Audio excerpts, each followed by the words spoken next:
going on, everybody? I hope everyone's having a fantastic evening, fantastic afternoon, fantastic pre-noon, no matter where you are in the world. I'm Hassan Piker. This is Hasan. Our broadcast coming to you live from sunny California, Los Angeles, folks. We're live and alive, and I hope all the boys, girls, and enemies are having a fantastic one because today's a wonderful day. Today is Monday News Day, ladies and gentlemen. That's right. It's Monday News Day, and we're live, and I hope everyone's having a fantastic one, because today's going to be a fantastic day, regardless. It is Monday, November 24th, 2025, 11:26 a.m. Pacific time. I'm finally back in Pacific time, the time zone that I am most accustomed to.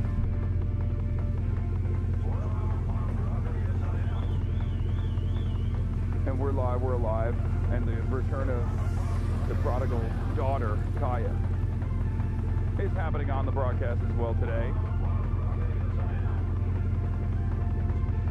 But yes, we're alive, and it's like I never left. After a 2-day hiatus, flying all the way from Hong Kong to LAX, I'm back at it, and I'm going to tell you all about my personal news that took place in the time period where I pressed the stop streaming button and pressed the start streaming button, so help me God. I already have I have someone in the room with me right now taking photos for an interview that I did a long time ago before I even flew out to China. So we're back like we've never returned. We're back like I never actually went away at all. I came in and instantly there is a bunch of things that I had to do. A bunch of things that I've been working on. Yeah, I'm back. I fell asleep on the plane from Hong Kong. I won that 30 grand, as you guys probably saw, some of you on Austin's stream.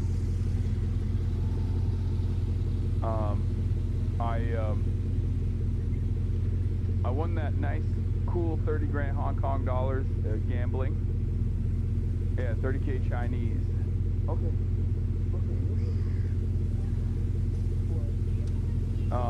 But yeah, when that sad Stella ruined it. What do you mean? Oh, we were gonna cook Austin. I know. She's so fat. Oh my God. I think you guys forgot. Why is the stream looking at 8K today? It's because while I was gone, the team, of course, reconfigured a bunch of stuff. But how much did Austin lose? Not that much. We didn't gamble that much. We didn't gamble like a super significant amount. Did you guys update the waiting screen? The queue looked different? Yes. God damn, some of you need to chill out, dude. Like, yes, there are minor differences on the stream, on the broadcast. Holy fuck. How does it feel to be back in your routine? Pretty good so far. So far, so good. I'm excited to be back. I'm excited to be back in my routine. Buy queue? Oh yeah, this is the buy visibility. This is the buy visibility queue on the broadcast, on the Hasanabi broadcast. Your bitrate look higher in China. Is it worse in LA?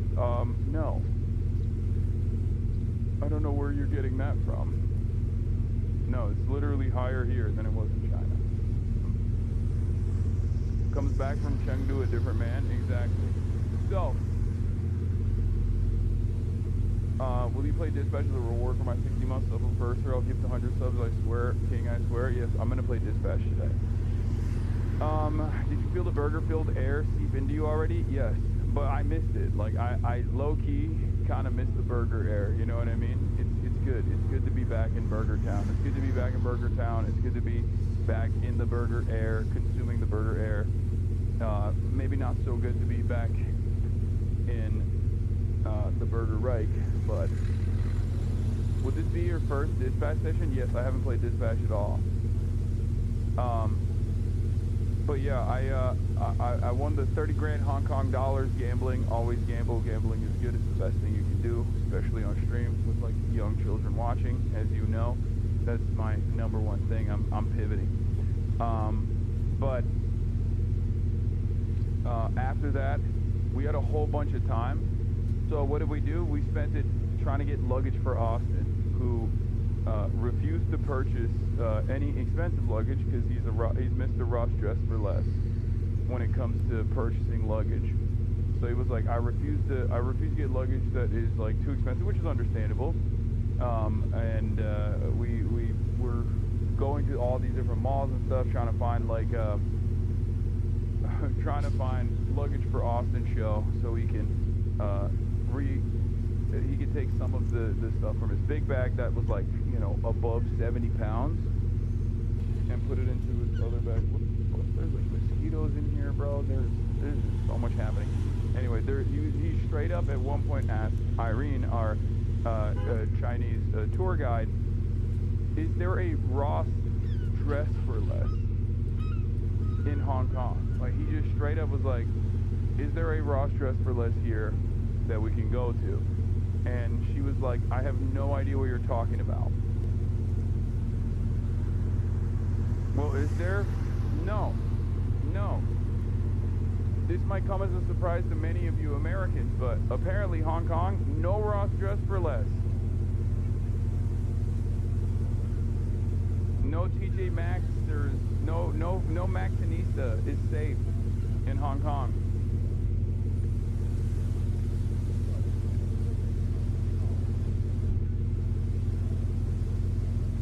This jacket you have looks like it should be left on the rack at Ross. I love this jacket, so I will not be taking your criticism into consideration. But yeah, then Austin left, and it was just me and David, and we were just like sitting at the Hong Kong Ritz-Carlton. Oh. David, the lights went down. All of them. I think I accidentally touched the bell. Oh, it fell. Hold on, I got it.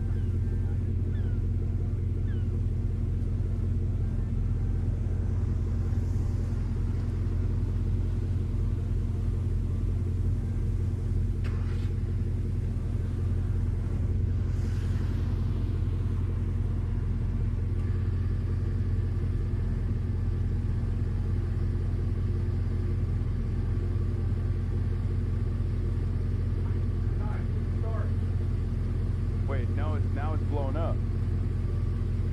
Good start. David wanted to switch up the lights while I was gone. And of course, classic. Everything is busted, everything is broken. Okay. Good start. Good start to the broadcast. Would you ever sell prints like that blue one Hasanabi? It's so sick. Anyway, where was I?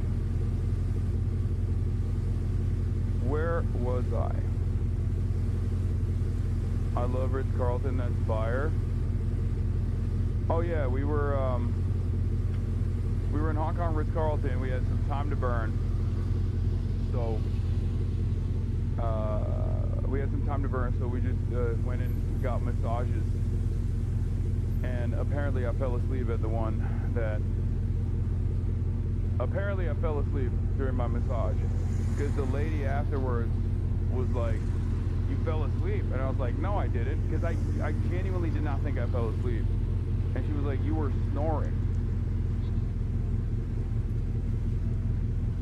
Must have been a good-ass massage, because I thought I was not sleeping. But she called me out.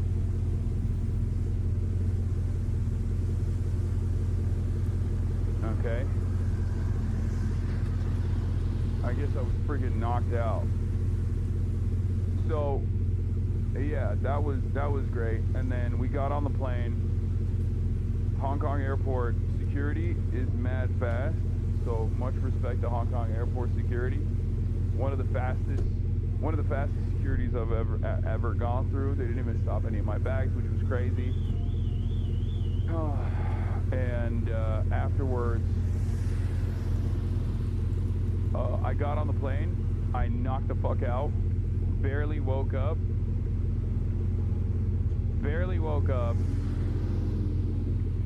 In between. Didn't even see any of the food. Basically passed out once again. Came home, had dinner, saw my family, and then passed out once again. Woke up early in the morning.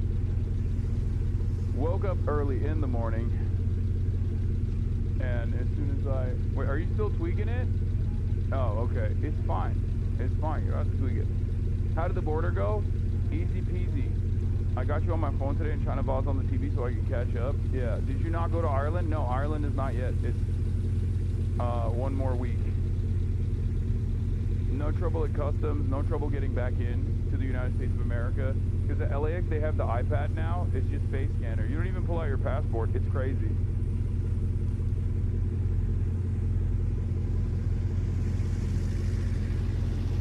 Yeah.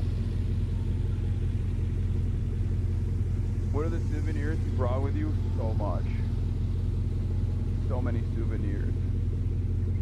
I'm travel maxing, 100%. Any particular reason you're going to Ireland? Yes. I am going to Ireland to accept an award from Trinity College. Zoran talked to Trump to let you back in? Yeah, I guess. Your jet lag's gonna be insane when you travel to Ireland, bless you. I think I'll be fine. I'll be fine.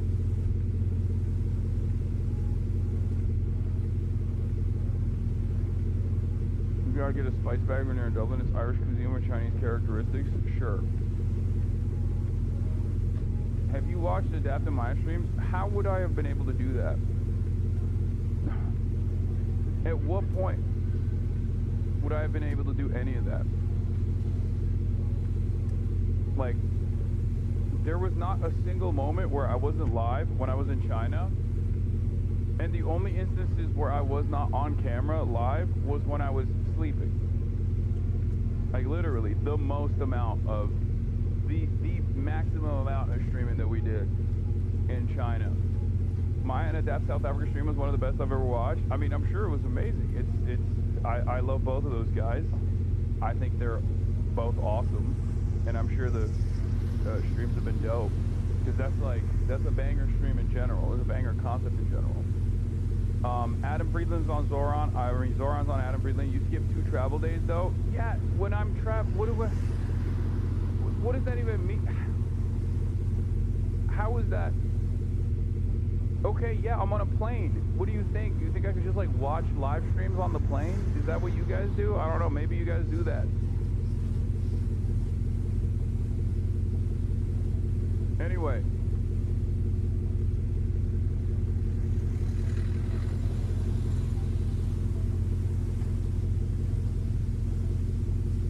I guess that's fair. If you're playing Dispatch Lady, you should do 2 episodes at a time since they can be fairly long. Penny kept this from you guys? What Only is this? in China. What the fuck is this, bro? This guy's in a hotel room with a red panda? Wait, hold on. Red panda just chilling in your crib. Like, we just vibing with him. He's part of the roommate squad, you know. He's got his own bed, his head to the bed. Are you serious?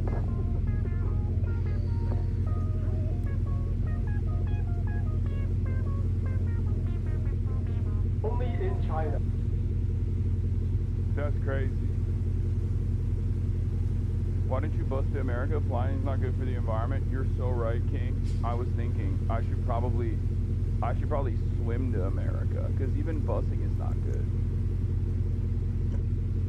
Trump is going to China next year, copying you. Trump announced he's going to China in April. Low key, I'm not even joking. I might just go back. Since he's going in April, I might just be there too. You know what I'm saying? I might just be there too. Your audio clip is doing numbers. Oh, is that the Trump Mao Zedong one? Yeah, I saw that one earlier. I reposted it. It's fucking... Guy, very powerful. Very tall too. Didn't know how tall he was. Turns out, I wouldn't expect it, but he was very tall. Very tall guy. Didn't like the birds. Don't quite get that part, but let me tell you, okay?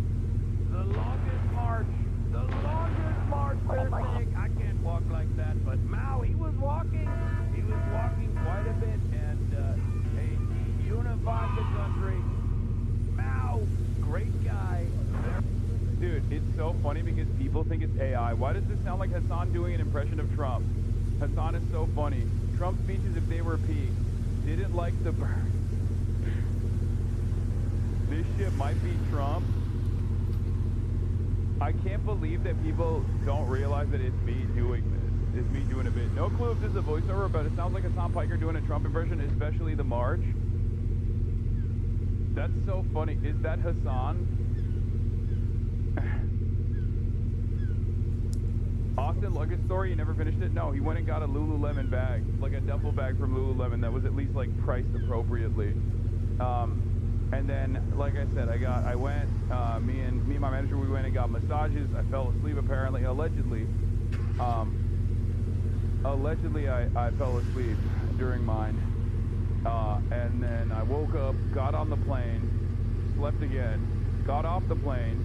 Pretty easy entry into the country. They got a little iPad at the border now. That's it. You got 2 Customs and Border Patrol guys standing in front of an iPad going, stare into the iPad. And you stare into the iPad and it goes, click, welcome. You didn't even take out the fucking... I didn't even take out I didn't even take out my passport to get into the country. I don't know what's going on, but if this is how they make us more comfortable with our AI overlords and mass surveillance and AI, I'm kind of being sold on it. I'm kind of being sold on it because, like, as much as I'm terrified of the Palantir surveillance state that is imminent, this is how they straight up make you comfortable with facial recognition, you know? It's just like, I think this is how it starts. This is how you get used to the, this is how you get used to the Palantir when you go, oh man, well, I guess Palantir has made my life a little bit easier.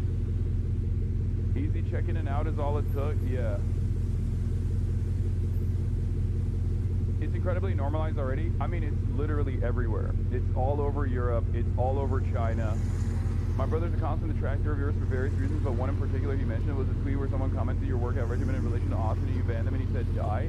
And he concluded you told them to kill myself. I'm like, dude, die is literally colloquialism. I engage with you almost every week. You know, I ain't telling you to kill myself. I'm crazy fighting the bat. Wait, what?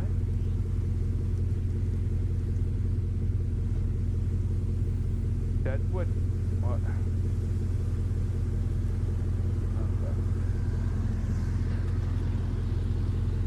That's interesting. You're incredibly selfless for sure. I feel like that's a sarcastic quip, but we're back.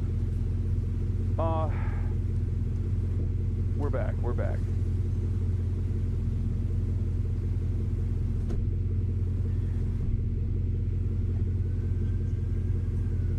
Look at this. Lions close encounter. Step 1, kill all the sparrows. Step 2, question mark. Step 3, largest high-speed rail network in the world. Can't argue with results. I'm just saying you gotta crack a few eggs to make scrambled eggs, okay? And the scrambled eggs in this circumstance is the largest high-speed rail network on the planet. Built in approximately a decade and a half. And therefore, I have to say, fuck the birds, okay? You ask me, you get high-speed rail? Yeah, you get high-speed rail, but you gotta say fuck the birds. I'm saying fuck the birds every time. Call me a cat the way I'm doing bird genocide out here, okay? What is this? China recap? Loading. Yeah. I was traveling back in time. It's fine. Honestly, I did miss America a little bit. I miss my family. I miss Kaya. You know, as wonderful as China was, I do feel bad. Like, you know, I got that post-trip depression a little bit, where you feel sadness, where you're like, ugh, I'm back. Why are you supporting corrupt horse racing? Because I hate animals. And not only do I love gambling, I also love tormenting animals in general. Like, I'm a fan of specifically, I thought you were here for the whole Shockgate or whatever, Shocktober 7. This is my new meta.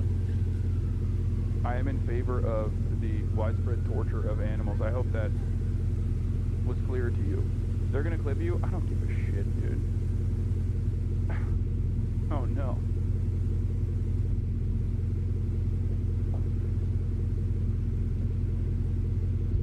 Yeah, we ate the racehorse after the race, by the way. Yeah, they let you do it if you win. That's Hasan, you fall for these rage bait chatters too easily. Brother, that's a 47 month subscriber. If you think that's a rage bait chatter, I don't know what you're talking about. That's a sincere, that is a sincere moral purist in the chat who's just like, you went to Hong Kong and participated in like a very Hong Kong thing to do. And I'm going to debate the ethics of how devastating that is, while simultaneously overlook the fact that you consume a metric ton of chicken all the time as well. RFK drama, and it's so funny and gross. Oh, dude, is it Olivia? I got the nuzzy. Oh, dude, don't worry. This is another one that I haven't been able to actually cover, but I'm very excited to do so.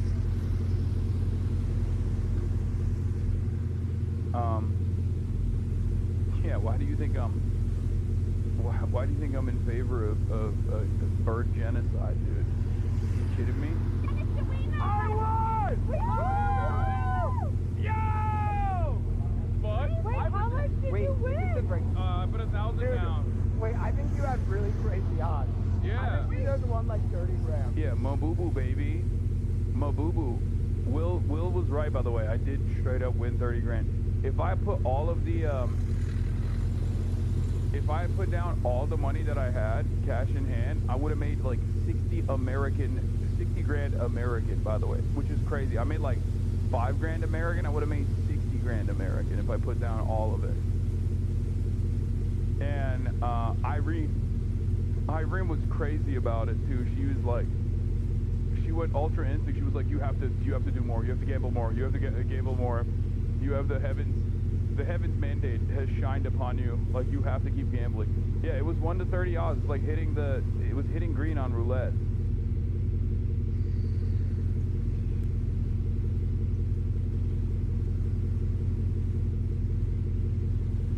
Here's a thread of MAGA accounts getting exposed. Oh yeah, we're gonna do Twittergate. All the MAGA accounts are foreign. It's funny. America first, baby. Adapt to my trip outsold China. My friend, I don't know why you have to compare. Of course, they're first of all, I'm sure they are doing an incredible trip. You know, I think it's probably awesome, but I love those guys, and I'm excited to watch some of the stuff that they're engaging with. I don't know why you can't just like enjoy both.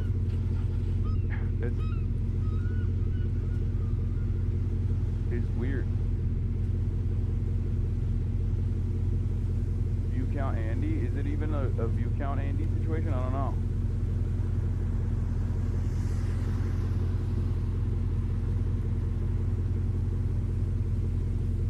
China was awesome, and Maya mocked everyone hard for the past 2 days, not just you. I'm confused by this mentality that people have. I'm imagining a world where people go into, they go into Anderson Cooper's DMs to be like, dude, Jake Tapper fucking destroyed you earlier, okay? I know you guys are on the same network and probably friendly with one another, but I just need you to understand, Jake Tapper's coverage was so fucking sick. Ignore it, you're being baited into hate clips? Wait, how is this bait into hate clips? I'm saying I'm excited to see it. These are my friends. Did Maya and Adapt condemn white genocide happening in South Africa right now? Isn't it BDS to travel there now? I know, it's the American BDS. Yeah, I bet they weren't even aware when they were going there. They were normalizing the white genocide. That's definitely real and definitely happening. You know? But, yeah, all of the, we must preserve Japanese culture and all of the, I was watching a body cam vid and a cop randomly references you at 620. Wait, what?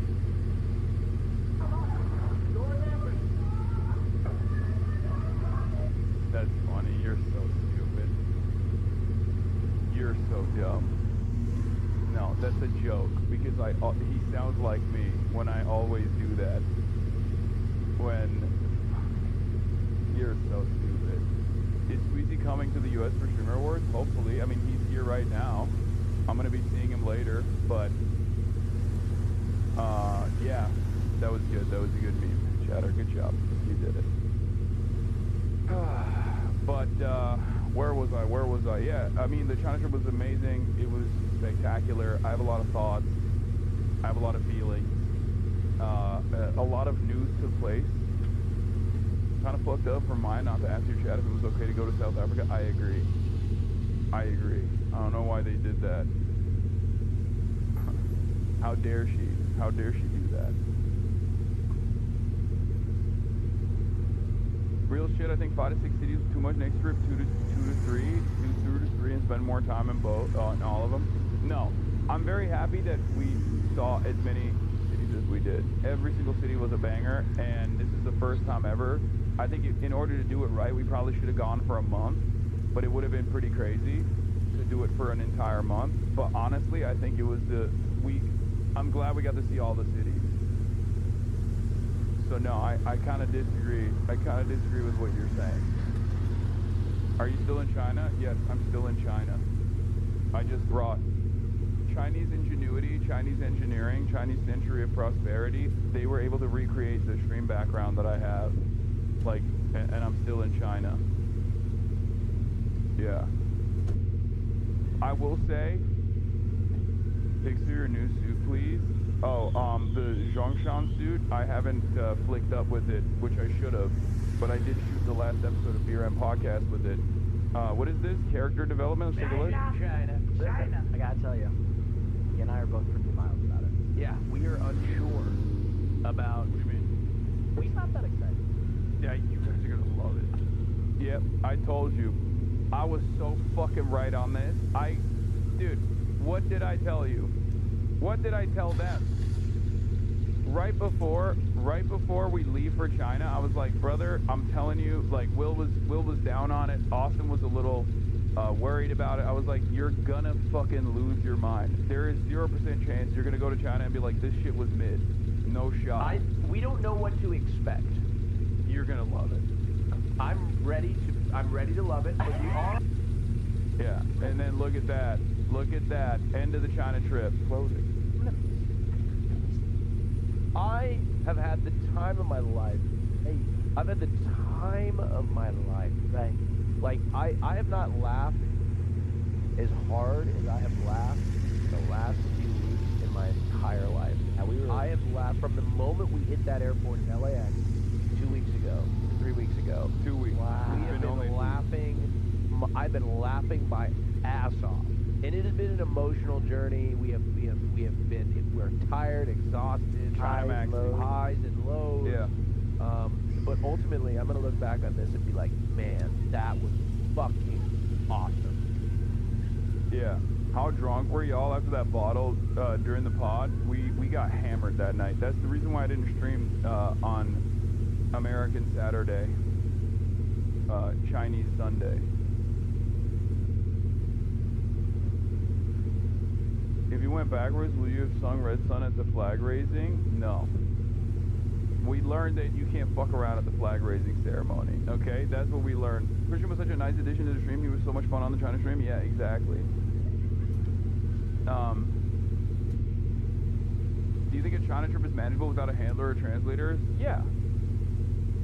Yeah, you can do all of that. We were just going all out. We were just going all out. The Zhongshan suit is gonna get pressed because in my bag it got like you know, I packed it, but you know, it just doesn't look as good right now. So it's gonna get pressed, and then I'm gonna wear it all the time.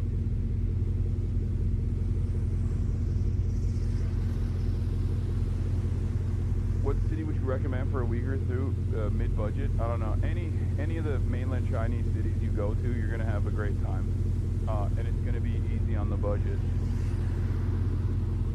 because China is unimaginably affordable. It will shock you. It will shock the conscience.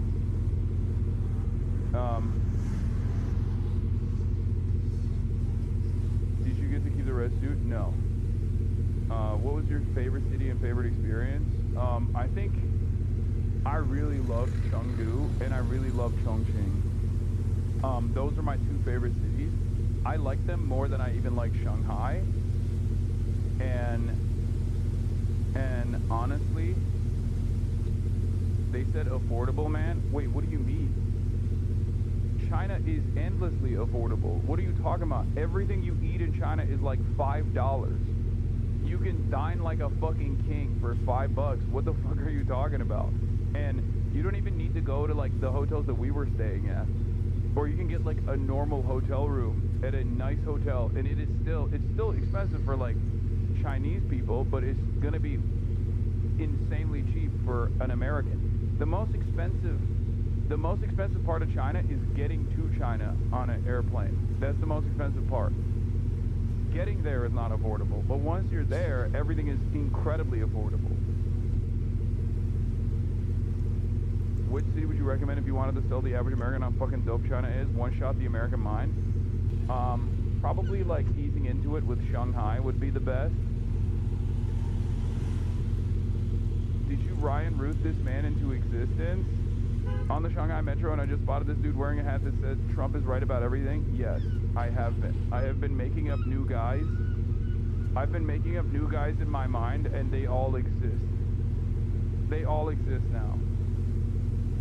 I just keep making up new guys, and they all keep materializing. I don't know how.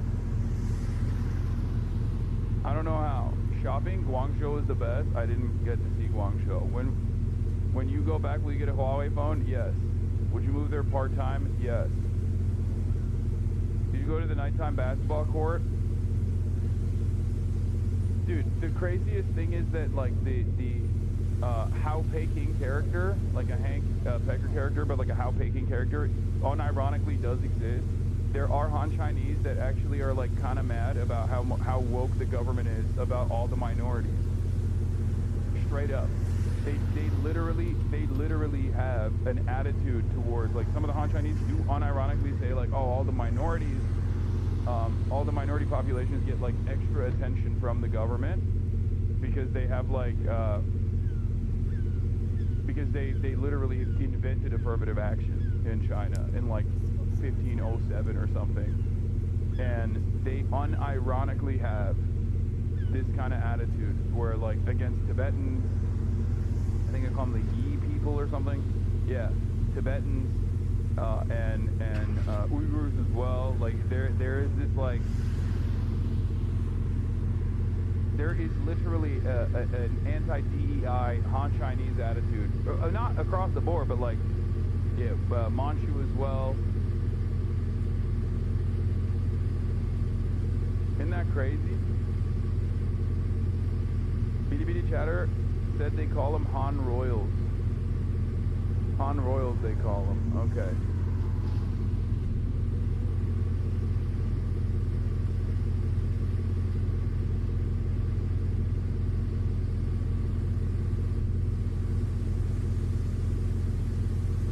When I was growing, people are hella pissed about minority ethnics get extra 20 points on the graduating exams. Yeah. Isn't that crazy? Kui Muslims too? Yeah. How would it be for POC and queer people to visit? Dude, that's not... nothing. Like, there's no... You can do whatever the fuck you want. We were with two incredibly gay men the entire time.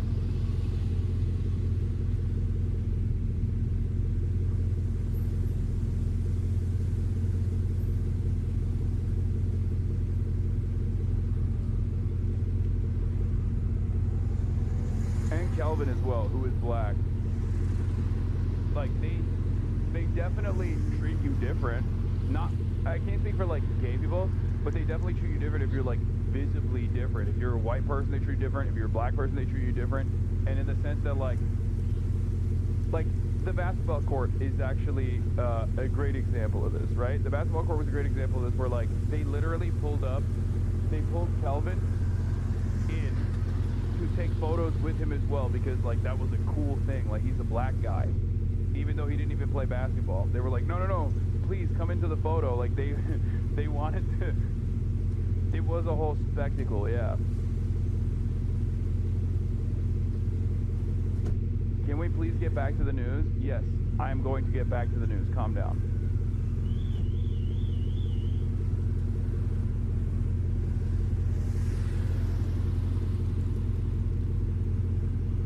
Hasan Dasha Dasha Maga got canceled while you were in China? You mean Dasha from Red Scare? Yeah.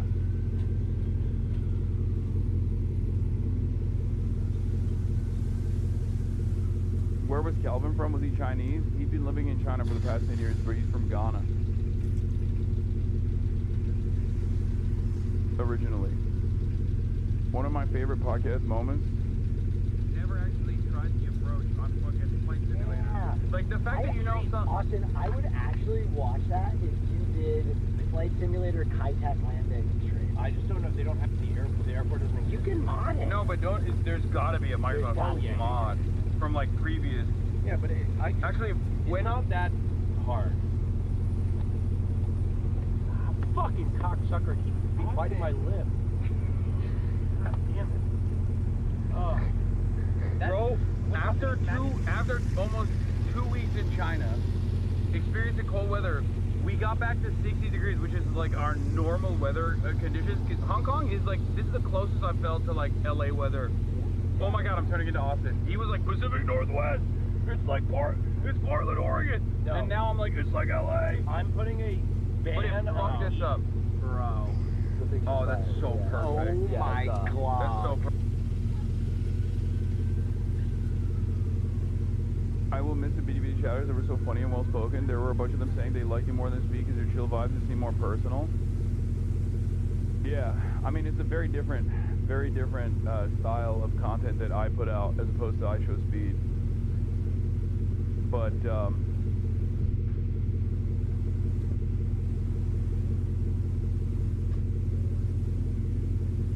I loved Penny. She was so funny and captured the moment. Yeah, Penny was amazing.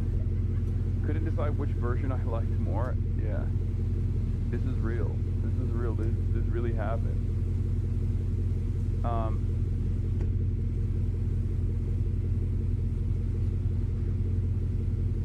Yeah, Penny was the best. Penny was incredible. Everyone was incredible. Girl, Hasan during the dinner is so me.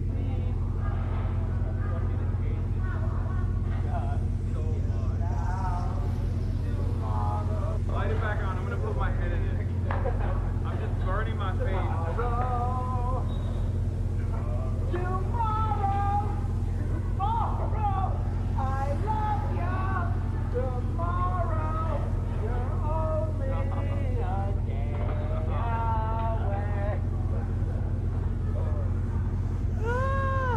Who's got beer left? We all do. Yeah. Anyway, lots of singing, and I hated that. I will admit, that was my least favorite. Did you get your mouse suit? How did it turn out? It's great. Have you thought about going to Taiwan, Singapore, etc.? Yes, I do want to go to Taiwan. I want to go to Singapore. I want to go to Vietnam. I want to go to Thailand. All those places. They all seem dope. We'll do more Asia streams in the future. I also want to go back to China in general. All right, let's blast off. Chatters, do we have anything? Give me a good blast off meme. But yeah, if you want to see the Zhongshan suit, you can kind of see it here. I wore it on the podcast. It was great. Austin wore his as well.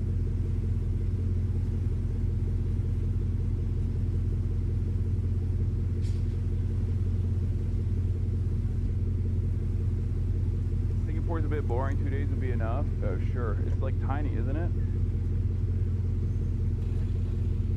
Yeah. If I go back to China, I also kind of want to do it with like Boy and I Did a Thing, or like Brace Belden. You know what I mean? Like because it was a good balance having like Will and Austin and the Fear and crew with me, but I feel like doing it with those guys would be definitely a very different vibe because it would be way more political focused, politically oriented,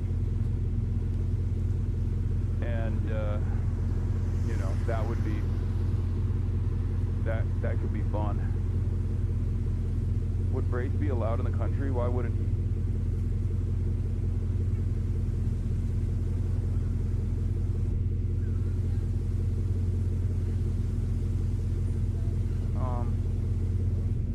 North Korea when?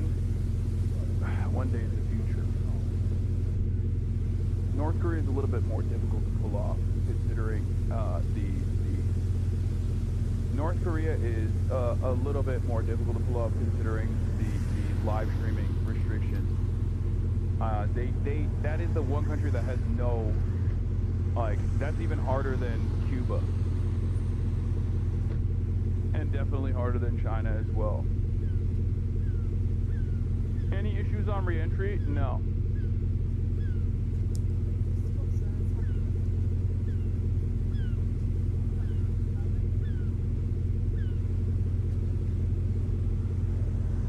OMG, you should do Shenzhen, Guangzhou, Yunnan, Xi'an, Harbin, and Xinjiang with Brace and Boy, please. Yeah. What was the gaming scene like in China? I mean, they're crazy about gaming in China, but I didn't get to experience that at all. What was fun of China IRLs were that it's not politics focused. No, but I think politics focused IRLs will be a lot of fun too. Anyway, where was I? As if China was similar to North Korea. I mean, Americans think China and North Korea are like identical. You need to go over the trigonometry interview. Oh yeah, the trigonometry interview came out while I was in transit. I don't know if people enjoyed it or not, but I haven't gotten to see the reaction at all. That's been one of my favorite things, honestly, is that I have no understanding of like all the drama and all of the noise when I'm traveling, because I just simply do not have the bandwidth. The comments are unhinged.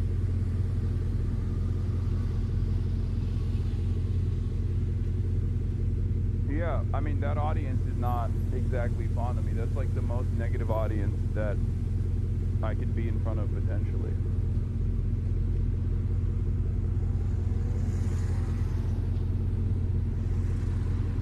I'm confused about how politics talk works in China. It sounds like you got mixed messages about what can and can't be said. You can talk about policies, but there is a lot of self-censorship and also censorship in general about individuals. Like people were, every time I brought up Xi Jinping on the broadcast, on the BD broadcast, the BD shouters would be like, oh, oops, we're gonna get banned. You're gonna get banned. You're gonna get banned. You're gonna get banned. It kind of reminded me of like Turkey and Atatürk, another country with no free speech. It's definitely one of the better aspects of Western social libertarianism that I certainly think is good. It's solid.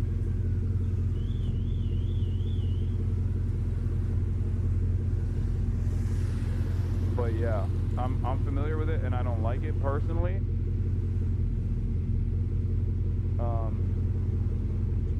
But no jet lag. I don't have time to feel jet lag.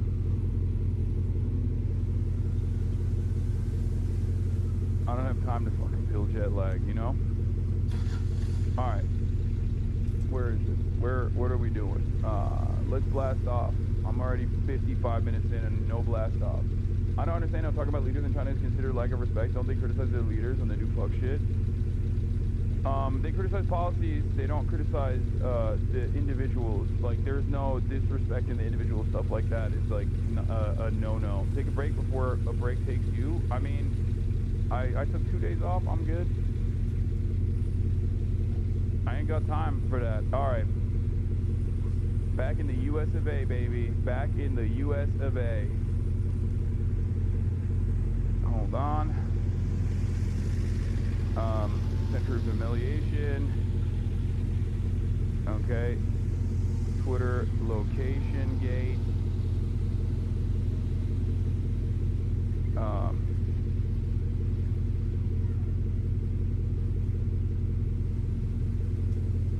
Your Ireland gaming content is great for new people finding you, hopefully. I do think that if I do stuff like that, I have to do more collabs though. And not just with like my own crew, but instead with like different audiences. Do we have a blast off meme? You have one? twitch.tv/.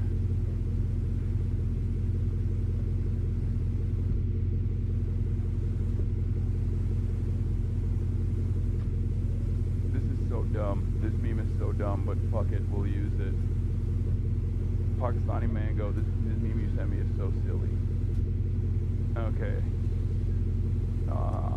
Talk about Zoran. Yeah, Zoran on TAFs. I'm going to talk about that, of course, as well when it gets out.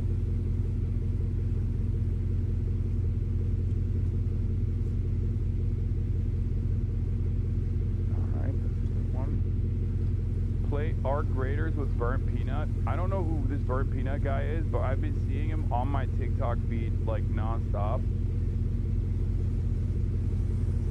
It was pretty, but this guy's been playing a lot of arc raiders. I've been seeing his clips. Burnt Peanut or Butter Peanut. He talks shit about you. Don't play with him. Seni sevmiyor. Fungulator. Oh, he doesn't like me. I don't give a shit. Oh my God, another streamer that I've never met.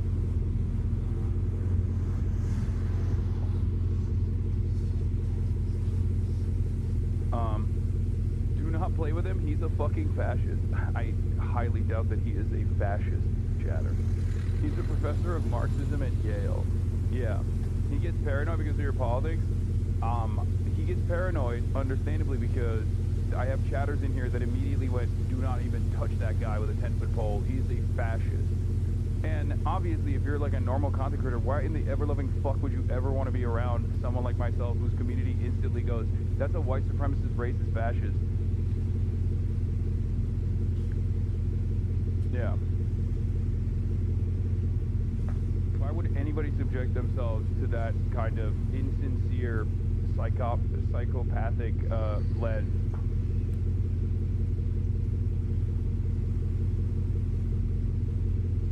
Also remember, most people at this point, like their norm politics are basically fucking center right to far right at this point. That's just how it is.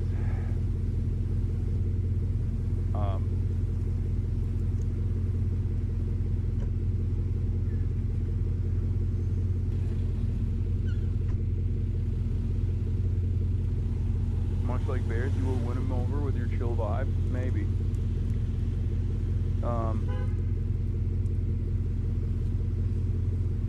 Are the Zins better in China? No, I didn't. I brought my own. I brought so many Zins to China. It was crazy. It was wild. Any issues upon your return at all? No, no issues here. Spamming it, spamming it.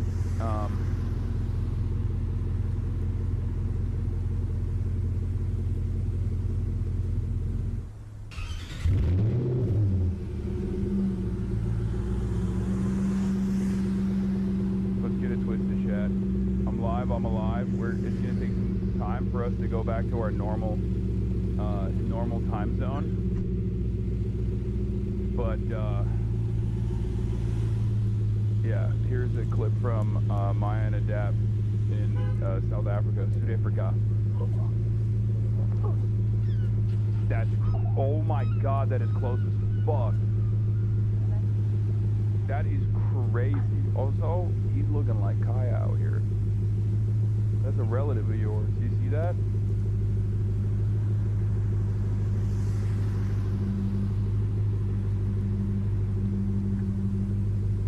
Can you pet them? Are you allowed to pet them? Is Maya crying? What the fuck?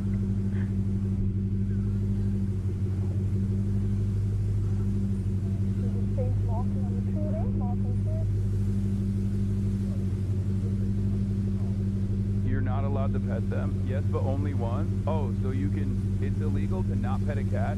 So you can pet them, you just will die? Is that what it is? Is that what you guys are saying? Why the fuck would you want to pet wild lions? I don't know, big cat? Have you, that's a big ass cat, bro. It just looks so petable. Am I crazy?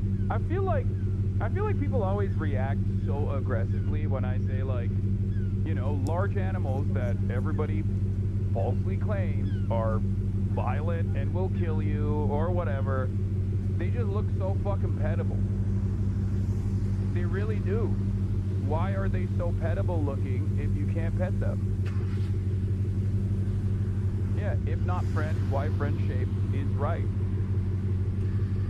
Some of you might say this is not friend shape, but I think it is. Hassan, a lion would one-shot you. You need to learn height empathy. Wrestle with it, dog.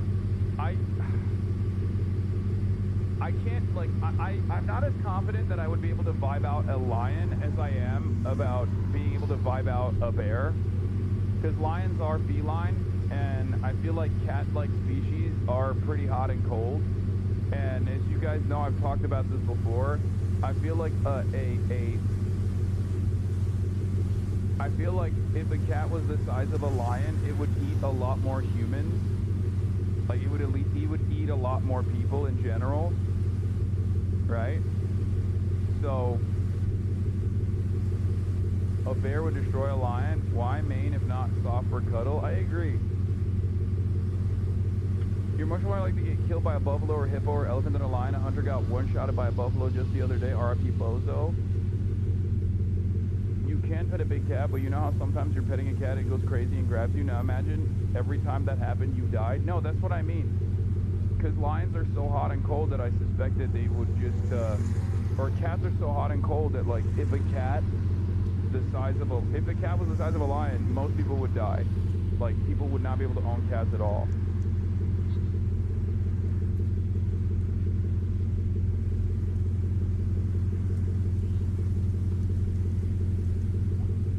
Oh, that's a baby. Oh, you can pet that one for sure. They probably, it's probably illegal not to pet that, right? I assume.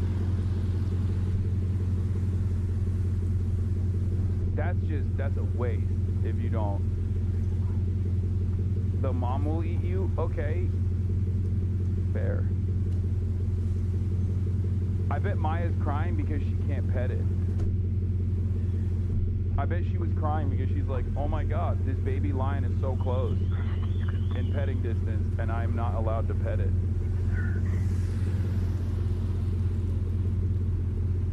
You know lions frequently snap necks, right? Yeah, when you see one in the wild and you go, oh my god, and your neck gets snapped because you turned around too fast. That type of situation, I think, right?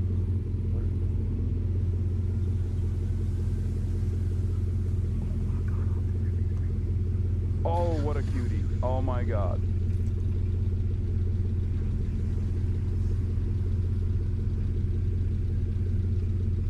As a Greek Arab, you certainly have the genetics of owning and petting large cats. Okay, fucking stop being racist, Top G.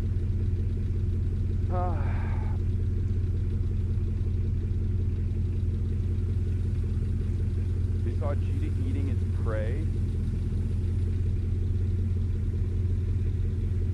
Liv Agar found a 15-year-old kid debating Chud saying he watches you but thinks you're revisionist.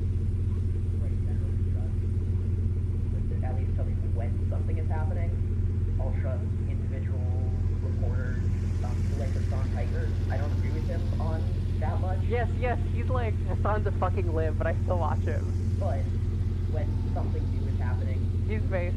Generally one of the first people to know about it. It's consistently live, so it's easy to sort of tune in and see what. He's based. Oh my god. He said his Fortnite overrated kids are now talking about like they're out here doing Marxist Leninist politics. Like, what the hell is going on? How old is this kid? Oldest Twitter Marxist Leninist? Did you see Liv's comments on Molotov-Ribbentrop? No, I didn't, and I don't care. The children yearn to break out of their capitalist chains. There's always a guy like this. There's always a kid like this. Back when I was first popping off, there was another like little child, like even younger than him, who was like, who had the spirit. He was. This is the I Am Charlie Kirk kid. What is this? Start off with, I am a communist. People assume that conservatives or anyone on the right is like stupid or evil. It's neither of those things. I personally believe that in order to reach communism, we have to first go through socialism. This is like the only place where I diverge from anarchists. Most communists would also advocate for revolution. You can't start the revolution in the third world, because then it's just going to get trampled by first world imperialists. You do have to start probably in America, which isn't super easy. Probably. Wow. Wow. This is so weird. Let's cover news, please. Oh my fucking god, dude. Take a day off and calm down, brother. We're getting to it. Jesus Lord mercy.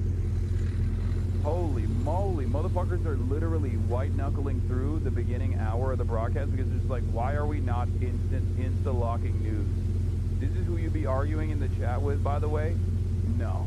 I think this child is better read than 90% of people that come into my chat. Hassan, welcome back to the stage. LeBron is back on the court as well. Hell yeah. Can you divulge on the details of the private meeting? Yes. The Bears told me that I can vibe out all of the Bears. Didn't realize this was your office.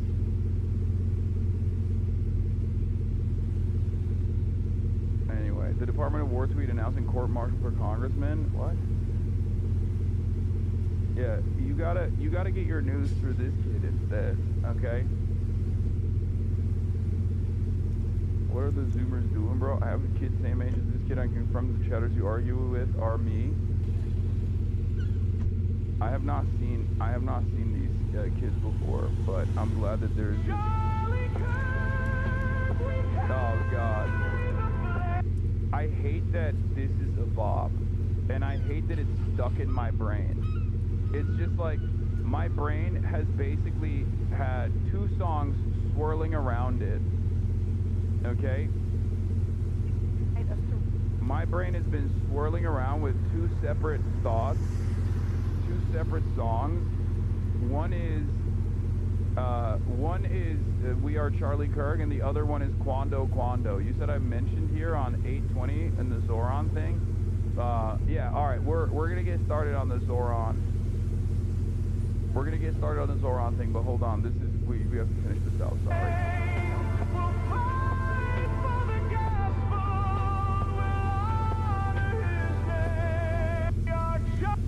Dude, I can't stop. The Kirkification has gotten completely out of control, and I can't believe I'm the one saying this. I love you, but your taste in music is ass. Excuse me. We Are Charlie Kirk is the song of a generation. How fucking dare you? You better shut your dang trap. Please stop playing that. My dog will stop howling in distress. Okay, well, in any case, we're going to start with the Zoran Mamdani stuff. Zoran Mamdani, a betrayer of the revolutionary cause, or a person who has been able to rizz up Donald Trump. These are the questions that are swirling around in the minds of many on Twitter. Of course, the Marxist-Leninists that say that you know, everyone that could be considered a social democrat is a social fascist, including Zoran Mamdani, a fascist collaborator. And then also on the other side, there are a lot of people who are like, Zoran is the bringer of revolution. He did it. He rizzed up Donald Trump and single-handedly is making America socialist. I am somewhere in the middle here, a little bit of a centrist, you know, a little column A, a little column B. Definitely don't think that Zoran is bringing about a socialist revolution in the country by rizzing people up one fascist at a time. I don't think that that's what's going on, but I also don't think that he is as big as a, you know, social democratic betrayer of the revolution as the way some people presented it. I think he's the mayor of New York, or the next mayor of New York. He's not even the mayor of New York yet.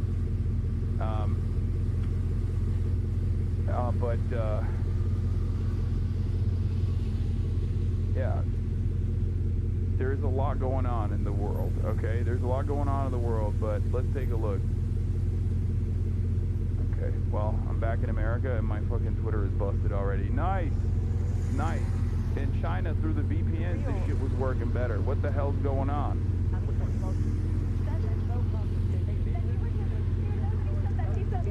Can I just say, this is a perfect, if they're not in use? this is a perfect example. The MAGA media ecosystem has made Zoran seem like this extreme jihadist. And listen, some of his ideas The are outside legislation current he's political supporting in the spectrum. council will force property owners before they can sell it on the public market to sell it. Why didn't Trump confront him about that? Why didn't Trump confront him about it? Why would Trump? He said it was his honor. But you know what Trump said? Trump said that we both agree on increasing the supply of housing, and that's going to I'll tell you why it hasn't taken the socialism issue off the ballot, because Zoran Mamdani's own party is facing a challenge. Because not just is Hakeem Jeffries facing a challenge from a socialist, but you have Jerry Nadler retiring and socialists running for that seat. You have Dan Goldman facing a socialist challenger. You have Grace Meng facing a socialist challenger. All these members of the House, probably 4 or 5 of them, are facing socialist challenges. Although, I guess we should know that Mamdani has explicitly come out against the challenge. And this is why I give him credit. This is why I give him credit, because he has the most to lose. He spent last night basically telling his own DSA members not to support a socialist against an establishment Democrat. Now today, he's out there, chumming around with Donald Trump. He has a lot to lose on this, and I give him credit for doing the right thing. Let me ask you real quick on Lee Stefanik. She had a response to all of this. She says, we all want New York City to succeed, but we'll have to agree to disagree on this one. If he walks like a jihadist, if he talks like a jihadist, if he campaigns like a jihadist, if he supports jihadists, he's a jihadist. And he is Kathy Hochul's jihadist. If you're Lee Stefanik tonight, how do you feel? Because I'm not sure that... I don't think, no matter what, she ain't going to take her foot off the gas. I mean, she's going to go after him, she uses the term jihadist, but if you hang out with Hassan Piker, if you hang out with people that deny 9/11... Yeah, famously, I am also a jihadist. Thank you, bald Staten Island Republican dipshit. Yeah. Brother, between you and I, who do you think closely resembles the unironic socially regressive policies of what you consider to be jihad? Like, because if we're gonna think about like what Americans think jihad actually means, who do you think between me and the average Republican is closer to what these guys think is like jihad, Sharia law, Taliban rule, It's a fucking Republican. The American Taliban is the Republican Party, okay?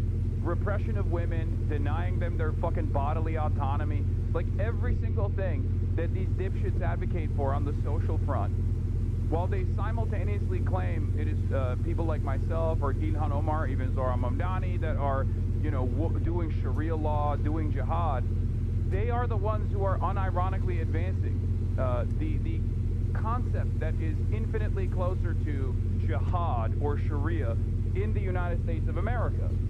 Okay? Like what they suspect is what jihad is. What they suspect is Sharia. It's very fucking stupid.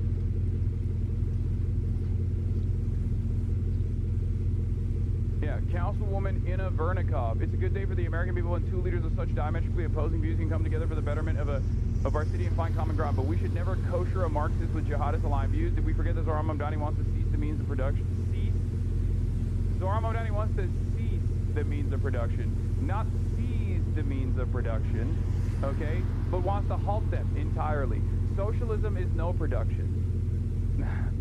Fucking awesome. I swear to God, the average IQ of an American politician is less than 0, okay? They found, like, in order to be a politician, you could be like here's an example of this. You could be like, you could go to Oxford. You could be a Rhodes Scholar. But in order to get up there on that stage, in order to become a successful politician in America, you have to literally fucking slam your head with a frying pan over and over again until your brain is leaking out of your ears, okay? And the greatest example of this, of course, is what's his face? Kennedy from Louisiana. A Rhodes Scholar who fucking runs around like Foghorn Leghorn, or whatever that fucking thing is. Oh my God, tonight on the third night of Hanukkah, I'm at the...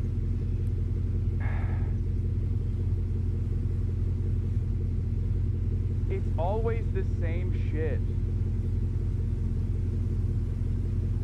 She's the one who invited Netanyahu to attend Zoran's inauguration. It's always this. It's always this. It's 100% of the time. There's a 100% success rating on this shit. Unimaginably racist, Islamophobic stuff that you hear, and the moment you look at their profile, you're like, oh, I get it. I see what happened here. Nice. Baby, wake up. It's time for Israel's feelings again. Yeah, I know. Exactly. Did we forget that he refused to condemn globalized intifada, refused to condemn Hamas, campaigned with some who said America deserved 9/11, and pressed around with jihadists? Just yesterday, Mamdani blamed a house of worship for the protests which call for violence against Jews inside the temple. Mamdani should have been given a spanking at the White House. Disappointed that instead he was legitimized. Oh no. Oh no. Oh no. I can't believe that Zohar Mamdani campaigned with someone who denies 9/11 happened, which is what this guy's saying. At least he's unique. Did I say 9/11 did happen and America deserved it? Or did I say 9/11 didn't happen? She ain't going to take her foot off the gas. I mean, she's going to go after him, you know. She uses the term jihadist, but if you hang out with Hassan Piker, if you hang out with people that deny 9/11 was the responsibility of Islamic terrorism, you hang out with people like that, you're going to get that criticism. That's going to be her issue. That's what she's going to push in the campaign. I don't think she's going to take her foot off the gas one bit. Errol, you know, why do you think Mamdani made this pivot? In a way, I mean, it is somewhat, it's smart because he neutralized Trump in especially in the first maybe 6 months of his term on some very key issues, law and order, maybe even ICE, funding for the city of New York. Why do you think he ended up here? Well, look, Mamdani wants to succeed. He wants to be a successful mayor before he wants to do anything else. This caricature that people have painted of him as if he's some ideologue who all he's ever wanted to... Listen to the whole sentence. He never said you deny 9/11 happened. No, he said, jihad means struggle. You're upholding a racist trope. No, dumbass. Listen to the words that are coming out of my mouth. I said their conception of jihad, which is a false conception of jihad, or their conception of Sharia. Okay? Who do you think is closer to their understanding of jihad and Sharia?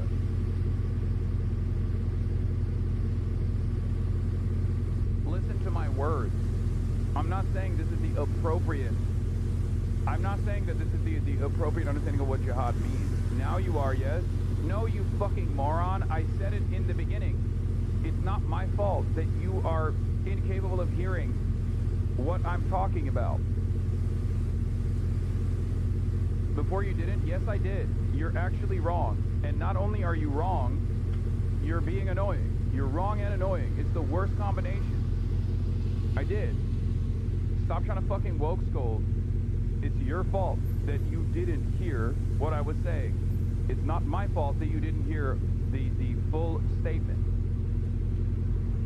Yeah, if you subscribe, you can actually use the rewind function and go back and listen. Okay?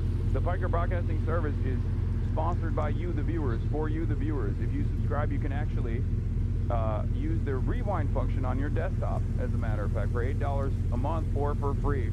Or is it $7 a month?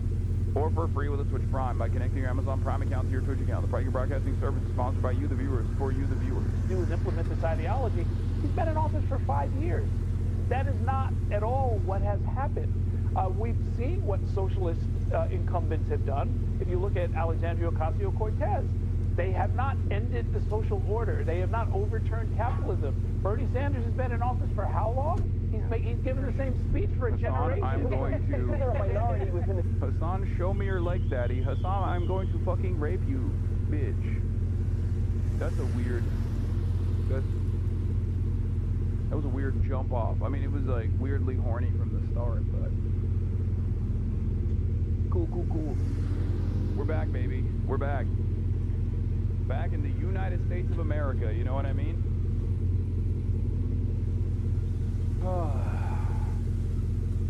I mean, enjoy the site-wide ban, I guess. I don't know why you would put that out there, but I guess it's a stock account created following sin. Welcome home, brother? Yeah. classic Zach Rahr follower. Yeah, we got some fucking lunatics in here. Democratic conferences, they're still a minority.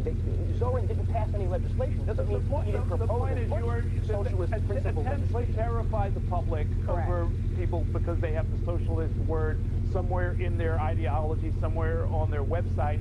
It just doesn't work. We just put it to a vote in the biggest city. We had record turnout. We put it to a vote. And that's the problem. It didn't work. It was put to a vote in the biggest city, but I bet you Abigail Spanberger couldn't run as a socialist. I bet you Mikey Sherrill couldn't run. Mikey Sherrill couldn't run as a socialist. So the Democratic Party is fully beholden to socialism. No. I'm saying that the Democratic Party doesn't know who it is, as evidenced by the point that I just pointed out. There's 6 members of New York being primaried by socialists. You think the Republican Party knows what they are? There's a lot of momentum in New York. Today is an illustration. I don't know why they stream out of the Food Network kitchen. I always find that strange. But anyway, I miss China. Can you go back like now? After reading and hearing that, I think it's a sign for you to go back. I mean, no. I do miss this. I do miss this struggle. Okay. I do miss this battle. I do miss the struggle a little bit. I'm glad to be back. I'm excited to be back. Budget cuts hit CNN hard. Yeah, they're talking about kitchen table issues on a kitchen table. I guess that's what it is. Meeting with President Trump at the White House. Mayor-elect Zoran Mamdani is back home, and he's sharing more insight on their conversation and standing his ground on some criticism of the president. Jenna DeAngelis has more. Congratulations, Mr. Mayor. Thank you, Mr. President. A cordial Oval Office meeting between President Donald Trump and Mayor-elect Zoran Mamdani Friday, described by both as productive. Focused on a place of shared admiration and love, which is New York City, and the need to deliver affordability to New York. Yes, dealing with the chatters is my own personal jihad. That's what it is. Straight up. That's what's going on. Don't get it twisted. I say politics is depressing and hopeless. Time to become a travel vlogger and go back to exploring China? No. It's depressing, it's hopeless, but also at the same time, we do it nonetheless. And the reason why we do it nonetheless is because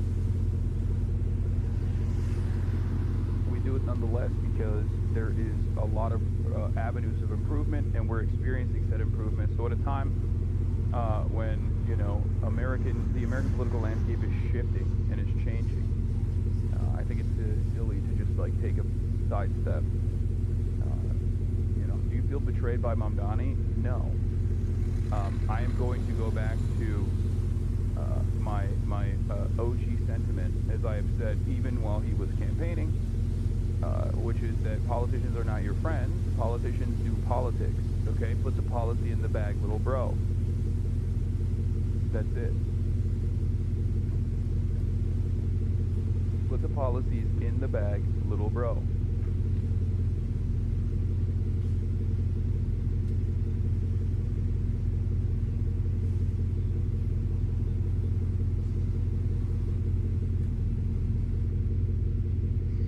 I expect to be helping him, not hurting him. A big help, because I want New York City to be great. On Sunday, during his first appearance back home, Mamdani said he was feeling good. Too often, when two politicians meet, the conversation rarely extends beyond them. And what we found instead is that this was a conversation that was productive. The mayor-elect speaking to reporters outside a Bronx church where inside he preached his priority, a more affordable city. And to do that work means to work with anyone, so long as the work that we do is the work to help this city and the people that call it home. While the two appear to be putting aside their differences after months of trading insults, over the weekend, Mamdani didn't shy away from past criticism or... Yeah, I mean, he's the president, okay? Fascist or not, he's the fucking president.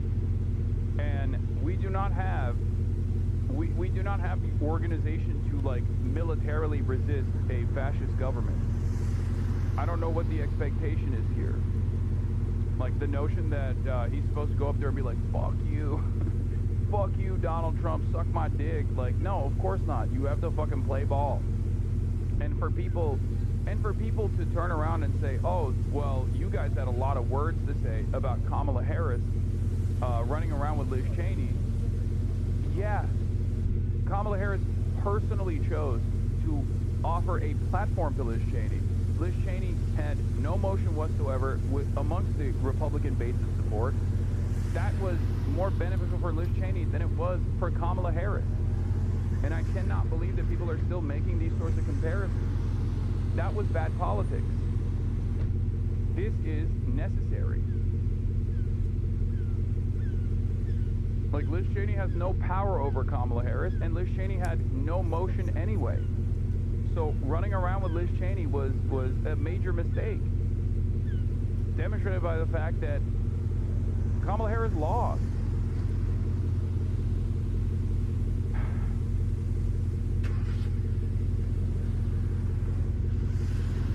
In this circumstance, you have to look at the position that Zohran Mamdani has and the position that Donald Trump holds. And in this circumstance, this meeting is more beneficial for Zohran Mamdani than it is for Donald Trump. This has been my main issue. They were 1,000 times more organized in 1919 than we are today, 10,000 times more serious than we are. We are cooked, and any leftist who thinks we can usher in socialism at this time is either 1, blind, 2, stupid, 3, both, or 4, a counter-revolution who's just trying to show that they're determined, the other left is. You have to organize within the material realities that you have, not one where you wish, not material realities you wish we had, okay? You're laughing and saying 1919, but it's true. There was a much more robust response from the socialist left, communist, trade unionist, labor militancy that was actually winning success through labor militancy. We don't have any of that stuff right now. There is nothing that you can do. It doesn't happen overnight. You have to like lean into it. You have to normalize it. You have to organize around it, and eventually, if the opportunity is there, then you have to move. You can't do that right now. This is something that I have talked about quite a bit. In order, if your goal is to build a mass line or a popular front, you have to go where the masses are, and the masses are self-identifying liberals for the most part, especially in this country. There is very little class consciousness. That's it. Clarifying this unexpected moment. Are you affirming that you think President Trump is a fascist? I've spoken about... That's okay, you can just say okay. Okay. That's easier. It's easier than explaining it. That's something that I've said in the past, I say it today, and I think what I appreciated about the conversation that I had with the president was that we were not shy about the places of disagreement. A place of agreement, public safety, and the decision to retain... Dude, this is so funny, but this is the real horseshoe, like unironically. The take you're not ready to hear, this is unironically what the median voter sees. Mamdani in the center left, Trump on the center right, Kamala Harris on the far left, Liz Cheney on the far right. I'm not, like, this is unironically the reverse centrist horseshoe, but it is closer to the fucking median voter. This is a truth nuke, okay? This is closer to the median voter's understanding of the world. I swear to God, because it's mostly primarily vibes-based, okay? It is primarily vibes-based. This is not correct politically, okay? But it is primarily vibes-based. You need to understand that. You need to understand that. This actually corresponds to polling on the matter as well. A part of the reason for why this is primarily vibes-based is because the American voters' understanding is completely out of whack. They don't analyze things. They don't analyze the left-right dynamic in American politics by looking at policies. It's not grounded in ideology. It's grounded in vibes. And not only that, but also it's grounded in like the heterodox. It's grounded in like heterodox thinking in general. People see Kamala Harris as like an extreme leftist because the way that Kamala Harris has been positioned, the way that Kamala Harris has been propped up, the way that Kamala Harris has been talked about is that she is a radical when it comes to social policies. It's not even true, but she is defined by one, being a black woman from San Francisco, right? Being a black woman from California. And that automatically makes a lot of people go, oh, you're so radical. And then two, it's because the most tangible policy position that she was mapped to, that she was anchored around, was that she wanted to do transgender bottom surgeries for Guatemalan migrants in immigration prison, okay, in immigrant detention facilities. And although that is a policy that both the Trump administration has continued and the Democrats Democrats have continued as well because it's just like rendering medical aid to people, and obviously it would be ridiculous not to do that. And it's such a marginal issue that no one actually gives a shit about it unless it's like highlighted. The reason why Bernie doesn't get hit with that same beam is because Bernie's definable by policies that many Americans actually want. Okay? On the left flank of American politics, people go, yeah, I want Medicare for all. What the fuck? That seems good to me. Okay? So they think that's a reasonable, moderate position. Okay? That's number one. Number two, Bernie is not hit with the culture war beam as much because his policies, and the same goes for Zoran Mamdani, who is even more woke than Bernie Sanders. Why are they not seen as extreme on the left? Well, the reason why they're not seen as extreme on the left or have higher degrees of favorability is because they are identified by what they can do for the population, what they want to do for the voters. And those things that they're identified by are sound, reasonable, modest proposals that are simply expanding on pre-existing social safety nets. Okay? My point always has been that if Kamala Harris, for example, ran on identifiable key policy prescriptions to the ailments that many American working class people are experiencing, then ultimately it would have been much harder to present her as like a silly, crazy person who only cares about woke. You can't lie to me. It's just popularity makes you a centrist. I mean, this also is stupid because like being a centrist is considered the good thing here. Okay? Like there is a higher value associated with like centrism. This isn't even correct. I think most Americans basically see a couple key policies that they appreciate, and they make up their mind on whether they like it or not. And also heterodox thinking as well. When I was at Zoran Mamdani's rallies, the crowd can do a call and response to his top policies: freeze the rent, make buses faster free, make childcare free. The only other time I've heard that where people are able to call back to signature policy is President Trump's build the wall. That's about more than just showmanship or social media. It's about rooted in a value that people can easily identify and trust you on. It's two electeds to treat politics as a collective action rather than a game played top down. My take on Zoran Trump, and instead is spitting here. Okay, this is what I've said over and over again as well. Right? If you are definable by key policies, then people can't put fucking words in your mouth, because you can always go back to that. You can always go back to that. You can always go back to, you know, the policies that you want to be defined by.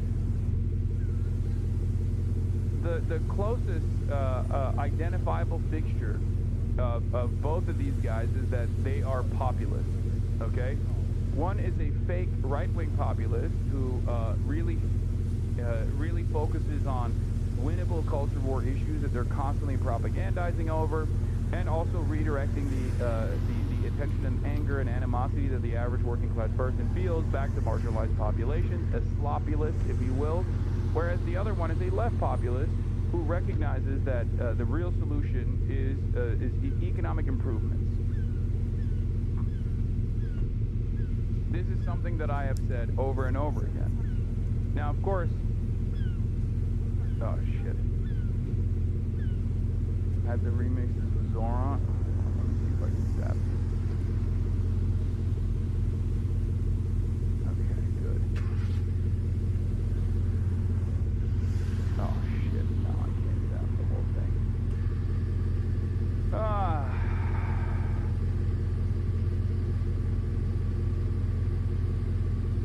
You forget that $3 billion in their account div? Stop using populist wrong? What do you mean?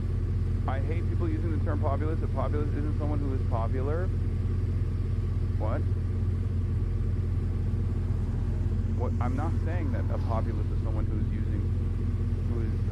popular. What are you talking about? A populist or populist policies are policies that populist is anti-democratic. Okay, well, I'm not a fucking neoliberal, okay, so I don't consider it that way. I don't see it that way at all. I think left populism would be to turn around and take complicated turn around and take complicated policy suggestions that would require a tremendous amount of work to implement, and simplifying them in a way. Sean the Black, thank you for the raid. Hope you had a good stream, brother. Like, tax the rich is a populist policy, okay? Rather than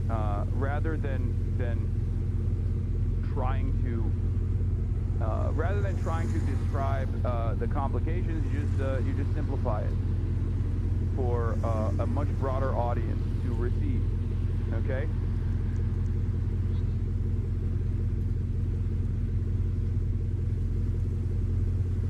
And populist policies are oftentimes those policies that benefit the largest number of population, the large number of the population, in an easy to understand way, in an easy to understand messaging campaign.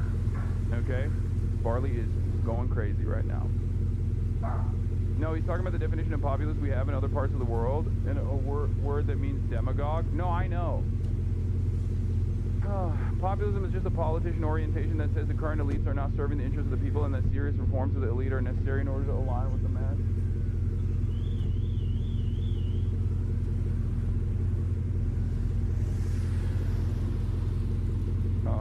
Anyway, let's continue. In NYPD Commissioner Jessica Tisch. They also spoke about immigration and New York's sanctuary city policies.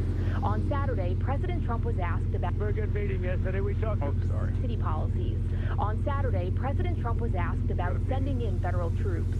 Right now, other places need it more, but if they need it, we had a very good meeting yesterday. We talked about that. But if they need it, I would do it. Mamdani said he told the president what separates New York City from anywhere else in the country is the NYPD, and he trusts police to deliver public safety. Jenna DeAngelis, CBS News, New York. And joining me now is the mayor-elect of New York City, Zoran Mamdani. Mr. Mayor-elect, welcome back to Meet the Press, and congratulations. Thank you so much. It's a pleasure to be back. Well, it is wonderful to have you here in person, fresh off of your first meeting with President Donald Trump. He praised you. He even said you could do a great job as mayor despite months of a bitter back and forth. Were you surprised by the warm welcome that you got? You know, I was looking forward to having a meeting with the president to speak about the needs of the 8.5 million people who call the same city we love home, and to speak, frankly, about the affordability crisis that is pushing so many of them out of those 5 boroughs.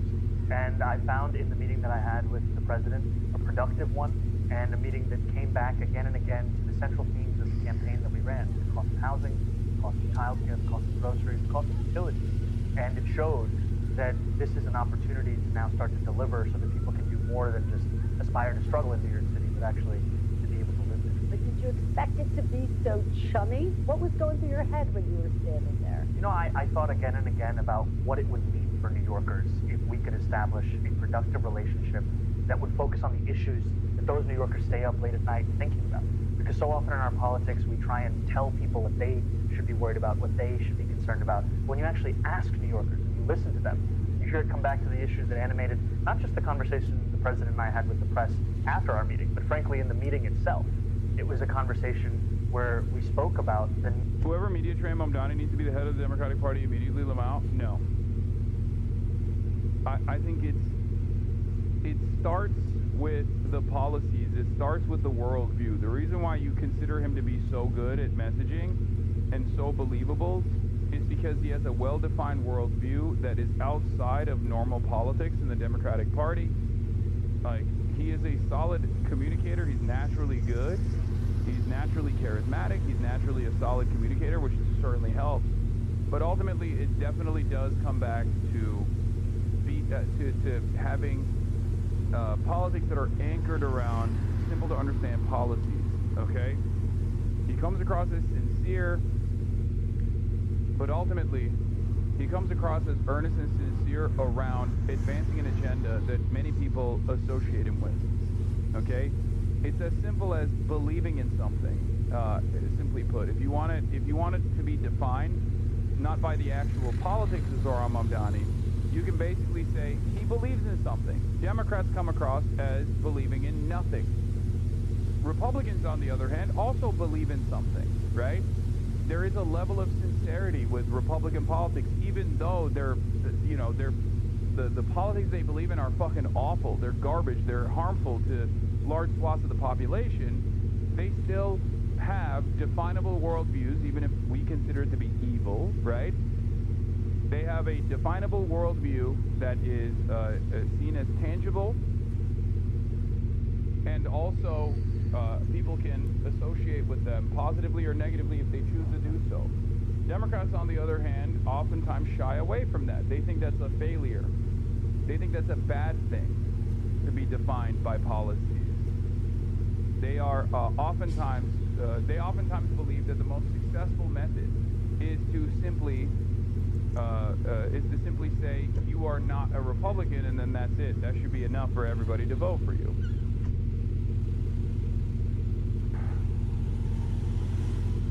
Like, I'm not talking about the actual content of the messaging here, though that's good. He's very good at bringing questions back to policy issues. Yeah, but you can't do that. You can't do that if you have no policies to anchor yourself around, to anchor your campaign around. That's it. That's my point.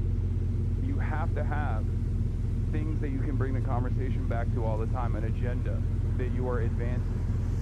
Deliver on this agenda, and I appreciated that when we had that meeting, it wasn't just in the Oval Office. He also took me into the cabinet room, and there we were looking at portraits of presidents of years gone by, and we admired a portrait of... Right, I'll give you Pete Buttigieg as a counter. Zohran Mamdani and Pete Buttigieg are both decent communicators. But when I bring that up, that's a real truth nuke. But if I were to bring that up, everyone would be like, how dare you say that? But it's true. Pete Buttigieg is actually a pretty solid communicator. But Pete Buttigieg is what you get when you have a solid communicator, utterly devoid of politics, that is the classic, undefinable, centrist, third-way neoliberal politician. And that is precisely the reason why he comes across as insincere. That's precisely the reason why he comes across as not a great communicator. He appeals to the liberal wine moms, but he doesn't appeal beyond that base of support within the Democratic Party, and that is because he's not trustworthy. He doesn't, like, people don't actually look at him and go, oh, this is a guy who's going to bring about change that I think is necessary. Okay? That's it. Standing on business and loudly and proudly declaring your worldview goes a very long way. A lot of people don't understand it. A lot of people are too afraid to broach that subject. A lot of people are too afraid to stake their reputation on the line.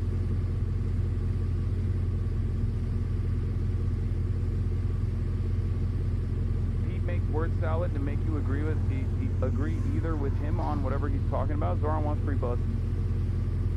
Kind of.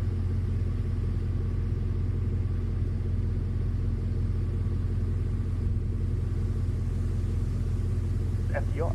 And in many ways, when I think about the candidacy that we put forward, it looks to Fiorello LaGuardia as the greatest mayor in New York City history. You can't tell the story of LaGuardia without telling the story of FDR and the story of a relationship with the federal government that finally delivered at the scale of the crisis in the streets.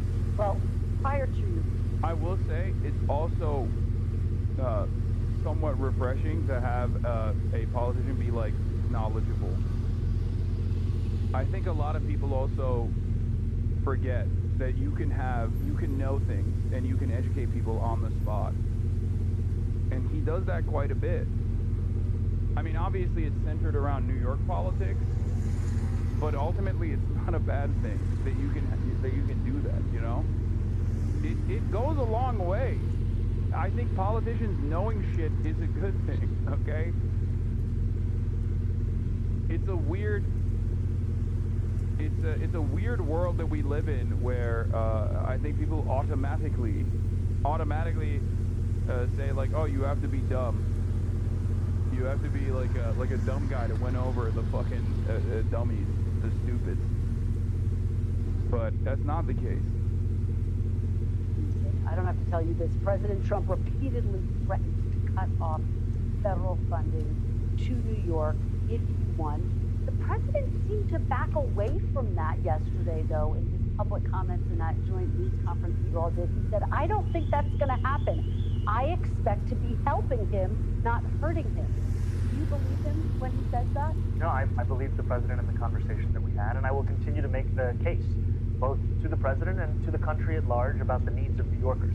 Because what I've found, frankly, is that New Yorkers have grown tired of being asked to believe in a system that has delivered very little for them. They're tired of a politics that expects everything from them while delivering little.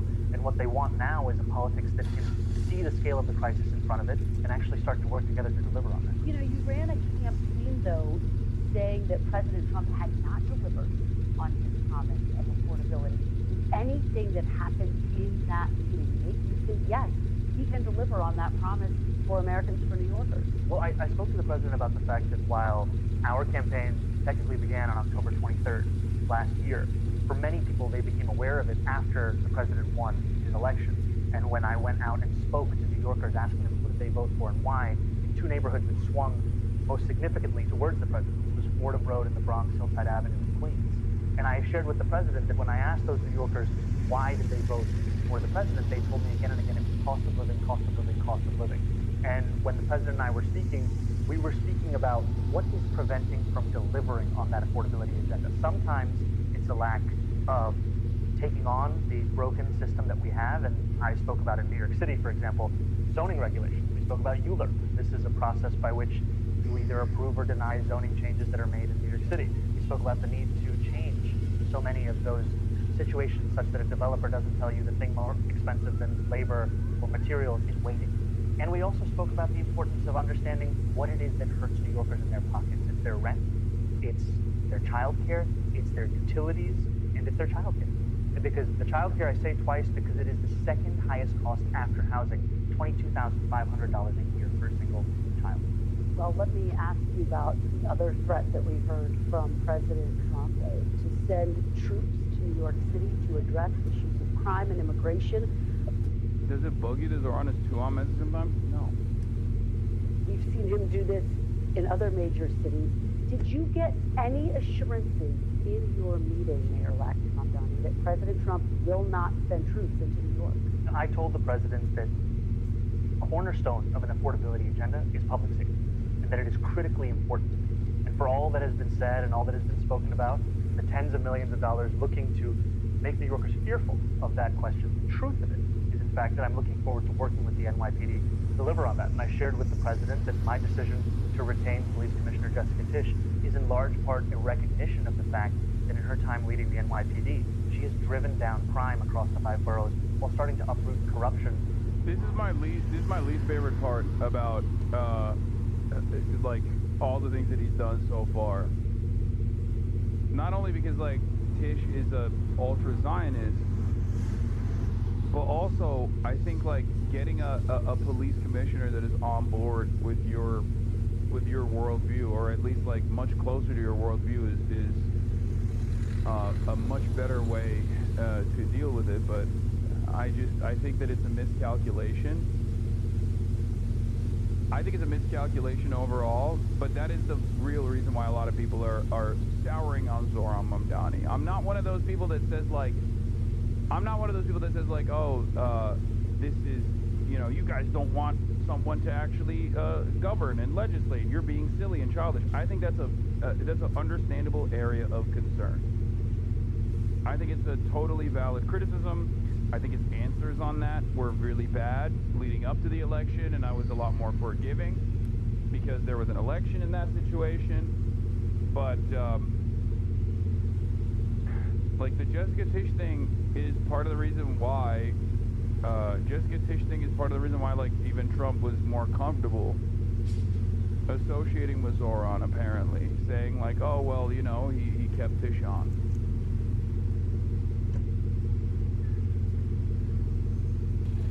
Can you ask your viewers to join ICE just to be really incompetent so they slow down ICE? No.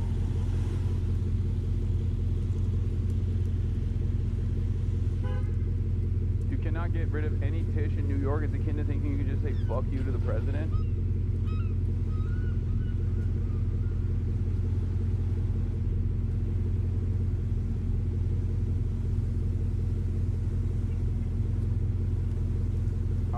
No. You're the mayor. Don't be crazy. I do think Tisch is bad, but he's overruling her already and abolishing the strategic response group, which is a major demand of police reformers. Yeah, I'm just saying, like, we'll see what kind of friction takes place. If Tish wants to remain the head of the police in New York and lead the NYPD, or if she just starts undermining Zoran's agenda to the best of her ability, and she will have a lot of power to do so, at which point the friction will lead to, the contradictions will inevitably have to be resolved.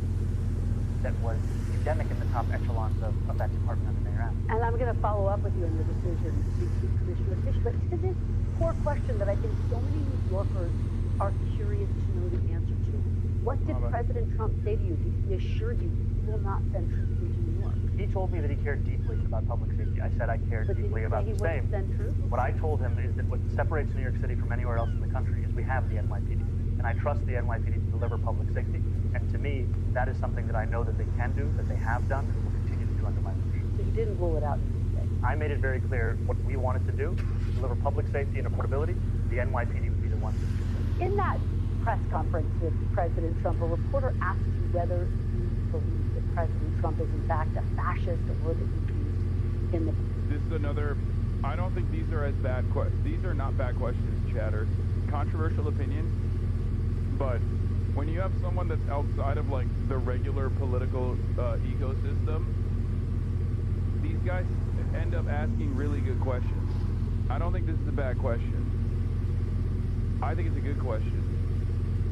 I'm glad that he's being interrogated on this stuff because he's been notoriously evasive on this stuff. Okay? Whether you truly believe Donald Trump is a fascist or not, and how you end up squaring that circle, that's a big one. How do you collaborate with someone that you call a fascist? I think that's a fair question to ask. Jessica Tish is a fair question to ask. Hakeem Jeffries and the endorsement of Hakeem Jeffries is a fair question to ask, especially considering that you ran on uncompromising anti-Zionism, only to turn around and be like, no, Hakeem Jeffries is the GOAT. He's my GOAT, and I love him. Like, how much politicking is appropriate in this situation? I know that his goal, first and foremost, is to deliver on an agenda that he promised to his voters as the mayor of New York, but like, how much of that is actually a mistake?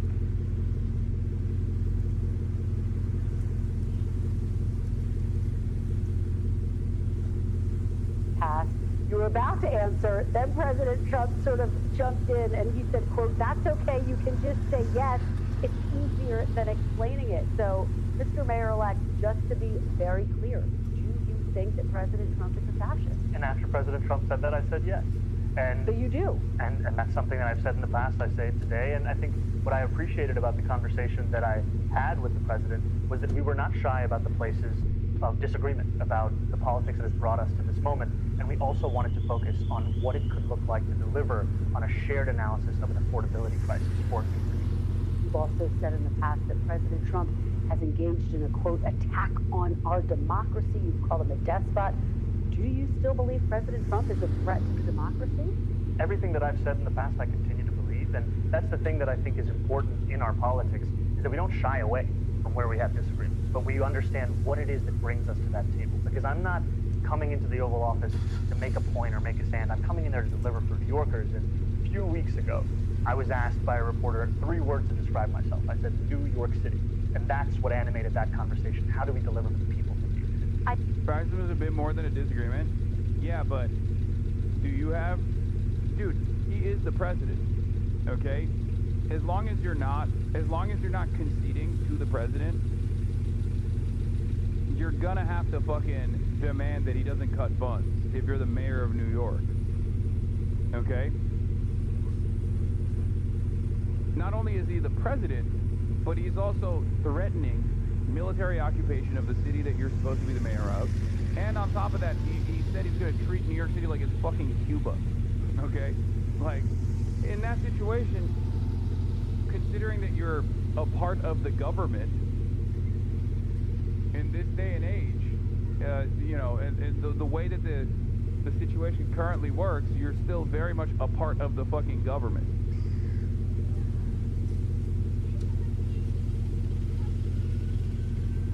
Am I kind of wrong for looking at Zoran a little sideways right now? Just a little? No, it's understandable. I think if you're the governor, you have a lot more amenities, yeah, or you have a lot more power. But if you're the fucking mayor, I see that as like a little bit different, you know? But yeah, of course, it's okay to be critical. It's okay to be critical. By this logic, should every Democrat be more friendly to Trump? It depends. It depends on what position they occupy and what the president has said about them. Or what the president has said they're going to do to the fucking city that they're a part of. Because, like, first of all, Democrats already play ball with the president. A lot more than they should be. I think the major criticisms that I have of Zoran so far is the Chiose counter, like right out of the gates. I disagree with that. I understand where he's coming from, but I think it's a miscalculation, it's a misstep, and I think Hakeem Jeffries is going to, whether Zoran is nice to him or not, always going to undermine the left flank of the party. That's his position. That's number one, and then number two is the Jessica Tisch thing. Okay, I don't really care about him. I don't really care about him like going and talking to the president and seemingly coming across as like chummy in this interview, especially when he's not backing away from any of his positions. Like, so far, I think Trump is actually, like I said before, playing politics. Appearing positively with Zoran, partially because he wants a little bit of that shine. Okay? And, you know, because he did win on an affordability agenda, and Donald Trump knows that that's like a major thing that his voters demand of him. So he wants to seem more sincere on trying to tackle the affordability problems. And I think Zoran messaged around that very well. That's number one. And then number two, I think Trump wants to throw a grenade in the Democratic Party politics by coming across as more pro-Zoran. Coming across as more pro-Zoran actually causes some level of instability within the Democratic base, or at least not in the base, but in the party structure, because you've seen establishment Democrats either refuse to endorse Zoran Mamdani or basically endorse him quietly at the last moment, like Hakeem Jeffries, right? Or even be antagonistic towards him and call him a jihadist and shit. Yehuda says, the biggest issue I have with him so far was saying that people should be able to pray without being threatened in response to a protest about a land sale. Very much Zionist capitulation that directly affected me and other protesters. Yeah, I didn't see what his response was to the synagogue protest that place, but that was like classic. That was classic pro-Israel doing land sales and fundraisers for the fucking IDF inside of a place of worship. It says a lot worse things about the Zionists in that circumstance than it does about the fucking people protesting against it. The people protesting against it were doing something totally valid, and Zoran Mamdani, given his long history of anti-Zionist protests, absolutely knows what that looks like, and absolutely knows who's in the wrong there. So any kind of fucking capitulation to that shit is ridiculous, but I suspect that he probably wasn't as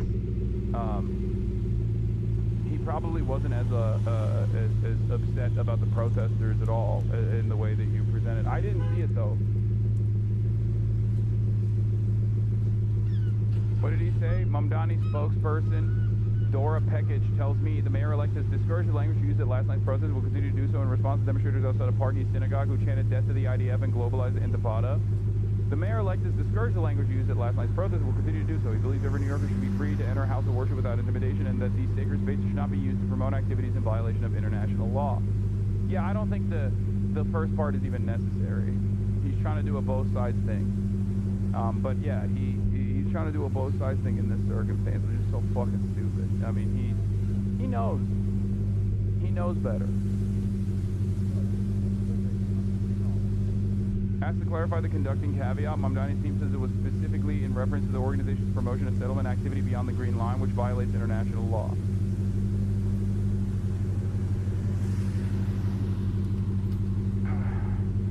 Yeah, note that he didn't disavow the protest itself and actually didn't disavow the synagogue event. Yeah, this is because this is This is the issue with the initial disavowal of globalized intifada. His first response was appropriate when he said, like, people don't understand what this means. Yes, it comes across as hurtful only because people are scared of the word Arabic, the word intifada, which is an Arabic word. Okay, he did disavow the synagogue event. No, I know, I understand that. I'm just saying that he doesn't even need to say, like, all people should be fearful of going to the place of worship. I'm sorry, dude. If you're going to an illegal land sale of a fascist apartheid state in any place, whether it be a place of worship or not, then it's no longer a place of worship. It's a criminal activity hub. Okay? Protest is the least people can do in this circumstance. Everyone else who has an issue with that can suck my entire dick. Okay? That's it. I think it's fucking ridiculous. I also think it's fucking ridiculous to complain about the language being used in this circumstance. Like globalized intifada, it's a hurtful language. It's scary. It's like, no, you know better. You know it's not fucking hurtful or scary. You're just paying the piper here. Okay? You're trying to do your very best to manage the situation in a way that you don't even really need to. I understand during the campaign where you're like fearful that this was going to be the only thing you have to address, and you thought it could be easy to just like chop it, ahead of time. Oh, I'm not going to condemn the language. I'm not going to police the language. I think it's silly. That's probably a better way to go about it. Then again, I'm not the mayor, but as an analyst, as a commentator, this is my assessment. This is my position. I think when people are being insincere in their demands, you don't have to capitulate to those demands. Those are insincere demands. There's no reason that you have to capitulate to those demands. As a matter of fact, authenticity is key here, and it's actually been incredibly helpful for the way that Zoran has been perceived as opposed to the rest of the Democratic Party. So there's no reason to now do this kind of shit. No excuses, but every politician will do the thing we dislike. Which of those actions are you anticipating most from most not?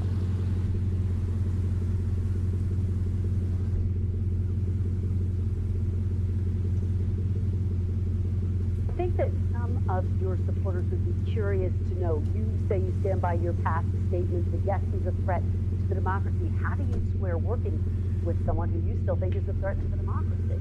I think working for the people of New York City demands that you work with everyone and anyone, that you always look to find those areas of agreement while not overlooking the places of disagreement. And I think this was something that came up in our meeting. We spoke about immigration. We spoke about the fact that in New York City we have sanctuary city policies that allow for the city to work with the federal government on around 170 serious crimes.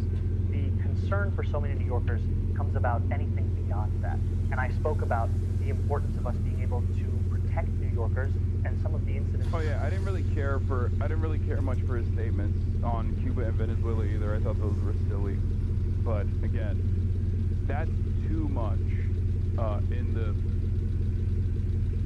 that goes too much into like foreign policy beyond the scope of the New York mayor in general. That we see, they do not do that. You raised the issue of sanctuary cities, so I want to speak to you more broadly about the issue of immigration. This is one that is so critical to you.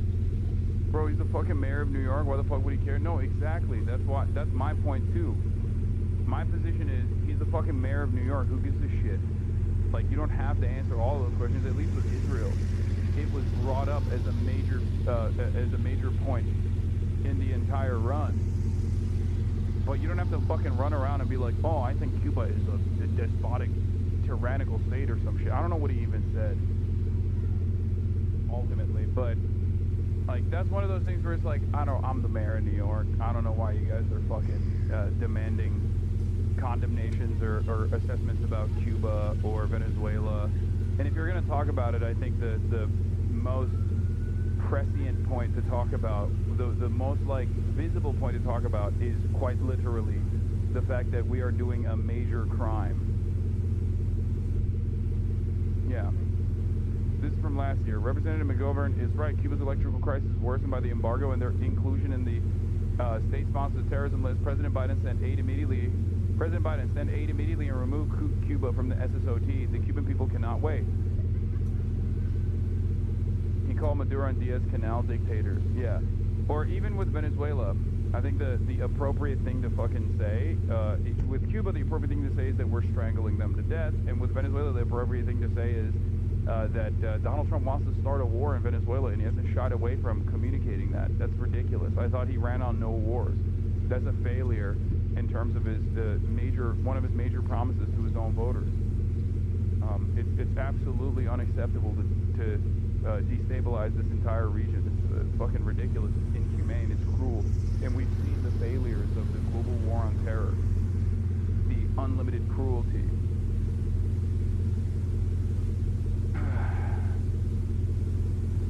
You know? In any case, let's York, the rest of the country as well. One of your top supporters, Senator Bernie Sanders, recently weighed in on President Trump's record at managing the border. He compared it to former President Biden. I want you to take a listen to what he had to say. I'll get your reaction. On the Tim Dillon podcast, which Trump was crazy. did a better job. I don't like Trump. But we should have a secure border, and it ain't that hard to do. Biden didn't do it. Those before him did not do it. We should have a secure border, period.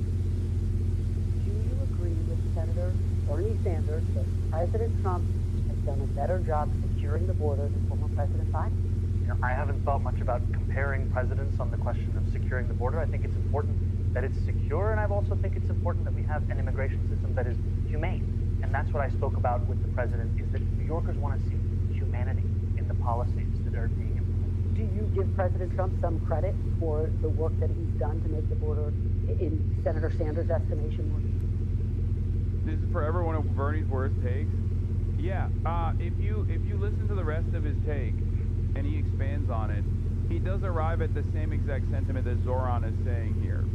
It's just that in that moment, I think it was a terrible fucking way to respond to that question, because you are under no circumstance or no obligation to say Donald Trump is doing a good job with the border, because it's just not true.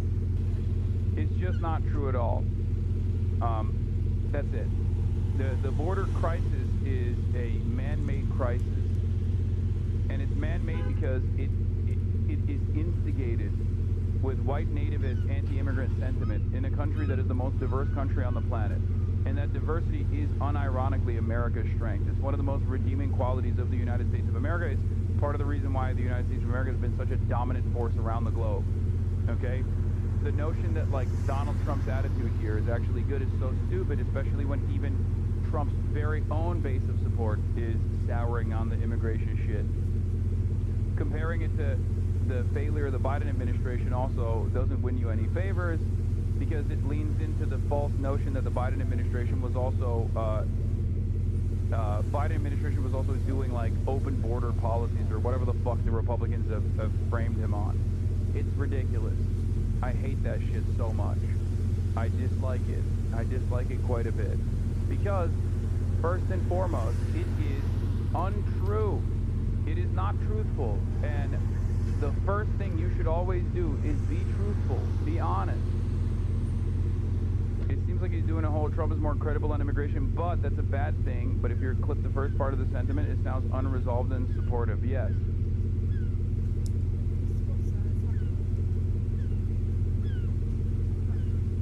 Yo, he's literally a standard Dem right now before entering office, not like mistake by Bernie, how it feels too much infantilization when they make mistakes like this, stupid or miscalculation when it falls in line with them, moderating far more than most politicians who are damned in years. Man, what are you talking about? Low fat. Thank you for the 10 gifted subs. What I give President Trump credit. Do you agree with the president's kill all children policies, reduce education spending? Yeah. that's basically it, yes.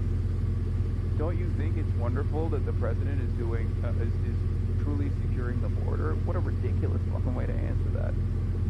What a ridiculous way to answer that. America is what it is because of flows of migration into this country. For instance, the meeting that we had yesterday was one that was focused on how we could work together for New Yorkers, and the place that we could do so most effectively, frankly, is ensuring every New Yorker can afford the city they call home. Well, you take me to my next question, which is about really the central issue of your campaign, affordability. You have said that you want to raise $9 billion in new taxes, increasing taxes on the wealthy, on businesses, in order to fund your key policies like universal child care, which you mentioned. You would need Governor Kathy Hochul to be on board with this, to need her signature. She has never publicly committed to increasing taxes. I know you just spoke with her. Mr. Mayor-elect, did Governor Hochul commit to you that she will support and sign on to your plan to increase taxes? The governor and I had a productive conversation, and what we both committed to is working together for the affordability agenda.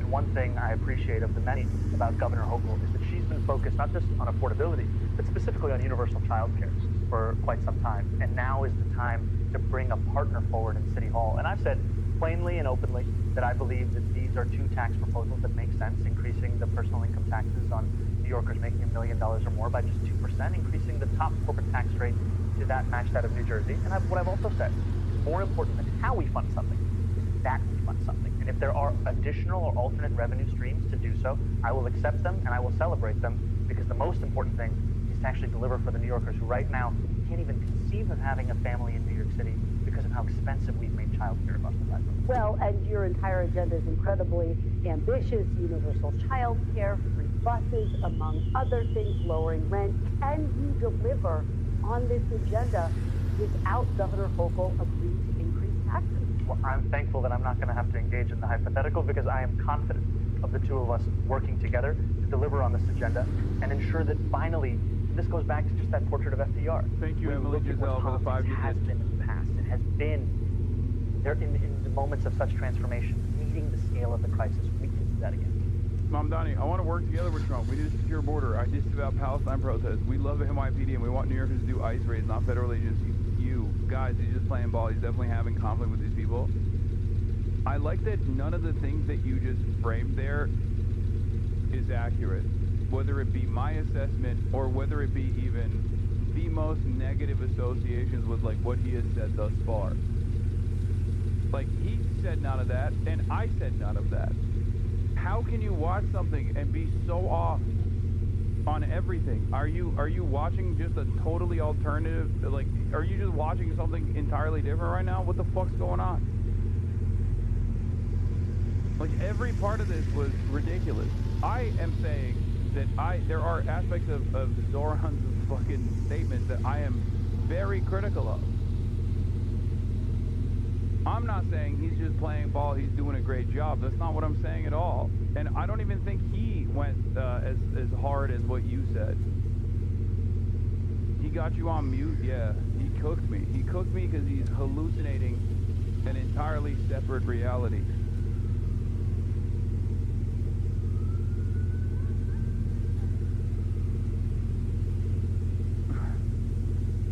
What the fuck?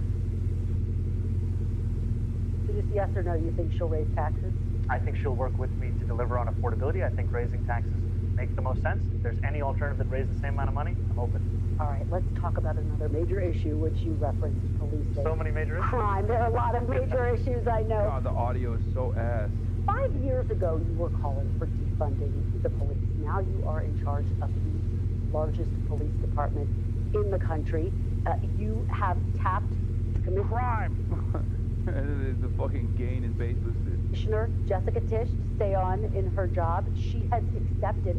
She wants to put thousands more police officers on the streets of New York. Will you do that, Mr. Mayor-elect? I've said over the course of the campaign that I think the number we've had budgeted of 35,000 officers is a sufficient number. What we have to do, however, is allow those officers to focus. You have it cranked up with your extension? I know, but here, okay, let's put it at 100, and let's see if you can hear it.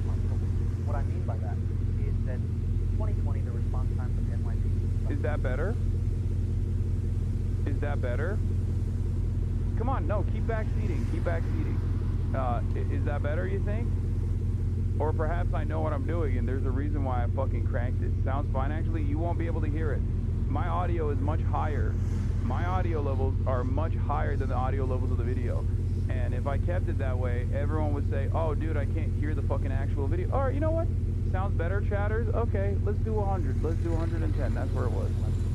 Today, will be 60. A large part of that is because officers are now having to deal with 200,000 mental health calls a year. And so our proposal is to create a Department of Community Safety, task it with the mental health crisis, the homelessness crisis, and allow officers to focus on serious crime so we can get back to the work of delivering. Yeah, as as far as his like defund the police agenda goes, he actually did stay on message on that front, saying he's going to keep the current head count for the NYPD and lower the burden that the NYPD has to deal with. And I think that's an appropriate thing to do. That's a smart thing to do. He's right. That is also a part of the reason why that was a major point for defund the police in general, which is take some of the funds that normally would go to the police and reallocate it back to like social workers, things like that. And on that front, he's actually been consistent on this. But I don't really mind. I don't really mind that liberals think this is a.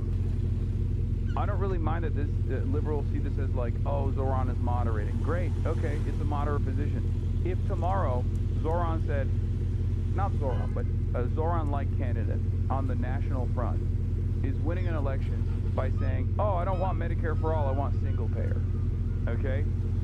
And people are like, well, you said you wanted Medicare for all, but now you're saying single payer. And he ended up describing the process of like, oh, well, we need to pool all of the insurance payment funds into one large pool so that there is automatic leverage for those who are in dire need of insurance. And I think we do that through a modest increase in taxes for at least like some of the wealthiest individuals in society, and the middle class will end up paying less overall as opposed to their insurance premiums. And everyone goes, wow, he really moderated on this position. He really changed it. That's a completely different policy. Then, you know, fuck yeah, I'm on board. You know, who gives a shit what you call it? Call it fucking Trump care if you want to. I care about solutions. Do you see what I mean? So in terms of like his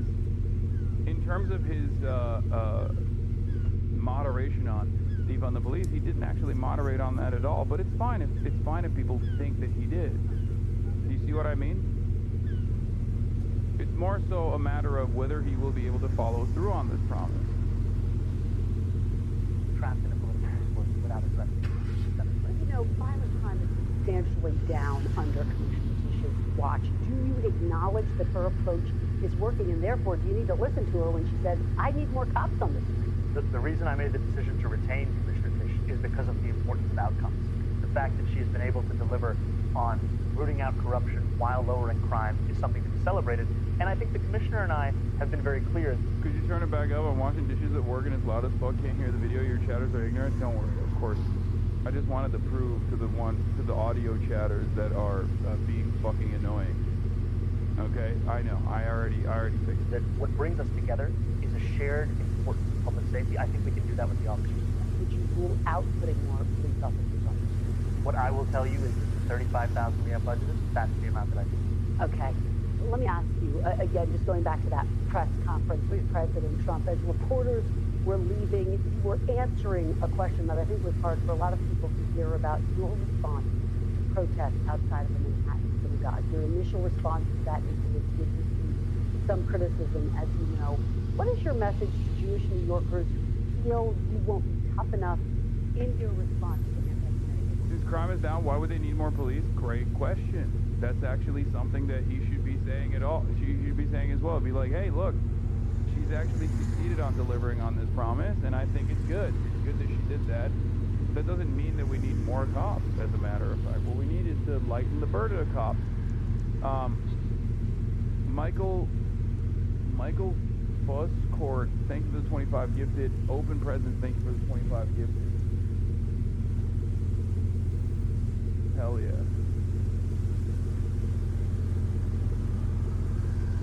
That I'm looking forward to being the next mayor of New York City and fulfilling the commitment I've made to Jewish New Yorkers over the course of this campaign, which is a commitment to not only protect them from across the five boroughs, but to celebrate and cherish them. And what that looks like is rooting out anti-Semitism. It looks like increasing funding for hate crime prevention programs by 800%. And it also looks like ensuring that we have NYPD protection outside of synagogues and temples, especially on the high holy days. And I want to just say, recently on Yom Kippur, there was a horrific anti-Semitic attack in Manchester.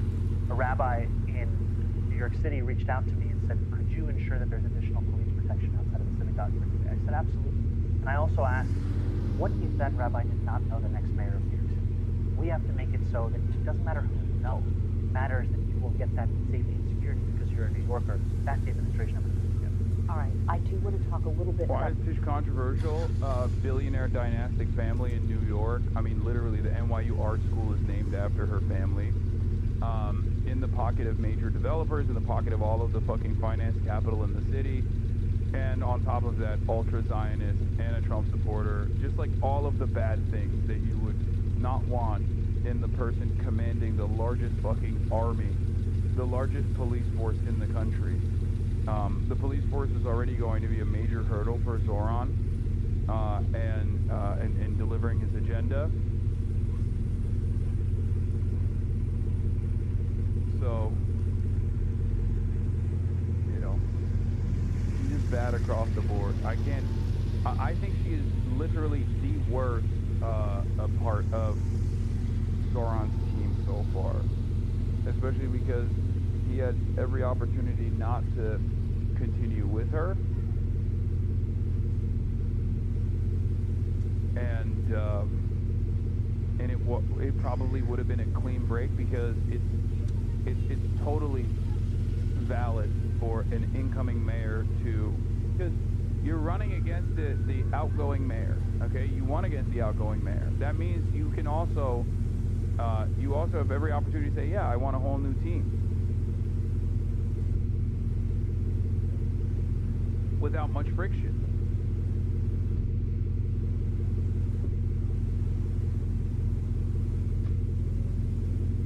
A whole new team that actually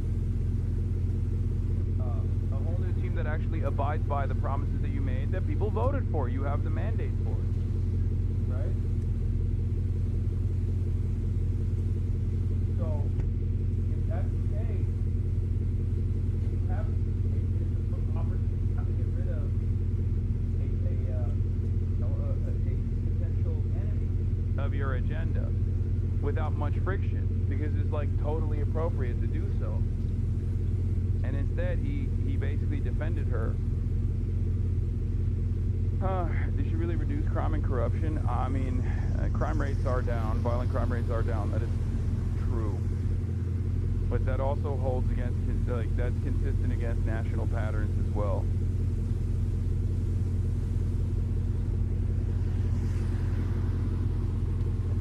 Of the Democratic Party. A number of Republicans are casting you as the face of the Democratic Party. Mr. Mayor-elect, I wonder, do you think that Democratic socialists can lose across the country, battleground? Is it fair to call Zoran's mandate a mandate if 75% of New Yorkers didn't vote at all for a mayor?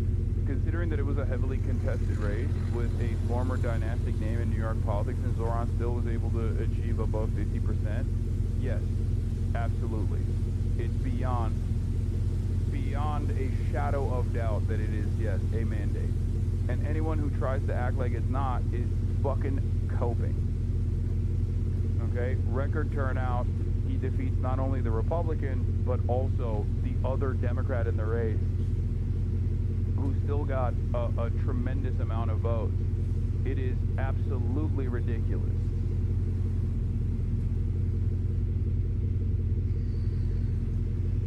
Yeah. Can you really call it a mandate just because it was the highest turnout in New York City electoral history in the last 80 years? Pepega asked the question. Yeah, it's a stupid question. But it's one that the media has been pushing over and over again. So, of course, you're going to have people also repeating that silly line without really reading too much into it or without thinking about it at all. Is normal. That is the reason why the media actually fucking hits that line. He was an independent, get it together? Okay, dude. Come on. Come on now. Yeah.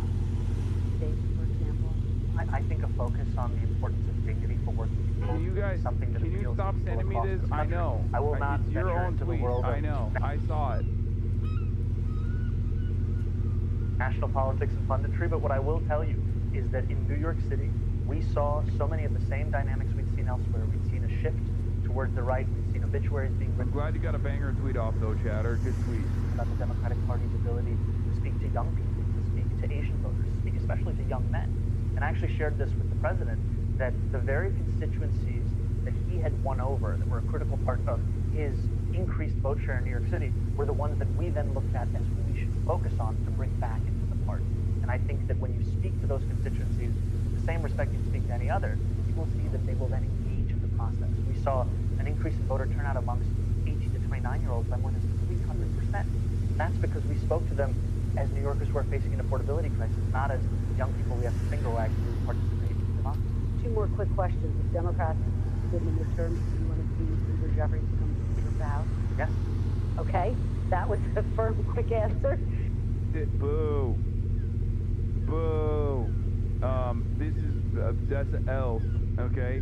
Big L for Lauron as opposed to Zoran, if you know what I'm saying. It's just, nah. I don't know what kind of fucking wheeling and dealing happened behind closed doors, but this is inappropriate.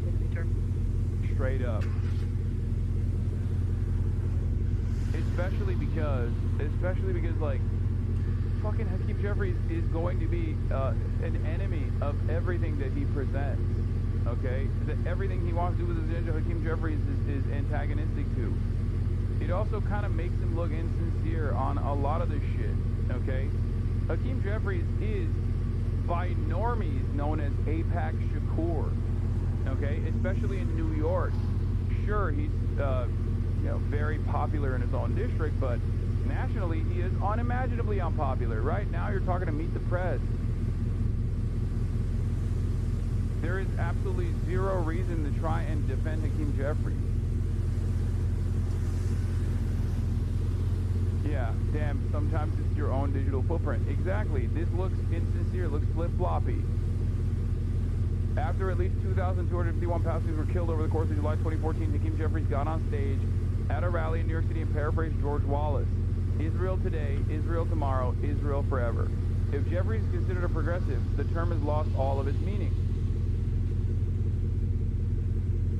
This take, There's exactly zero value in Zoran's agenda as mayor and answering any other way, well handled. I disagree. I disagree vehemently. Hakeem Jeffries does not do shit for Zoran pre-election. I don't know why Zoran is sticking his neck out for him. New York politics. I think he thinks that he absolutely needs to fucking play ball with the nationally relevant establishment Democrats. Otherwise, he won't get any of his agenda across. And it's going to be a real surprise Pikachu moment when he actually doesn't get any of his fucking agenda across, because none of those guys give a shit about playing ball with Zoran in return for him playing ball with them. I don't know why he's doing this. I think this is a major mistake. It is a fucking major mistake. It's a ginormous mistake. These guys are unimaginably antagonistic to everything he represents. I don't know what they're saying behind closed doors, but it does not matter. I know what they do in public. Okay? I know what they have done. What? Asking Hassan for tone tips is insane. What's he supposed to say? Maybe, but let him try to riz Jeffries? No. No. Absolutely not. Absolutely not. Come on, man. Hakeem Jeffries has done nothing. He's done less than even Nancy Pelosi did in terms of offering like decent committee positions to the progressive wing of the party, keeping that caucus together. No shot. Hakeem Jeffries is as pro-Israel as like the average Republican. It's fucking ridiculous. Why is rizzing Trump okay but not Jeffries? Because Donald Trump is the fucking president of the United States of America. Okay? Hakeem Jeffries is a nationally unpopular leader of the Democratic Party that has more power to basically excise the left flank. Donald Trump is the president and he's a Republican. Hakeem Jeffries is like internal party politics.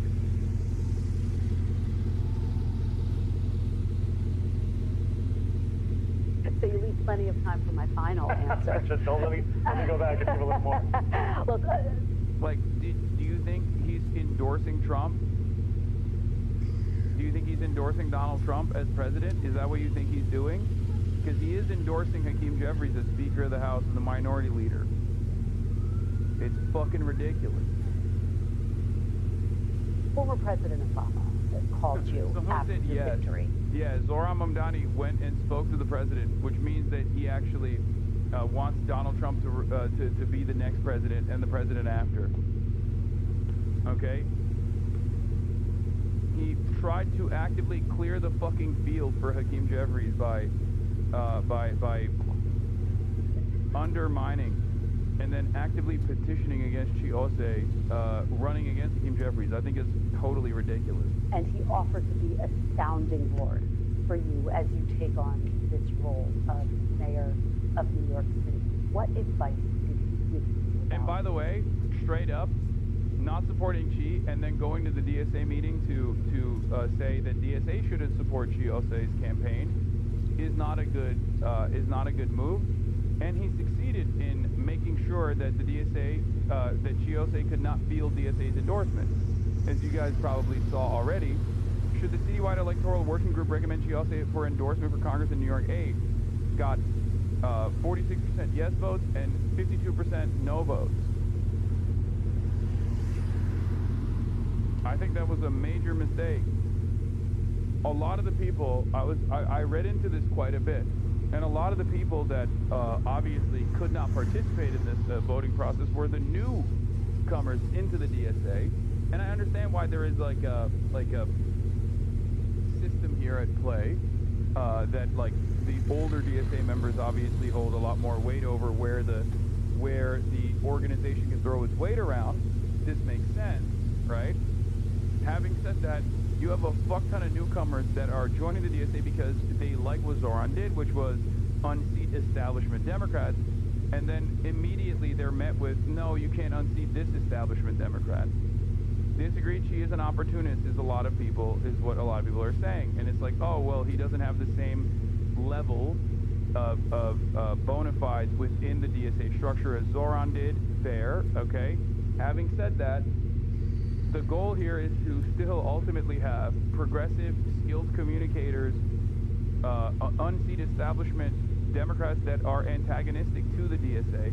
And if you think that the alternative is like Hakeem Jeffries, the alternative of Hakeem Jeffries maintaining his power, continuing to do whatever he has in his capabilities to fucking destroy the left flank, then you're insincere. DSA in 2020, then quitting after a month and only rejoining again after Zoran Mamdani was elected is incredibly sus. Hey! Hey! Stop barking!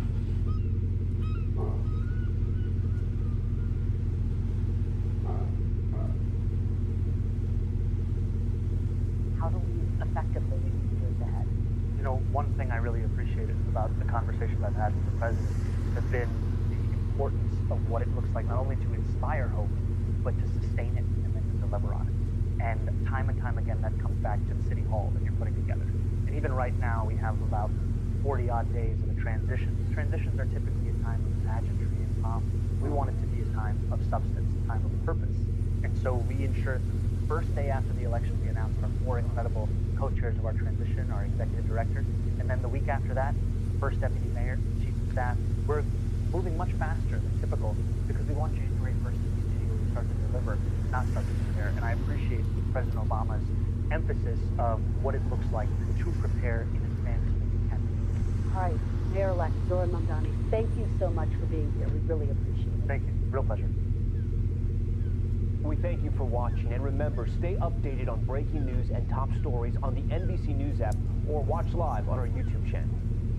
Talk to me about how you figured out Trump's language. It seems What the fuck? to me like you used... I asked them why they did so. I can't hear shit. What is happening? Wait, oh, I don't know. Wait. Meanwhile, if you talk about... I can hear that, but I can't hear this. You guys can hear it, but I How you can't. figured out Trump's language. In this video. That's so strange.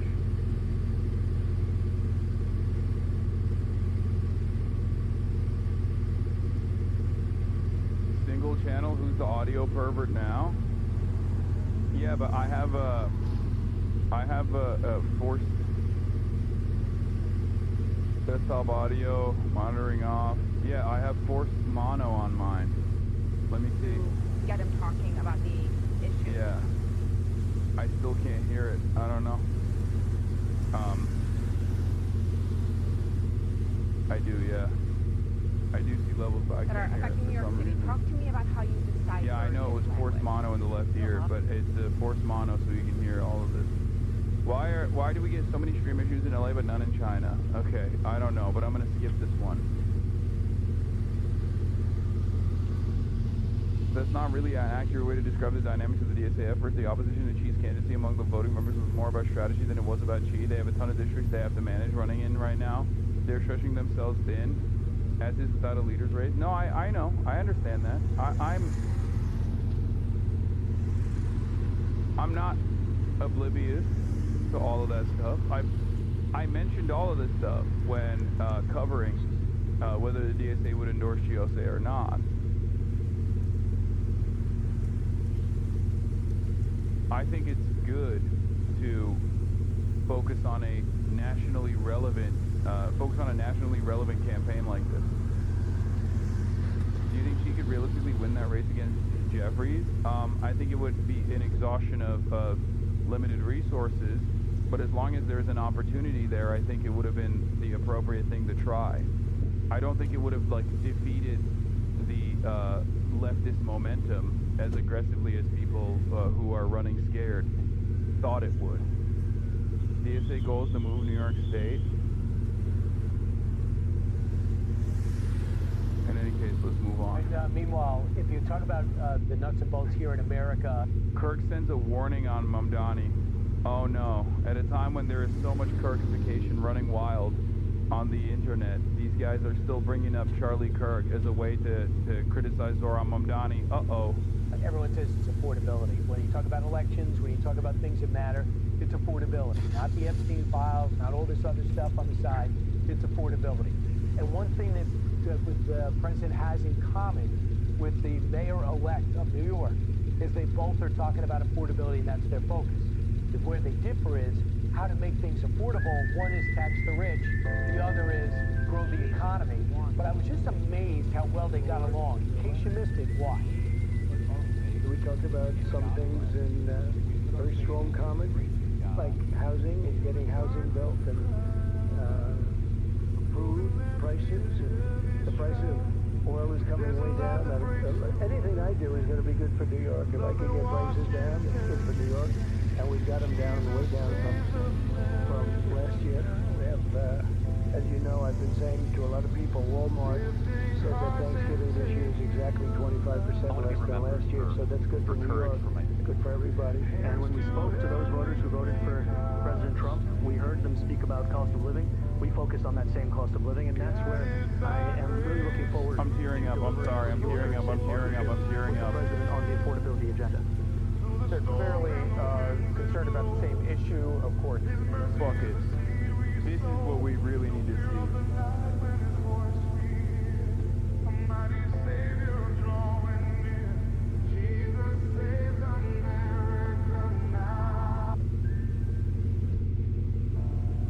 Thank you. God bless you, and God bless the United States. How Thank did you, Xi everybody. Jinping's cum taste? That's so awesome. Keep coping, chatter. Oh, you meant to skip on the... Okay, hold on. Voice in the storm,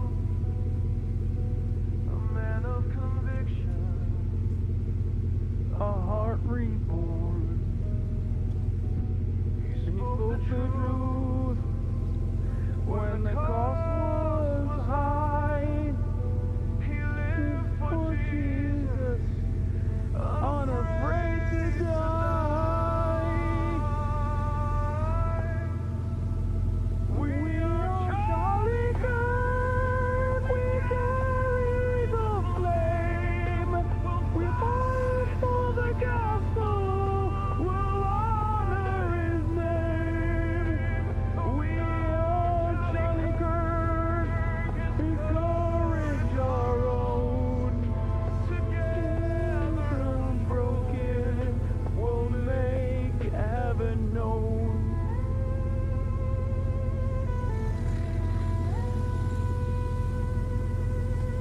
What? Oh God, that was not looking like. Gray names think this is real. Literally burn in hell, Hasan.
Anyway, my dogs heard this song, and I'm not joking, started praying the Lord's Prayer, R.I.P. Kirk.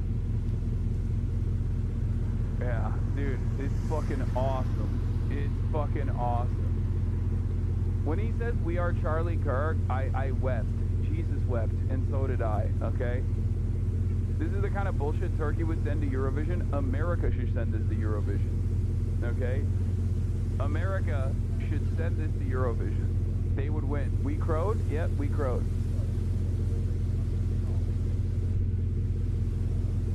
If my Nana believed this real, we would go out and have a hunting accident within the hour. That's crazy. So she could see Charlie Kirk in person in the afterlife. Is that what you're saying? These AI videos of the right are so awesome because it shows how the right-wingers perceive themselves, and it's hilarious. I fucking love this shit. I love this shit because it's my favorite kind of meme where I'm like confused on whether or not someone actually sincerely made this, and the answer is yes, by the way. But it's so bad that it literally could have been made by someone who is a hater. You know what I mean? Like, it's so incredibly broken that I can totally see someone who is a fucking hater making that, and yet it is actually made sincerely. Like, someone made that AI slop because they were, this is a hater meme? No, I don't think it's a hater meme. No, it's not a hater meme. No, someone actually AI generated this thinking it was actually, someone sincerely AI generated this thinking it was actually good for Charlie Kirk. Like, that's what's so beautiful about it. It is those kinds of memes that are the best. The ones that someone makes because they thought that this would like sincerely make Charlie like honor his legacy, honor his memory. I fucking love that shit, dude. It's extremely my shit. It's diametrically opposed. All right, let's keep going. When it comes to how they want to address this, so it'll be very interesting to see how they go forward. But I thought it was interesting that Zoran Mamdani does acknowledge the fact that obviously President Trump, this is a city whose skyline President Trump has helped build. And he's vilified him in the past, and he's the problem. We want to stop Trump from growing. Viciously vilified him. But they seem to, but Mamdani believes that they found a common ground because they both love New York. Go to 110. Hey folks, I was looking forward to having a meeting with the president to speak about the needs of the 8.5 million people who call the same city we love home, and to speak, frankly, about the affordability crisis that is pushing so many of them out of those 5 boroughs. And I found in the meeting that I had with the president a productive one, and a meeting that came back again and again to the central themes of the campaign that we ran: the cost of housing, the cost of childcare, the cost of groceries, the cost of utilities.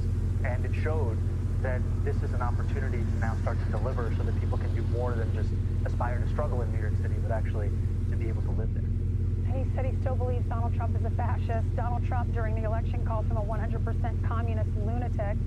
And Mamdani said they were not shy about talking about their disagreements. Yeah, $8 billion, right now, this is what he's inheriting. $8 billion deficit from Eric Adams.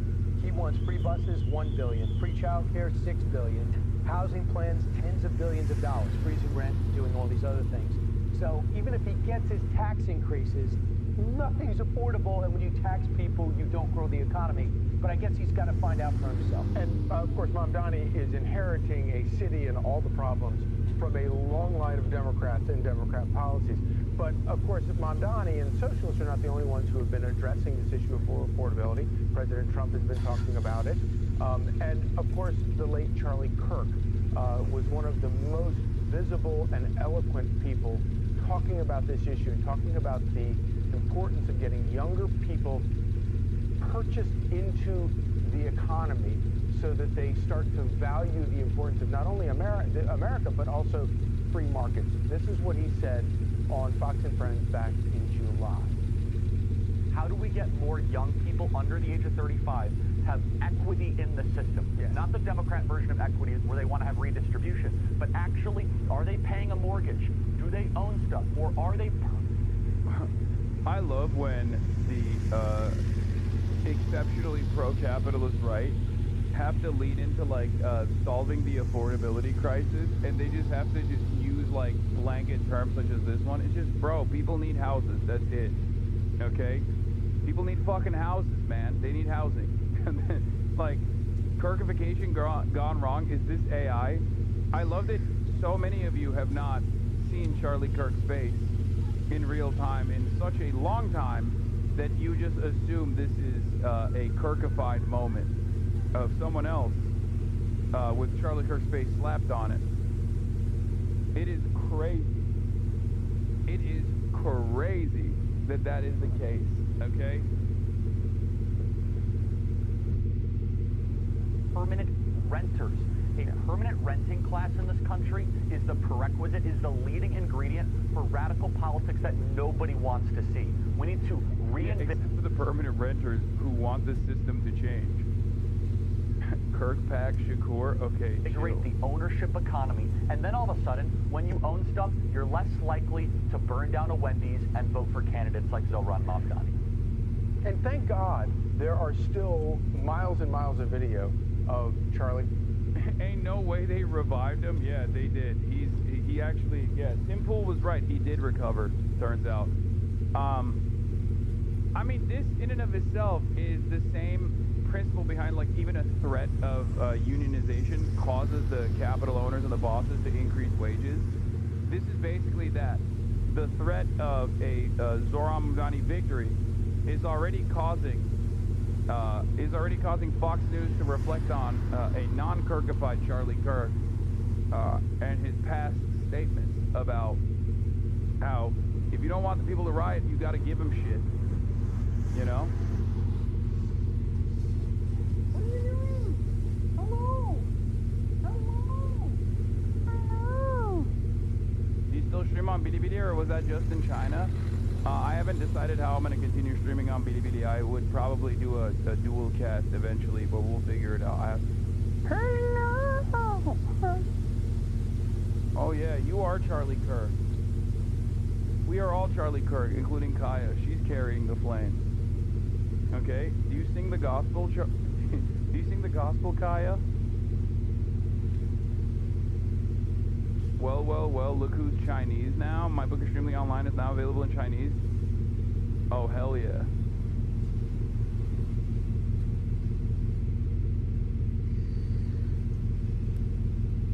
The Chinese century, baby.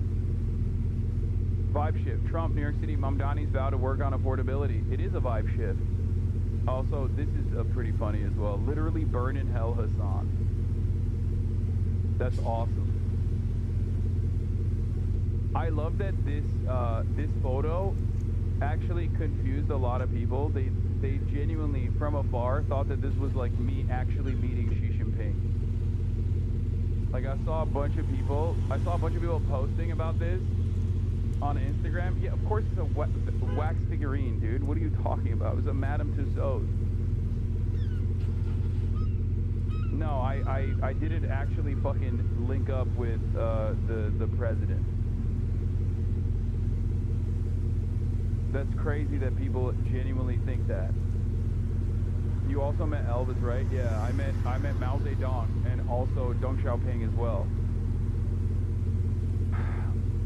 I will say my head looks so tiny in this. I mean, it's crazy. Even what people think access is like.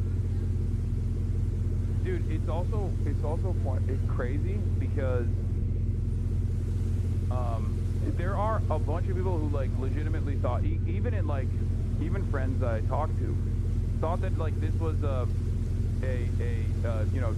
Chinese government-backed trip that we did, which is pretty funny because no, it was not a Chinese government-backed trip that we did. It actually burned massive holes in our fucking wallets. Okay. Someone even called in on Majority Report thinking it was a paid CCP trip. I wish it was. Okay. Next time, inshallah, it will be a CCP paid trip, hopefully. But no, I do not have that level of motion. Buckets and buckets. Are you going to cover Hasan's trigonometry episode or his paid CCP trip?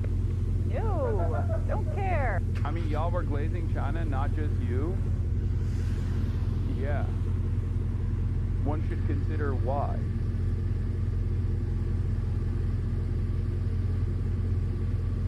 Did they think this was CCP sponsored? Hi, I'm at the muscle bar.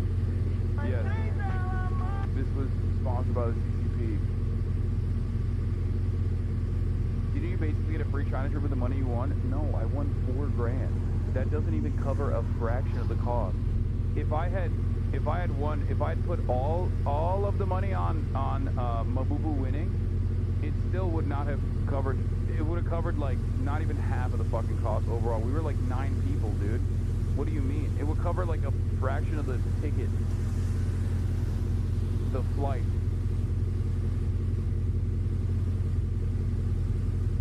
Yeah. What was the most expensive thing about the trip? I mean,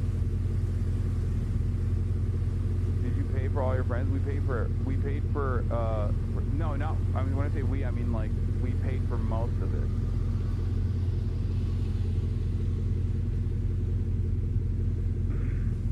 I didn't personally pay for everything, no.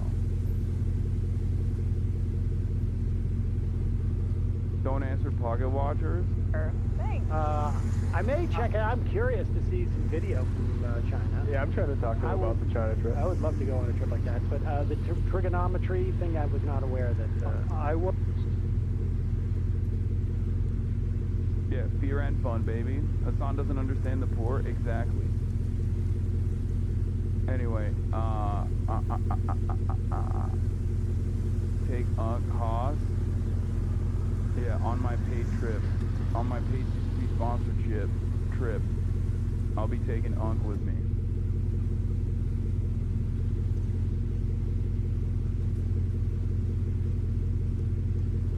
You could do a China trip for under 4K for 2 peeps. Yeah, show chat Mabubu, click on his image. Yeah, this is my goat. This is my horse, technically. Not my goat, but this is the horse that won me big. Straight up, literally, fucking put 1,000 Hong Kong dollars on it because I thought, you know, cool name. That's it. All of those dudes running around like looking at horse manure, trying to fucking figure out which horse is gonna win, doing parlays and shit. Turns out all you had to do was just like go off vibes. All you had to do was go off vibes, Mabubu.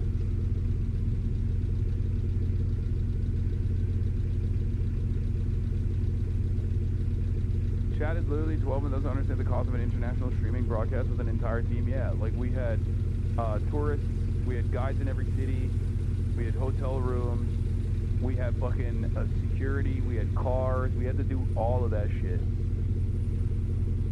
Yeah, it was like a band touring basically.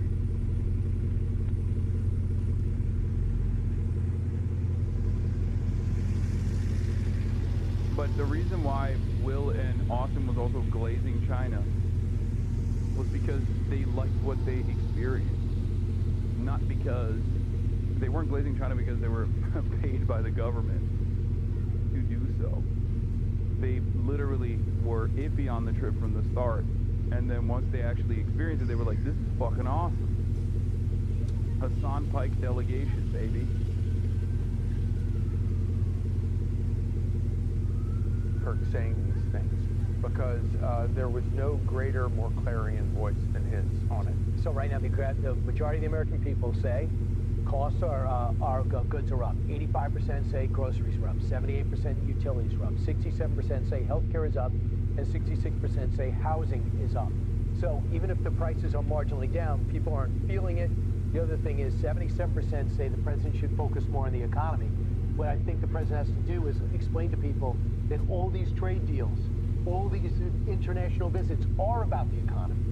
This is all about bringing money in. It's not to get enough. I don't know about that.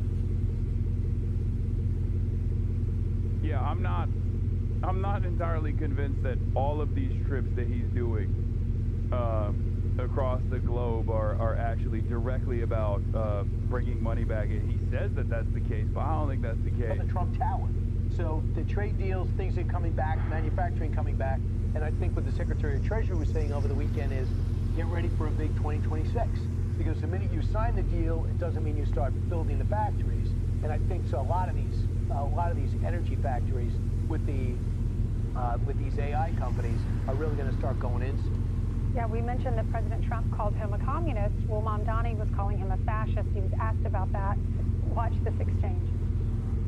I want to clarify your answer to Stephen Nelson. He asked about your comment calling the president a fascist, and your answer was, both President Trump and I have been clear about our positions and our views. Are you affirming that you think President Trump is a fascist? I've spoken about... Okay, you can just say it. Okay. It's easier. You can say it. It's easier than explaining it. Just to be very clear, do you think that President Trump is a fascist? And after President Trump said that, I said yes.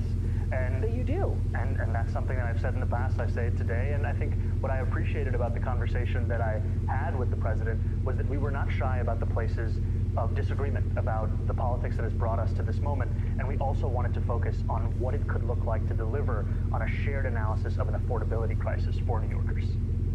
He didn't say yes, that Trump's a fascist. But it would have been interesting if Donald Trump gave him a chance to answer that question. He was trying to save him for a second. Yeah, why would he meet with a fascist? He goes, yes, of course I believe Donald Trump's. Why would he meet? He doesn't believe he's a fascist. He acts like a tough guy to his socialist friends. But we'll see, because the president, you know what he did yesterday? Said, I'm going to hold off on putting in ICE, additional ICE, Border Patrol, and FBI into New York City, like he did in San Francisco. He's like, show me you can round people up. Problem is, he loves the sanctuary city policy, doesn't want to round up anyone, and he's not going to give ICE access to Rikers. Soon that's going to become apparent, and the president's going to have to... Well, several things. They do both love the city, like you said, Charlie, and I think that if they can work together and maybe come to some common ground, maybe Donald Trump can use some of his policies to help sway Mamdani. But this is what Donald Trump likes to do. He likes to meet with the people that he doesn't necessarily agree with to try to come to some common ground. I did like that he said, just don't lie. Just go ahead and call me what you're going to call me. Say, if that's what you think about me, just say it. You can say it. I've been called worse than a despot. Yeah. Right, but the only thing I think the president's big picture is, I'm going to elevate the socialist wing of this party. I'm going to tell them how great they are. You know what it causes? People like Hakeem Jeffries, Senator Schumer, Senator Gillibrand go, wait a second. We're trying to control that wing of the party. The president just elevated it and said, hey, you two fight it out. I'll watch. So I think it helps him in the midterm. And you know who's not? I'm Steve Ducey. I'm Brian Kilmeade. And I'm Ainsley Earhart. And click here to subscribe to the Fox News YouTube page to catch our hottest interviews and most compelling analysis. Before trying to assess the viability of a would-be peace deal today, counting the cost of war in Kharkiv last night. According to officials in Ukraine's second city, 4 people died as a result of these drone strikes, 13 injured, 8 homes, a school, and power lines damaged. Earlier today on social media, Donald Trump dangled the possibility of a breakthrough on peace talks, but then added, don't believe it until you see it. And on that last point, at least, 67-year-old Alexander Voropev agrees. We don't believe in peace negotiations, because while politicians sit at the negotiating table with a pen, we're hit by missiles and bombs. People die. A woman was killed today. Her remains will only just retrieve now. Today, Hasan's chair reacts always to the worst videos. I know, I'm sorry. I had to poop. I'll be radically honest with you guys. The one thing about the China situation, the one thing that is, you know, not great about the China situation is that my poop schedule has changed. I poop fast though. Good. You beat the odds, the goat.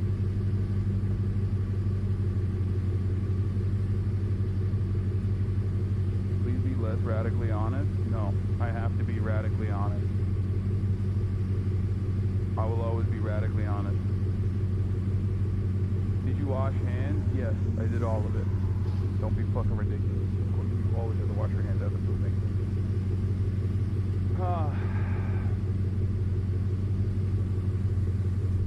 That was one of the better things about China as well, which is that I didn't have to fucking worry about bidets. They got bidets everywhere in all the hotels. This is why people think you're annoying and block you. Okay, well.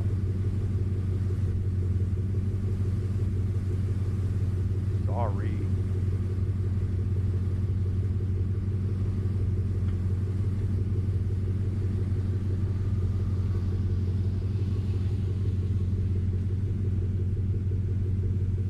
Anyway, Trump claims on big progress on ending the Russia-Ukraine war. Let's take a look. Addressing the Swedish Parliament, Vladimir Zelensky acknowledged some progress in talks over the weekend in Geneva, but his key message, Ukrainian sovereignty, is non-negotiable. There is a lot of noise in the media, a lot of political pressure, and even greater responsibility for the decisions ahead.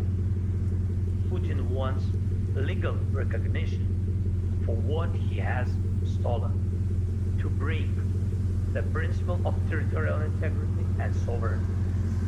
And that's the main problem.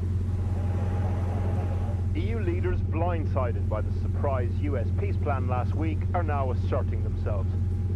At a meeting in Angola today, walking that tightrope between not raining on Trump's diplomatic parade, but also holding the line on Ukraine. Ukraine's territory and sovereignty must be respected. Sovereignty. Only Ukraine, as a sovereign country, can make decisions regarding its armed forces. The choice of their destiny is in their own hands. I'll keep it a $1.50. Might is right politics, baby. This is all it is. Might is right politics is what it is, and it turns out that America has much less motion on the global stage, because this peace deal is anything but, okay? It's anything but, let's be real. But also, as Trump would put it, he does not hold the cards. There is no holding of the cards on the American front at this point. Like, he has been pushing for Ukraine to capitulate to all of the demands being made by the Russian side here. And I don't even know how you deal with it. I don't even know how you come to a conclusion here. America has motion. They just don't want to use it to help Ukraine. I don't think America has that kind of motion. Beyond the maximalist position, which would be, you know, threatening nuclear holocaust, mutually assured destruction, what motion do they fucking have?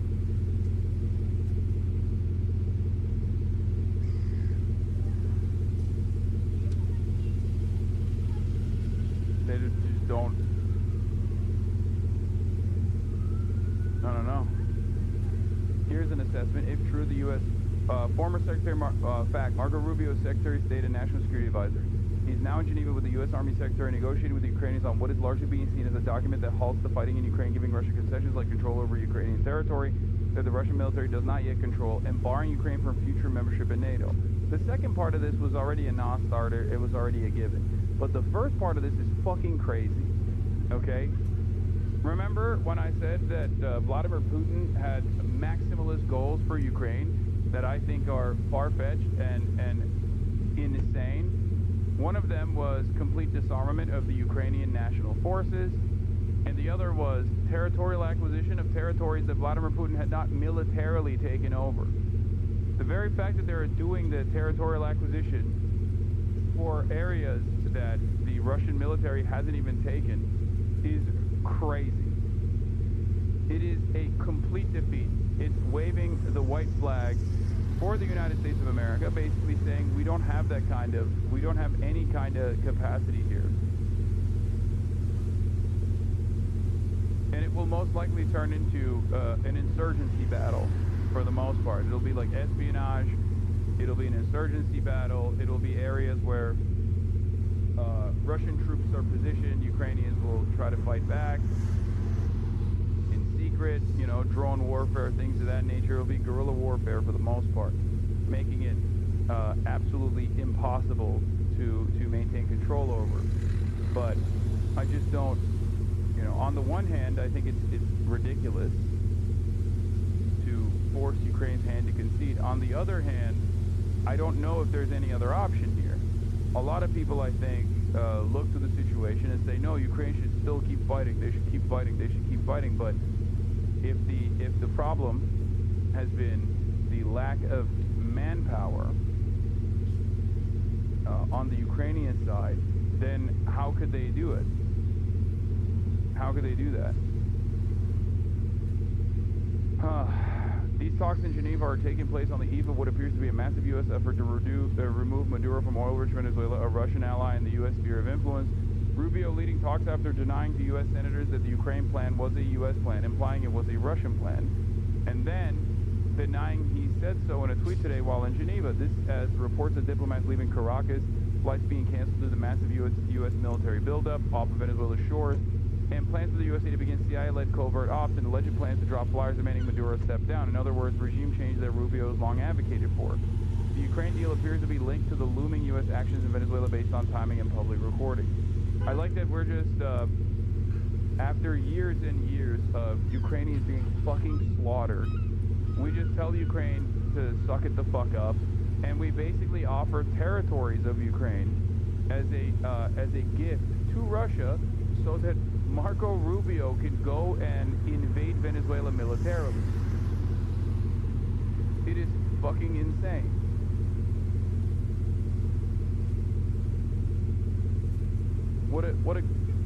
Yeah, we're hot swapping wars now. I mean, one could say that we already did that, kind of. The thing is, the leftists in Ukraine are not giving up the fight. They've stated many times recently that they will die fighting with or without support from the West, and I don't think the ultra-nationalists will surrender to. Partisans will rise up, and it will never end. Yeah, I think that the next stage of Ukrainian resistance will look more like an insurgency rather than state-sanctioned defense from the standing military.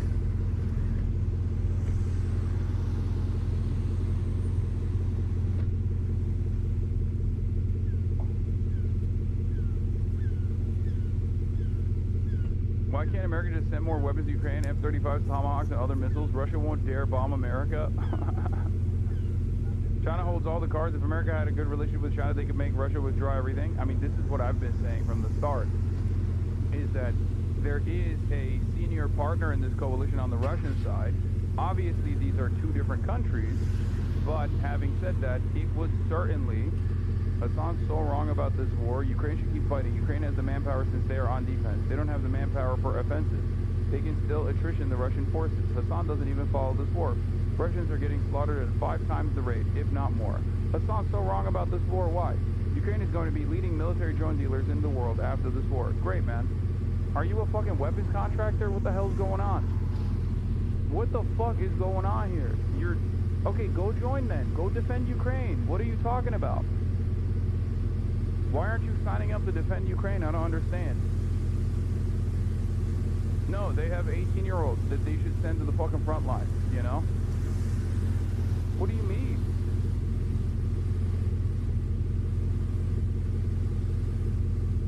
but Ukraine has value. Dude, this isn't like a game of grand strategy. This is real human beings that we're talking about. This is the next generation. This is the future of Ukraine. What the fuck? Like, this is a calculation that the Ukrainian government has to make. Do we even want to have do we even want to have a future for this country, or do we try to defend it to the very end with no with no guarantee that it will actually work?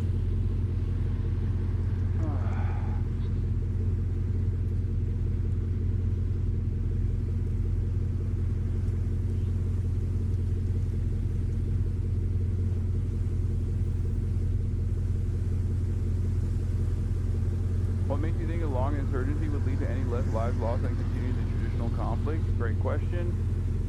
I think that ultimately there's a difference between those who are willing to fight back and try to disrupt Russian occupation that will be recognized by the Western world by force, rather than kidnapping people in Lviv and Kiev and like forcibly sending them with relatively little training to the front lines to just die. At which point there will be people that are still advancing the interests of what remains of Ukraine as the next generation of Ukrainians, as opposed to people being shipped off into the fucking front lines is the way it currently works.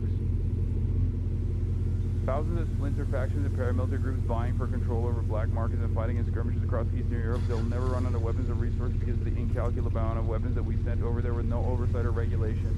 Yeah. Yes, that too.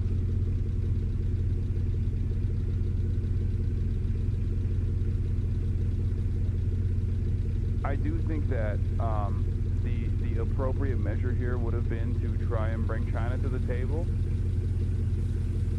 and then get, offer some positive cooperative agreements to China, to get China to also get Russia to scale back without additional territorial acquisition. And before people say, oh, China doesn't have that kind of power, it absolutely does have that kind of power. It is a global superpower. It is probably the most powerful country on the planet, at least in terms of its manufacturing capabilities. The idea that, China has no say in this process is just something that the Chinese government says. They absolutely do have a say in this process. And I don't think it's bad to bring them to the negotiating table as well. Of course, China itself doesn't publicly say it has any interest to do so, which is why I'm saying you have to sweeten the deal for China. Do you understand? China will strategically posture and say, oh, Russia is a totally separate country. What do you mean? And it's true. There is truth to that. Russia is autonomous. It's a sovereign nation. It's its own country. It has its own ambitions. But having said that, Russia is not a magical, mystical nation that is completely removed from global trade. They still have contracts. They still have allegiances. And European leaders have said they will look towards the East after Russia. Why would China want to help the West? I think it also helps China's global standing as a force for good in general, as a force for like a more manageable ceasefire negotiation that doesn't actually directly destroy what remains of Ukrainian sovereignty ambition. Anyway. The initial US plan last week spoke about Ukraine reducing the size of its army and relinquishing its claim on the 20% of the country Russia has occupied. But the Europeans have a counter proposal now on the table. It's reported that the European version rejects the idea of restricting NATO enlargement, for example.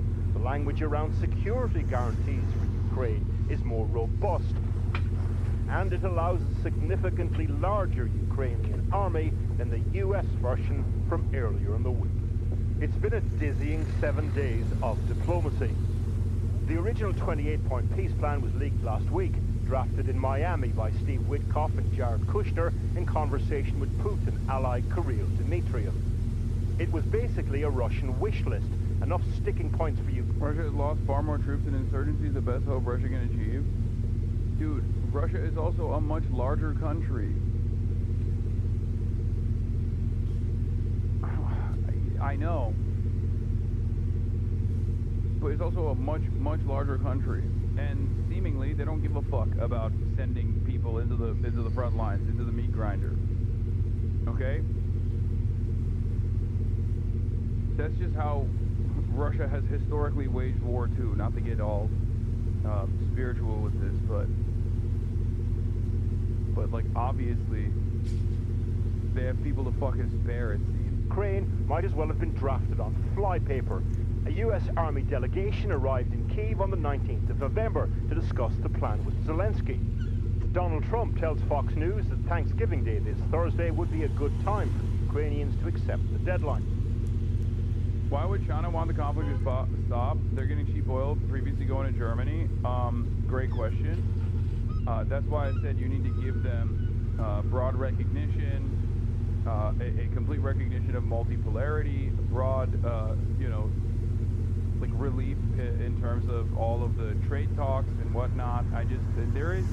There's a lot that America could offer to China to get China to play ball against their best interest right now. You know? Then the pushback. It's not like China didn't have a peace plan for Ukraine. They did. They co-authored a plan with Brazil, which Ukraine immediately fucking rejected, and the Western powers immediately rejected. And that peace plan, unironically, looks a lot better than what the fuck the Trump administration is selling right now. They're not even selling it. They're just forcing Ukraine to adopt this as a peace plan, what is not a peace plan at all. It's just like give Russia territories that they want, that they haven't even personally, militarily acquired. Talks began in Geneva, involving the U.S., Ukraine, and Europe. Read the peace plan. It does not offer back Crimea or NATO membership. Yeah, that part is that's done anyway. I'm not talking about that. I'm not. That part was already a given. Anyone that is even a little bit aware of what's going on understands that was already done. Okay. Many people have yelled at me over both of those points over and over again, saying that I'm fucking pro-Russia, saying that I'm a Putinist, and I'm dick riding Dugin, I'm a Russian imperialist, or whatever the fuck. That was not even a part of the negotiation for serious people. But what is actually new, or what is a Russian demand here, is the complete territorial acquisition of areas that Russia even hasn't occupied militarily. That's fucking ridiculous. Okay? That is ridiculous. Or a demand for disarmament across the board. Like, that is completely ridiculous. Right? That stuff is crazy. Partners. On the U.S. side, Marco Rubio, the Secretary of State, becomes much more involved, which brings us to today's diplomatic tug-of-war between the U.S. and European proposal. In the last few hours, the Kremlin spokesperson said Moscow hadn't yet received anything official by way of a counter-proposal. When they do, as things stand, the world... Can you explain the NATO point? I don't understand why it's a given. That was a major red line for Russia from the start, and European allies already were aware of this red line, and European allies already were saying, no, Ukraine is never going to be a part of NATO. They lied in public over and over again, but they also openly stated that was not going to happen anyway, that was a non-starter anyway. From the start, it wasn't even like a question.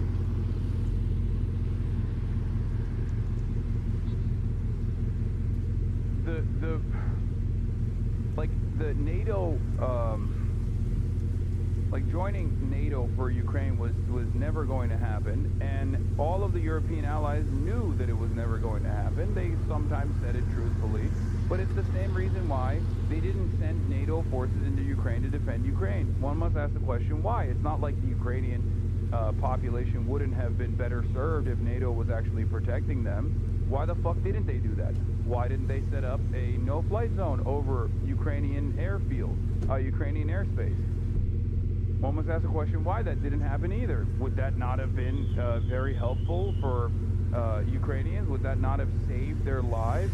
No, not because it's not NATO, okay? It's because that would have meant mutually assured destruction. A nuclear armed state, or a bunch of different states that are under the nuclear umbrella of the United States of America and even France and numerous other countries going to war directly with another nuclear armed nation, a nuclear armed foreign adversary, the Russian government, the Russian military.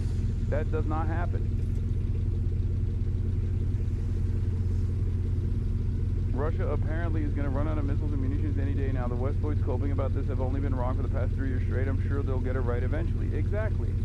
The best possible no-fly zone is a fake term. No, it just means that you establish air superiority by knocking out any Russian planes that end up flying in this no-fly zone with Western planes and Western air defense systems. And that would mean direct war, because Ukraine obviously does not have the capabilities of establishing a no-fly zone over Ukraine, so it would have required American weapons and American soldiers. This was a demand being made by the Ukrainians. It was a demand being made by the Ukrainian government. It was a demand being made by Zelensky. It was a non-starter, and there's a reason why it was a non-starter, and that is because it would have just been nuclear armed nations going to war with one another. Mutually assured destruction. Anyway, the Zoran interview came out as well, but we're going to keep covering this. We may not be much closer to a ceasefire than we were this time last week. Ulrich Brand there, where we can speak now to the former Danish Prime Minister and former Secretary General of NATO, Anders Fogh Rasmussen. Thanks very much for joining us. I mean, how alarming was it to see a plan which looks like it was largely formulated by Russia, adopted by the US, and foisted on Ukraine? It was indeed very alarming. It's important to understand the 28-point plan is not a peace plan. It is a capitulation document. It is a blueprint for Trump defeat and Putin win, and that's why it has to be changed fundamentally. And who must be the architect of that change? Because you said recently that Europe must stop being a commentator and become an actor. At what point does Europe have to accept that Trump keeps circling back to Moscow's demands and really assert themselves?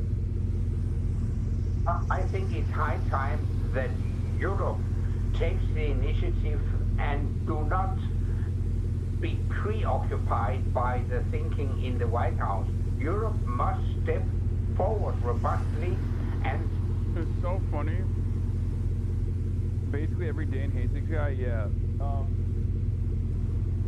It is funny that they're like, Europe must take the initiative, not against the United States of America in like setting up better trade negotiations with like another global superpower, China, but instead take the initiative and outflank the United States of America without the manufacturing capabilities of defending Ukraine, without the manpower that they will send to Ukraine, and without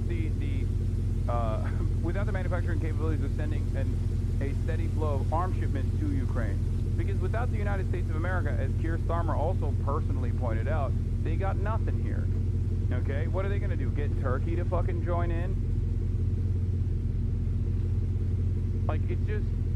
I am in agreement that Europe should act out its own sovereign desires. It's just crazy that European liberals only want to fake posture against Russia. That's the only time where they want to, like, cut away from the United States of America, you know? Not for any other reason. Just that. Okay, good luck. Well, it doesn't seem like things are heading in a direction where you're moving away from American sovereignty anyway, considering that Donald Trump demanded 5% of your GDP to be spent on procuring weapons, mostly from the United States of America, and you guys all said, yes, sir, please, sir, I will do anything you want me to do. I will cut all of the social safety nets that are already withering away in our social democracies, or what remains of our social democracies, and we will do that for you, Mr. President. We love you. You know? Fucking awesome. Play hard power politics, which means give robust security guarantees to Ukraine, backed up by troop presence in Ukraine, and secondly, unlock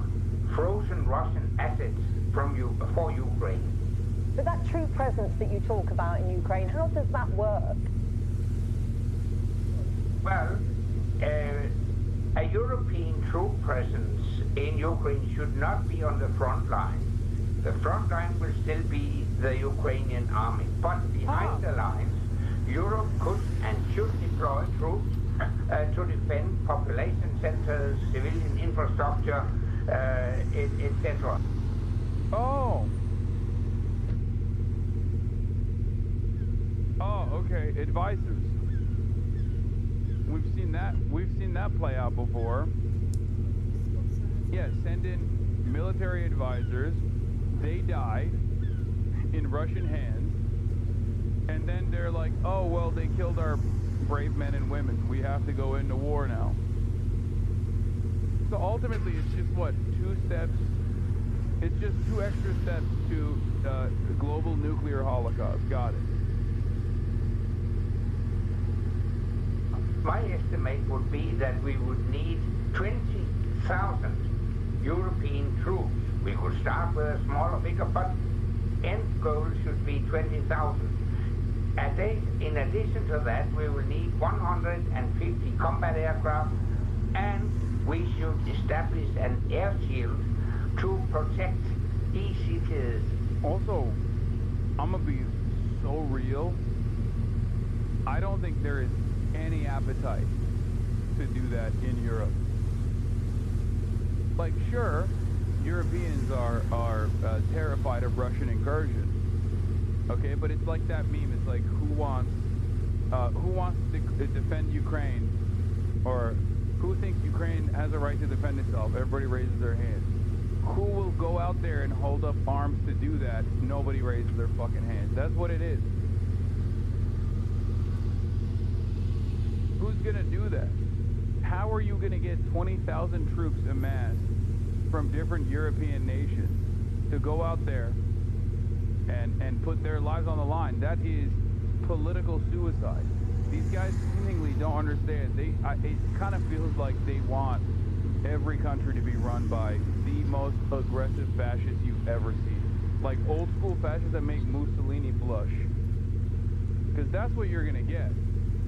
Unprecedented affordability crisis, and a right flank that is growing in support, that keeps consistently moving the conversation, shifting the conversation and the attention back to like refugees coming in, and then you look like you're you look like you just, instead of addressing any of those issues, you're like, oh, here's what we should do. Bring our next generation into Ukraine to fight against the Russian invasion, to defend Ukraine. I don't see that playing well for European liberals at all. Okay? And then all of those right-wing fascist parties will basically run on a openly pro-Russia flank, which they haven't really fully done. They've been like, inconsistent on their position because, like, obviously fascism, at least in the past, during the Cold War, was brought back into, was offered a lifeline by NATO. So in its history, European fascism, post-World War II, absolutely was a NATO invention. Having said that, this time it could be different, at least in order to gain power. In Ukraine. But can this be done without some form of help or backing from the US? Would Europe have enough troops to do that? We do have... Ex-leader of Reform UK and Wales sentenced to 10.5 years for taking pro-Russia bribes. Yep. Wait, you can go to jail for that? What happens? In America, they make you president, dude. Are you fucking kidding me? In America, you're Tim Pool. You get to be in the press pool in the White House. That's crazy. That is fucking crazy. But not Israel? Oh, of course not. As a matter of fact, if you don't take bribes from Israel, they won't let you get a crumb of power in this goddamn country. You have to fight for your fucking life.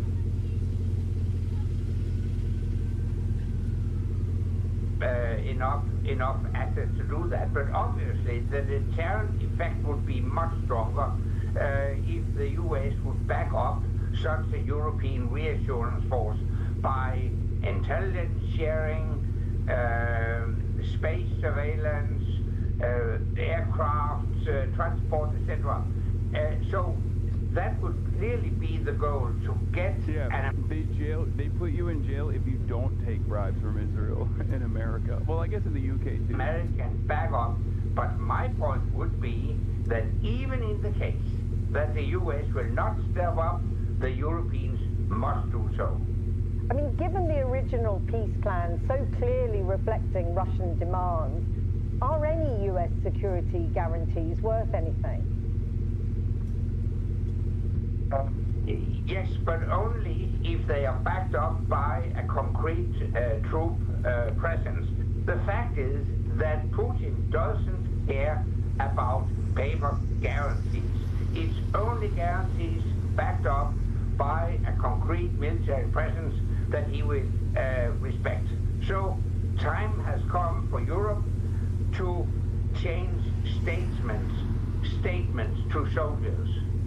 I mean, you've been talking about that for quite a while. Do you see any... Let's bring in our defence and security analyst, Professor Michael Clark. So Michael, getting back to the nuts and bolts of what has been proposed, what we know has been proposed, a key thing is obviously going to be land.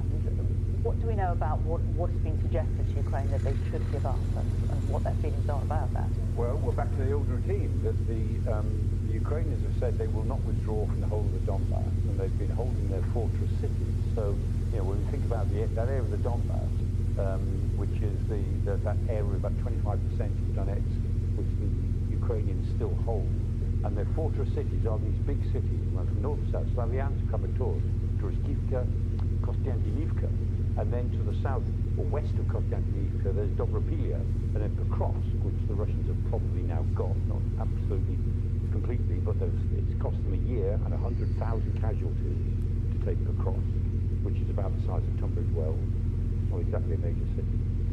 So we're talking about the fortress cities, and the Russians would... We have the same kind of hesitancy, the same lines of thought just 80 years ago in the era of appeasement prior to the Second World War. The Great War was supposed to be the last, but here we are. Yeah, except there is something different, don't you think? And that is nuclear arms. Like, pre-nuclear war versus post-nuclear arms is entirely different. It's an entirely different equation. That's why every single war post-World War II amongst nuclear superpowers has been proxy wars. One nuclear superpower invading a country without nukes, and the other country actually offering military aid and logistical support, as opposed to direct conflict. That's why the Cold War was a Cold War and not a hot war. That's it. That's the whole point.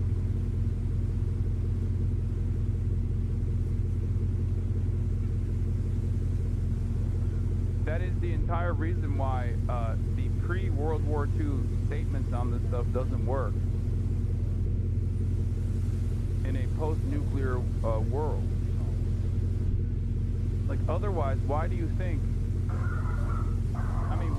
America didn't fucking implement a no-fly zone? Why do you think America didn't implement a no-fly zone over Ukraine? Just for fun? Because they wanted to see fucking Ukrainians slaughtered? You know? Yeah, it's part of it. Noah Coleman's in the building. Noah! Post-nuke clarity. What's good, King? How you doing? Yeah. Here, if you wanna rip bows from the Chinese century, from the Chinese century of prosperity, you can. Yeah, you wanna pull a chair? Yeah. Okay. It's all good.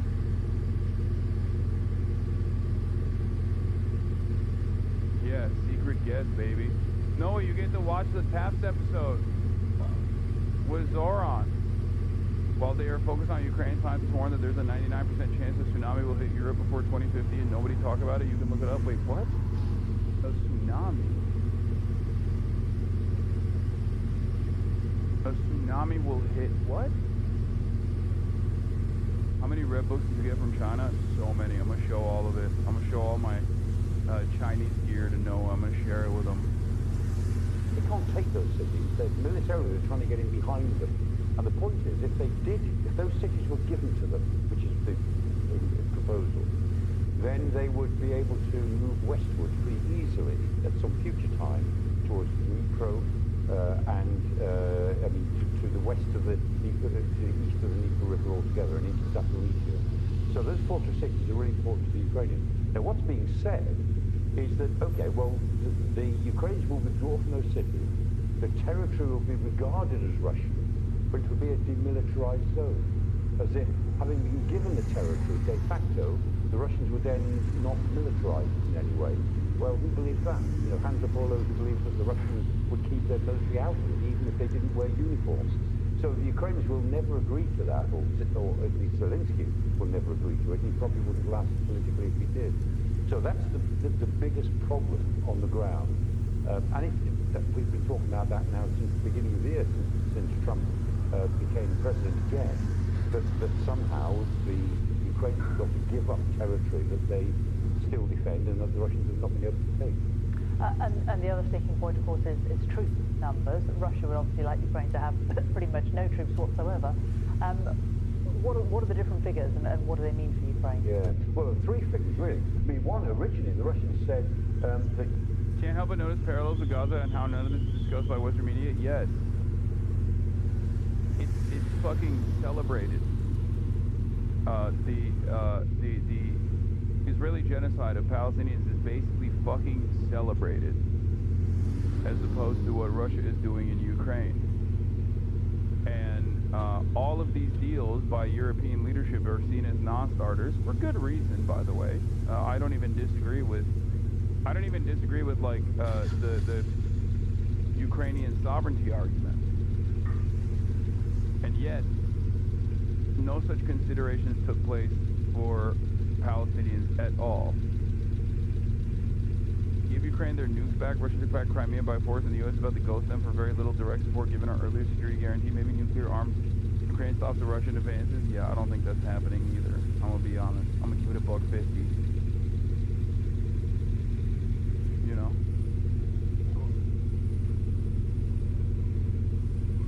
Yeah. Ukrainian forces will be restricted to about 70 or 80,000 troops, which is nothing in terms of the size of Ukraine. Then in this proposal, the original 28 points, they were talking about 600,000 troops. The counter-proposal says 800,000 troops. Welcome. What's that? Noah Colwyn. How's it going? You're here visiting at a very Chinese time in my life, and you know, I am going to apologize ahead of time for flexing on you with all the Chinese artifacts I have. I mean, I'll have to take it. Yeah. You have to sit there, but you can keep. I have a bunch of other ones, but this is Chonghua. My friend Sammy brought me back Nanjing, so I've got a collection going, so this will be good. They're fucking so sick. If I still smoke cigarettes, I would do a taste test of all of the different Chinese cigarettes. Someone gave, because like there is like a huge cigarette culture in China where they have, yeah, we're gonna be watching Mamdani on Taps. Don't worry, chatters. But there's a huge cigarette culture in China where like they straight up know like what cigarettes Mao Zedong used to enjoy when he was younger, what cigarettes he used to enjoy later in his life. Someone actually gave me a pack, and they said that this was the pack that Xi Jinping chose to smoke when he was learning Mao Zedong's thought. Like there is like different eras of you know, Chinese government officials and the types of cigarettes that they chose to smoke. I don't know if it's, you know, like I'm not pro-cancer and it's not pro-tobacco in that sense, but obviously as somebody who is part of the anti-cancer community, I also wrestle with like the incredible and powerful swag that comes with both like, you know, like just how cool it looked and knowing that there's like lore. Yeah, there's like cigarette lore. It's crazy. Bro, I'm so fucking jelly. Let me rip one of them cigs, bro. No. None of you should be ripping cigs. Absolutely not. I condemn cancer. Okay, I condemn a brave take, I know, but I condemn cancer, lung cancer specifically. Anyway, all right. So Adam Friedland finally doing his very best to destroy the allegations. You know, I will say though, it's, you know, I know Adam did this. He got Zoran on and everything, but like, you know, like just like I don't know, like 3 days ago, right after he was calling me and saying like, Noah, listen, you know, like I actually don't know if I support Zoran. Yeah, like, I'm not sure. I think I might be. Make no mistake. This is gonna be a hit piece. I'm just saying, you know, Adam's not really like, I'm not even sure he's like a leftist. No, he's 100% in the tank for the Cuomo still, and I think this is like to tarnish Zoran's reputation. Or actually, Adam is a centrist, and he is celebrating Zoran Mamdani's pivot. He loved that Zoran Mamdani was like, I endorse Hakeem Jeffries unconditionally, and Adam was like, that's my kind of reasonable politics, I think. You know?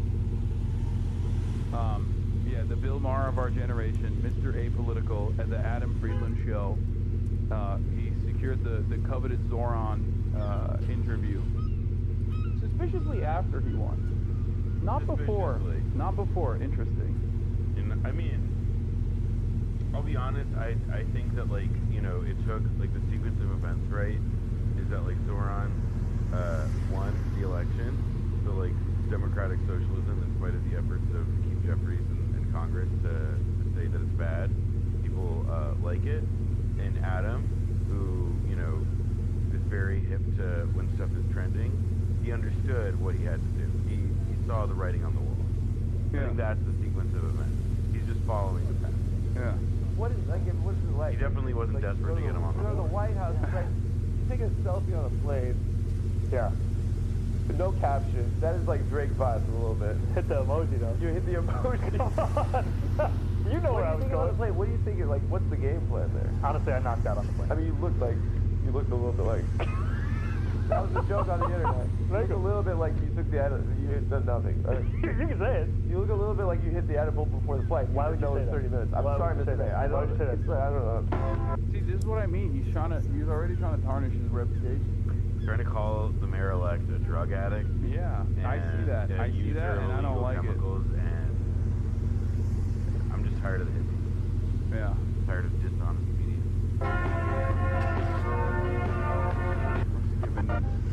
Because this is such a very special episode of the Adam Friedland Show. I'm Adam Friedland. Because this is such a special episode, we've decided to release this episode to the public 2 days early.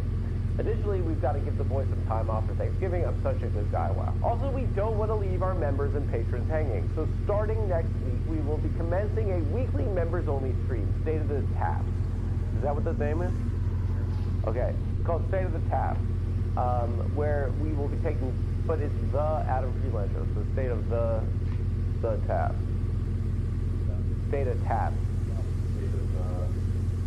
State of the Tabs. State of the Adam Friedland Show. Okay, well, let's stick with State of the Tabs. Okay, so starting next week, we will be commencing with a weekly members-only stream called State of the Tabs. Stream? Where we'll be taking questions from members and patrons. So please, if you don't already, support the Adam Friedland Show on YouTube or Patreon. There's links in the description. I know, I see that. You guys are the ones that are going. We are proudly member-supported, kind of like a socialism vibe. My guest this week is Mayor-elect of New York City and former striker of the Bronx Science Wolverines, Zoran Mamdani. On Friday, my staff huddled around the office computer and we all watched the Mayor-elect's historic press conference with President Donald Trump in the Oval Office. My 22-year-old employee, Zach, tapped me on the shoulder. His voice was quivering. A tear was rolling down his cheek. I remember it clearly. He said, "Dad, I mean Adam. The man on the screen, standing next to the President of the United States, will be here in 36 hours' time. But how do we get him off the computer and into the real world?" I smiled and looked at him and said, "If you can figure out how to do that, Zach, I'll give you $1 million fucking dollars." So please enjoy my conversation for Zoran Mamdani, everyone. I'd like to take a break from speaking with the mayor to tell you about Roe. It's crazy. Immediate hit with the ad. Ladies and gentlemen, Mayor-elect New York City, Zoran Mamdani, everyone. Elect. Congratulations. How you doing? Good. It's funny, like when I met you, we just talked about sports. I wasted your time like 4 days before the election. I thought it was great. I know. We talked about all of our collective pain. Yeah. The game's on right now. The North London Derby's on right now. 3-0, baby. You said you've been too busy. You've been too busy running for mayor to watch the games this year. And now you're making me too busy to watch. But like, we'll get an update if it's 4. This is unprofessional. I thought I gotta. Someone text me. Oh shit. You need to see this. Oh no. God. Eyes around, how you doing, Ian, right here? What? I just want to say a massive congratulations on what you've achieved. The real work starts now. So God willing, you can achieve everything that you have I love set out you. to achieve. You're You're going to need some of that How did you do this? winning energy that you've got, my friend, and get behind the boys. It's a long way to go. I'm gonna cry. You just have to stay calm, back Mikel and all the boys. Up the Gunners, baby. Take it easy and God Can bless. the soccer chatter explain? What is this, like an Arsenal legend or something? Yeah. He's like Ian Wright. He's like one of their like all-time scorers. He's on the telly now. He couldn't get Thierry Henry. Was that a relevant reference? Yeah, Thierry Henry. Yeah. Not Thierry, but yes. Thierry Henry, also Arsenal legend, also Gooner. See, I know my footy. I know my fucking footy. Can you say Spurs is the smallest club in London? I don't know what that means, but sure. I just got a text.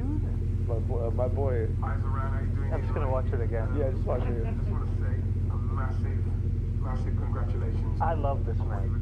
He's the best guy of all time. Have you seen the video where he is reunited with his teacher? Mr. Pigeon. I thought you was dead. I thought you was dead. Okay, here's the problem, guys. I don't want to expose you, but it's I mean, you're right. Okay, What a man. How did I do that? I really bought it. And I thought there was something wrong. I know. Yeah. Mr. President. I didn't know where you were going. No, it's not a, no. How did you do that? I knew that it was going to be. I love him. I love him so much. He's the best guy of all time. You know his background story? He was like working in a factory, and then he's like, I'm going to try one more time. Arsenal fans are the most annoying. Goddamn, there's already Arsenal hands. These are like the stories I would read when I was 17 and on the B team of a travel team in New York City. What did you play? What position did you play? I played wrong side? I played up top. Up top? Yeah. You were a 9? I think I was 23. Okay, but you were a striker. Yes. It's no relation to the number on the back of my jersey. We have like a lot of our brain is occupied by the most useless information related to this soccer. Every day I wake up, I think about Sebastian Squillaci. Oh my God. Pascal Sigan. I think about Marwan Shamak. Yeah, when I caught you, like I'd be a little bit of a politician because I said that Ospina was giving me nightmares, and you're like Jackson Heights is in the balance. Yeah, it's like you lay off my Colombian goalkeeper for a moment. I'm so confused by this conversation. We're embarrassing ourselves. Okay. You grew up in the Upper West Side. Yeah. New York City kid. Although it is like really funny. Where'd you whenever you like praise one sports team, right? Like you're like, and then you develop enemies. Like every other, like if you're like, oh, LeBron's awesome, and like the fans of like 31 other teams show up in your shit. Like, no, I'm sorry. Did you mean LeBitch? Yeah, like, this is more polarizing than being like an open socialist, I think, running for office. Yeah, there's mad people even in my chat. They're like, oh, fuck the Gooners. Arsenal fans are the ultras of the world. They're so annoying. Well, is that combined with like all the people in your like chat who are like, oh, a sports ball? Really? A sports ball? In my politics? I had a missing incredibly shut your bitch ass up, nerd, and let the jocks talk on the screen. Between me, Adam Friedland, and Zoran Mamdani, I'm the nerd, and they're the jocks here. Are you okay? If the English government was a team, it would be Arsenal. Your footy community is bigger than you think? No, I know. You guys took out Cloudflare. Like the Spanish football, you took out Cloudflare the other night, just so you could illegally stream your favorite Spanish footy team. All right. Well, we both lived a little bit because of Cape Town. Yeah. You lived in Cape Town? Yeah. Where did you live? Observatory? I lived in Oranjezerd. That's where my mom From grew up. 96 to 99. That's my mother grew up in Oranjezerd. Yeah. Both my parents are from Cape Town. And then I was born in LA. My dad was on a list of some sort. You got to give me more than that. My dad and mom both went to university in London. Okay. We're Jews from Cape Town. Okay. And then, they met in South Africa. They met at home in Cape Town. They kept getting set up on. We finally found the secret to get Zoran to stop talking about affordability. Yeah, this is the only time. This is the only time I've heard this man not pivot back to like fast and free buses. He will just keep yapping over gooners for hours on end. Blind date. And she was like, this fucking guy again. And then somehow he wore it down. And then they got married, and he got a letter that he was being sent to Angola, the Civil War. And so they left. They just when did they packed up and left? 82. Wow. So I was born in LA. Okay. Have you been my dad was on an enemies list because of the apartheid regime. Yeah. And so Actually, not a bad thing is because of apartheid and like his dad not wanting to go to Moga. No, his dad was on a list. His dad, it was like, this guy's Adam Friedland's dad. We can't let him go out and walk. Yeah. No, he was too supportive of the apartheid regime. Exactly. He loved it too much. They were like, okay, dude, you're kind of like a Itamar Ben-Gvir not being allowed to serve in the Israeli military type situation. That's Max Friedland for sure. Yeah. I was there back, my granny's from Sea Point. None of the grannies left. And actually, are they still there? Granny's still there, 94. She just got a hip. You want to send her a video? Do it. Hi, Granny. Yeah. Congrats on the hip. Congrats on the hip. Esther, congrats on the hip. I promise I'm trying my best in life. So she's very proud of me. I told her I was the mayor coming on. And no. So yeah, my Jeep actually was. He was like, when I was a kid, I used to write my essays like, who's your hero on my Jeep, because like it connected me to my parents. Because like it was like, you know, South African. Yeah. So, but he went to our synagogue after he got out of jail. He was elected, and he was like, you got to tell your kids to come back because we need everyone to fill the country. And like my parents' whole generation of Jews. So why are you not following Madiba right now? Because I hadn't talked to you. You know, and I got this studio. It's a lot. You know, last time I went back was in 2010 for the World Cups. To the Jabalala. Was it obnoxious? Vuvuzela. Yeah. Could you not hear anything? You hate it if you're not the one doing it. And I was one of the people doing it. You got one. Yeah. I brought them back. I brought one back to college. Yeah. I went to a D3 basketball game. My roommate was on the basketball team, and I had the Vuvuzela. Yeah. I think I was at Bates College, and I pulled it out. Synonymous with South American country Venezuela, I feel like. Wait, really? No, I just always say Vuvuzela instead of Venezuela. Whenever someone is like anti-socialist, they're like, oh, what about Vuvuzela? I blew it, and the ref stopped the game. You need to fucking stop. Yeah. And you're like, come on. Didn't you see the World Cup? Didn't you see the ball that went in all different directions? But I was at the Ghana-Uruguay game. No. That's where I cried in public. No. Yeah. Luis Suarez. Asamoah Gyan.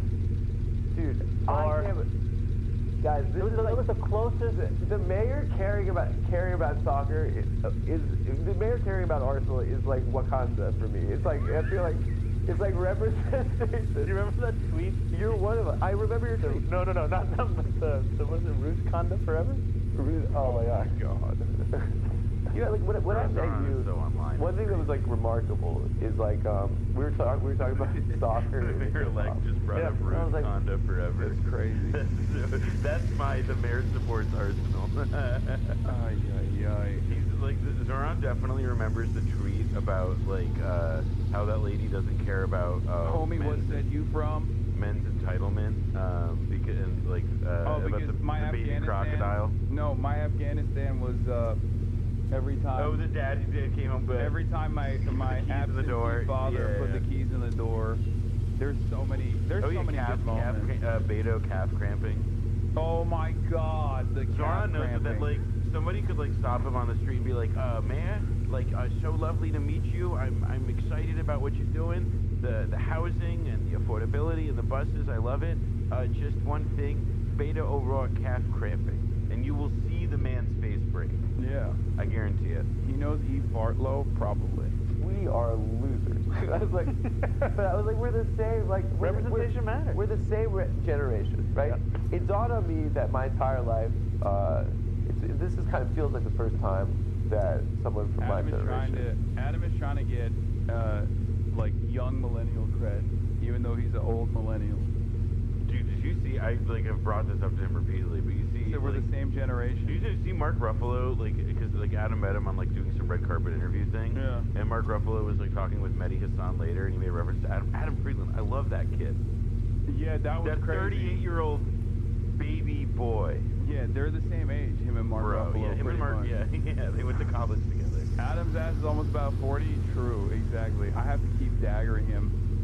He needs to know his place. This is bullshit. His ascendant to leadership. I guess Mayor Pete did, but he was more of a suck-up to the parents. You're more of one of us, I think. I don't know, you couldn't laugh at that or you could laugh at that. No, you're mad at me? She gets mad at me. She yells at me, Olivia. Can you tell her to take it easy? Anyway, that's it. Give it up for Olivia. Everyone, please watch on YouTube. Why is everyone so nervous? Nah, we're stealing your shit. Yeah, we're stealing your shit, Adam. That's right. Yeah. Hanukkah. Oh, Amelia, sorry. That's Amelia. Oh, sorry. Okay, cut that. Okay. How do you get? You're mayoring people older than you. Are you getting UNC? Okay, can you explain to me what does UNC stand for? Uncle. How the fuck does he not know that? Someone told me it stood for uncool. No. It's uncle. It's uncle. All right. You have old heads, UNCs, and OGs. Just wanted to make sure. Yeah. You were known like a year ago. Yeah. I saw that fucking viral tweet that was on the timeline. Yeah. I still don't know, and I don't want to know. In fact, I mean, you're perhaps one of the most famous people in America right now. I mean, it's weird. Yeah. How have you adjusted to that? I think I try and spend as much time as possible with people I knew before. Yeah. I was. Yeah. The day one. The mayor-elect. Yeah. And I think the nice thing about being an assembly member is I was still working in politics, but I was also walking around my neighborhood like anybody else. Yeah. Like, I mean, I went to... You went to the White House. Okay. I went to the White House. I was going to tell you I went to Duane Reade. Oh yeah, did you see this? Why was Zoran hanging out with one of the most rich and powerful gamblers? Oh yeah, no, I saw this. This is so... Yeah, so that guy that was complaining about how he was depressed for wearing a mask, turns out he's one of the richest and most powerful gamblers in the U.S. Caleb Pitts, lock him up. That's so Get him out of here. I can't believe people operate like this. But both of them are true. Okay, let's start on the Duane Reade. Okay, start on the Duane Reade. We went in there, picked up something from the apartment. Yeah.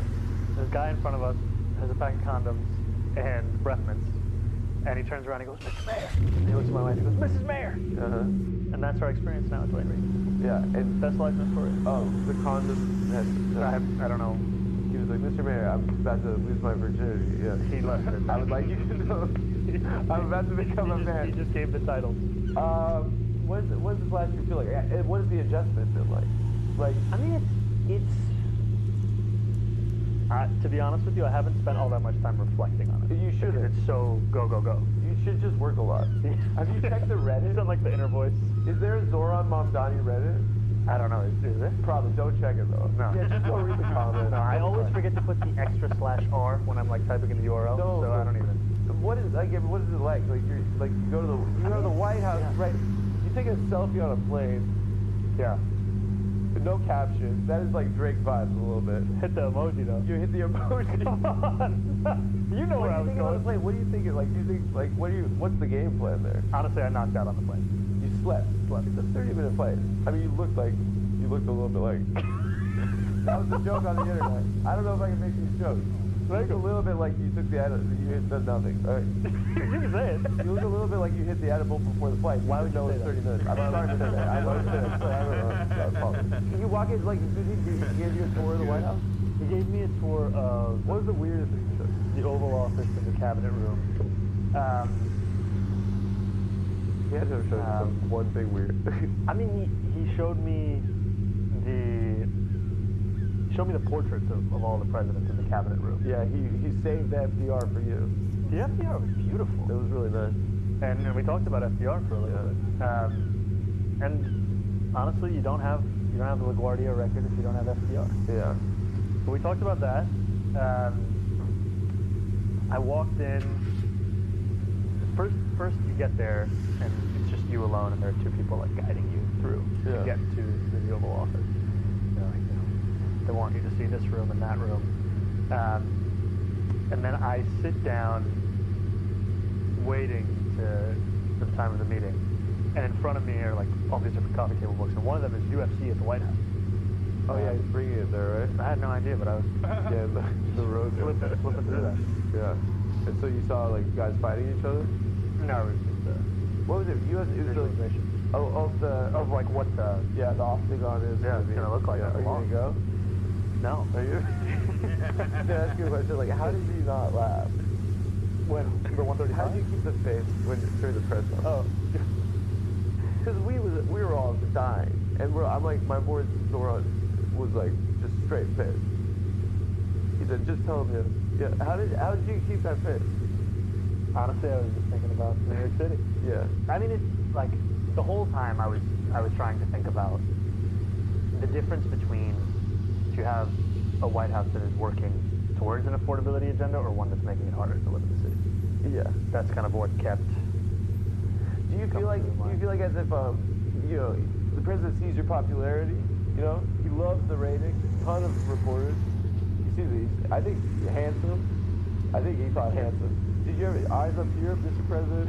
You were elected because you're trusted on your policies for affordability. Do you think he's maybe a little bit trying to like swagger Jack a little bit?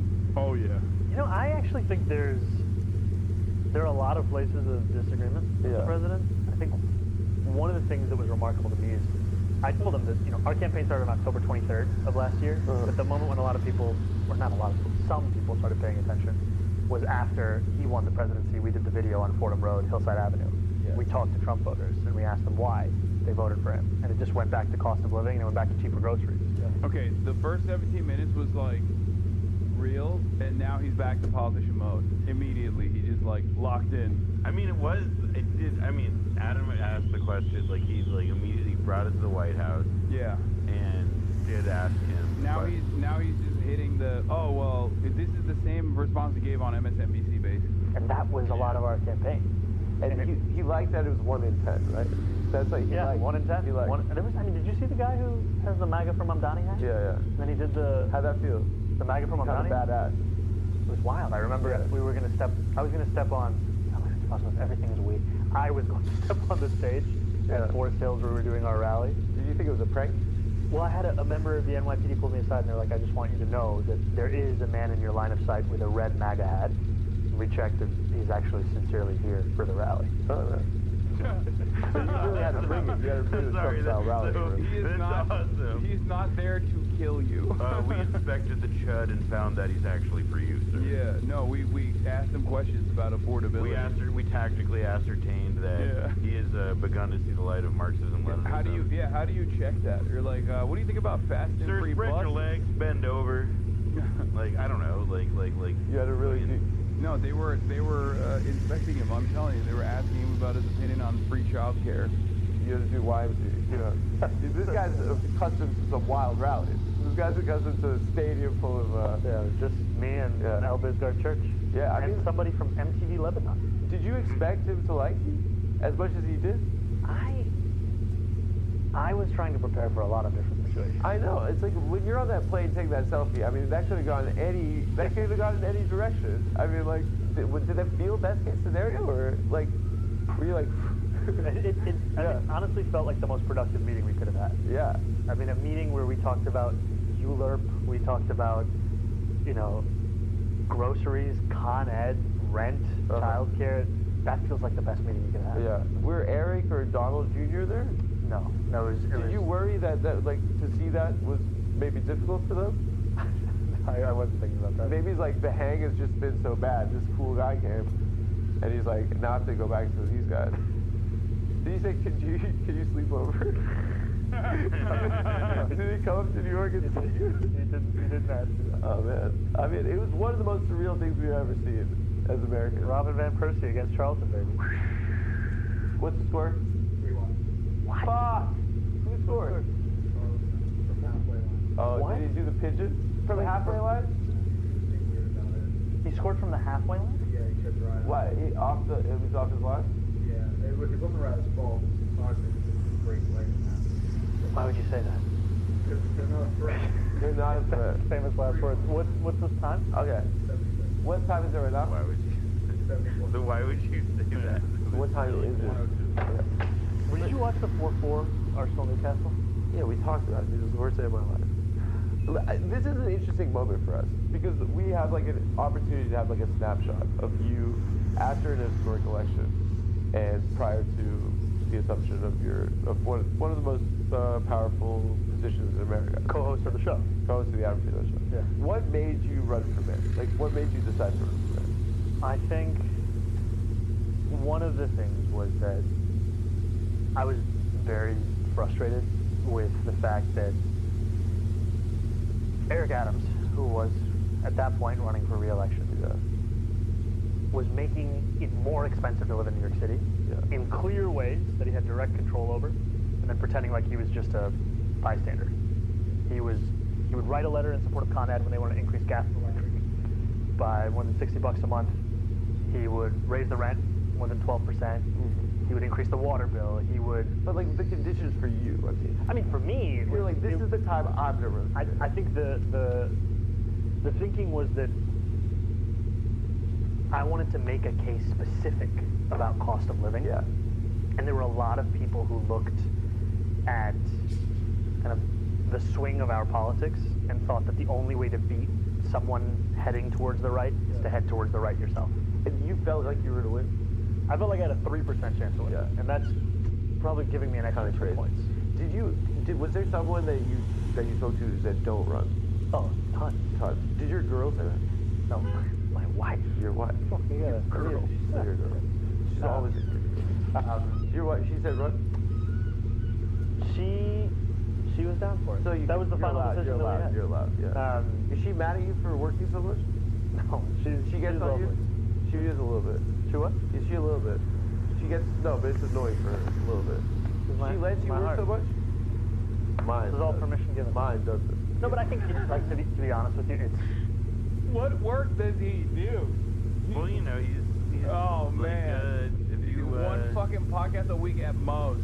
Listen. No, mine. Oh, I can't, guys, I can't do Have you ever seen All the President's Men? It's a lot of work, okay? Yeah. He's like, oh, I can't do Patreon exclusives because my girl won't let me. Sorry. That's what it is. To meet someone in one stage of your life, and then to have your life and their life transform. What it also just like the level of love and support it takes from someone. I would not be able to do this without her. She gets mad at you for working. No, I feel like I looked into your eyes. I see a fellow brother. What was the moment you knew you'd win? For the primary? No, the primary and the general. I got two. You know, there isn't like a single moment. There is, the funny thing to me is that in both of the elections, from 6 to 9 p.m., I thought I was going to lose of election day. Because there was like bad, like exit polling? In the general, there was a rumor at around 6 o'clock that there were two major networks that had bad exit polls, and that showed Cuomo with an advantage. He started that rumor? I mean, definitely worked. Ruined my night. Ruined my night. Primary, I remember Kevin. This podcast host kind of sucks. That's crazy. That's the millennial. That's the millennial Bill Maher you're speaking on. Okay, put some respect on it, chatter. Kevin Elkins. How did you fall for that? I'm such a mark for this stuff. Kevin Elkins, who was working on Coleman's campaign, put out a tweet like this. I guess the most important things that everybody had. I was a little worried about the exit polls as well. Give me a fucking break, all right? There were a bunch of exit polls that did not look good for Zoran. It's true. But I was like, oh man, this means they know they're gonna win.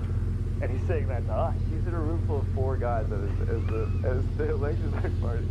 You're in a stadium. You're in a stadium in front of a Dory fan. I think you should have looked around. Yeah, but never. I mean, this is like, you know, being an Arsenal fan. It's the hope that kills you. It's never done until that is. That meant so much to me. I know exactly what you're talking about. I mean? You cannot count it. It's a reminder that you're gonna die one day. It's like you think that once anytime you think something good's gonna happen, it just goes away. You have to hold I think it's made us better people, though. Yeah, I mean, we've had to deal with disappointment for decades. I think if we were like Real Madrid fans, we'd be like cheating on our taxes. We'd be like, I'm gonna live forever. We have affairs. Multiple families. Create a retractable roof. I think for us, we're like it's gonna all go away. So I have to like take advantage of the time I have. It means nothing to these people. Okay. Wait, what's the 4-1 essay hat. Let's fucking go. Sorry for cursing. 4-1. Sorry to me. Wow. Hey guys, we want to thank Lucy. Oh god. My gift is because of good photo tag. 40 by far Friday. Support this guy. Oh my god, how many fucking ads do we have? It's off work account. All to the fucking skills with this. Jesus Christ. 50% off your first year at monarch.com. Code TAFS. This has become a national news story, right? And it's a crappy time. You've made a lot of people feel like inspired. Municipal politics is obviously messy. Right? Yeah. What balance in your team that you're building right now do you have between the guys that know just like the mud, you know, and then the guys that have the vision? I think it's looking to combine that in everybody, and I think it's tough because sometimes the more fluency and experience you have in government, the less imagination you have as to what government can be, because you've had to deal with its failures for decades. You've been in the cigar rooms, and I think we've made a few appointments so far. The first appointment to me, Dean Houlihan, the first deputy mayor. I appointed him, and El Bisgard Church is my chief of staff. El is somebody I've known since I've been in office. Yeah. I hired her as my chief of staff when I was in the assembly. She's been with you, from the jump. And she's incredible. Yeah. And Dean is somebody who's been in government for 47 years. And he'd worked as a first deputy mayor before, he worked as the head of the budget before, he worked in Albany.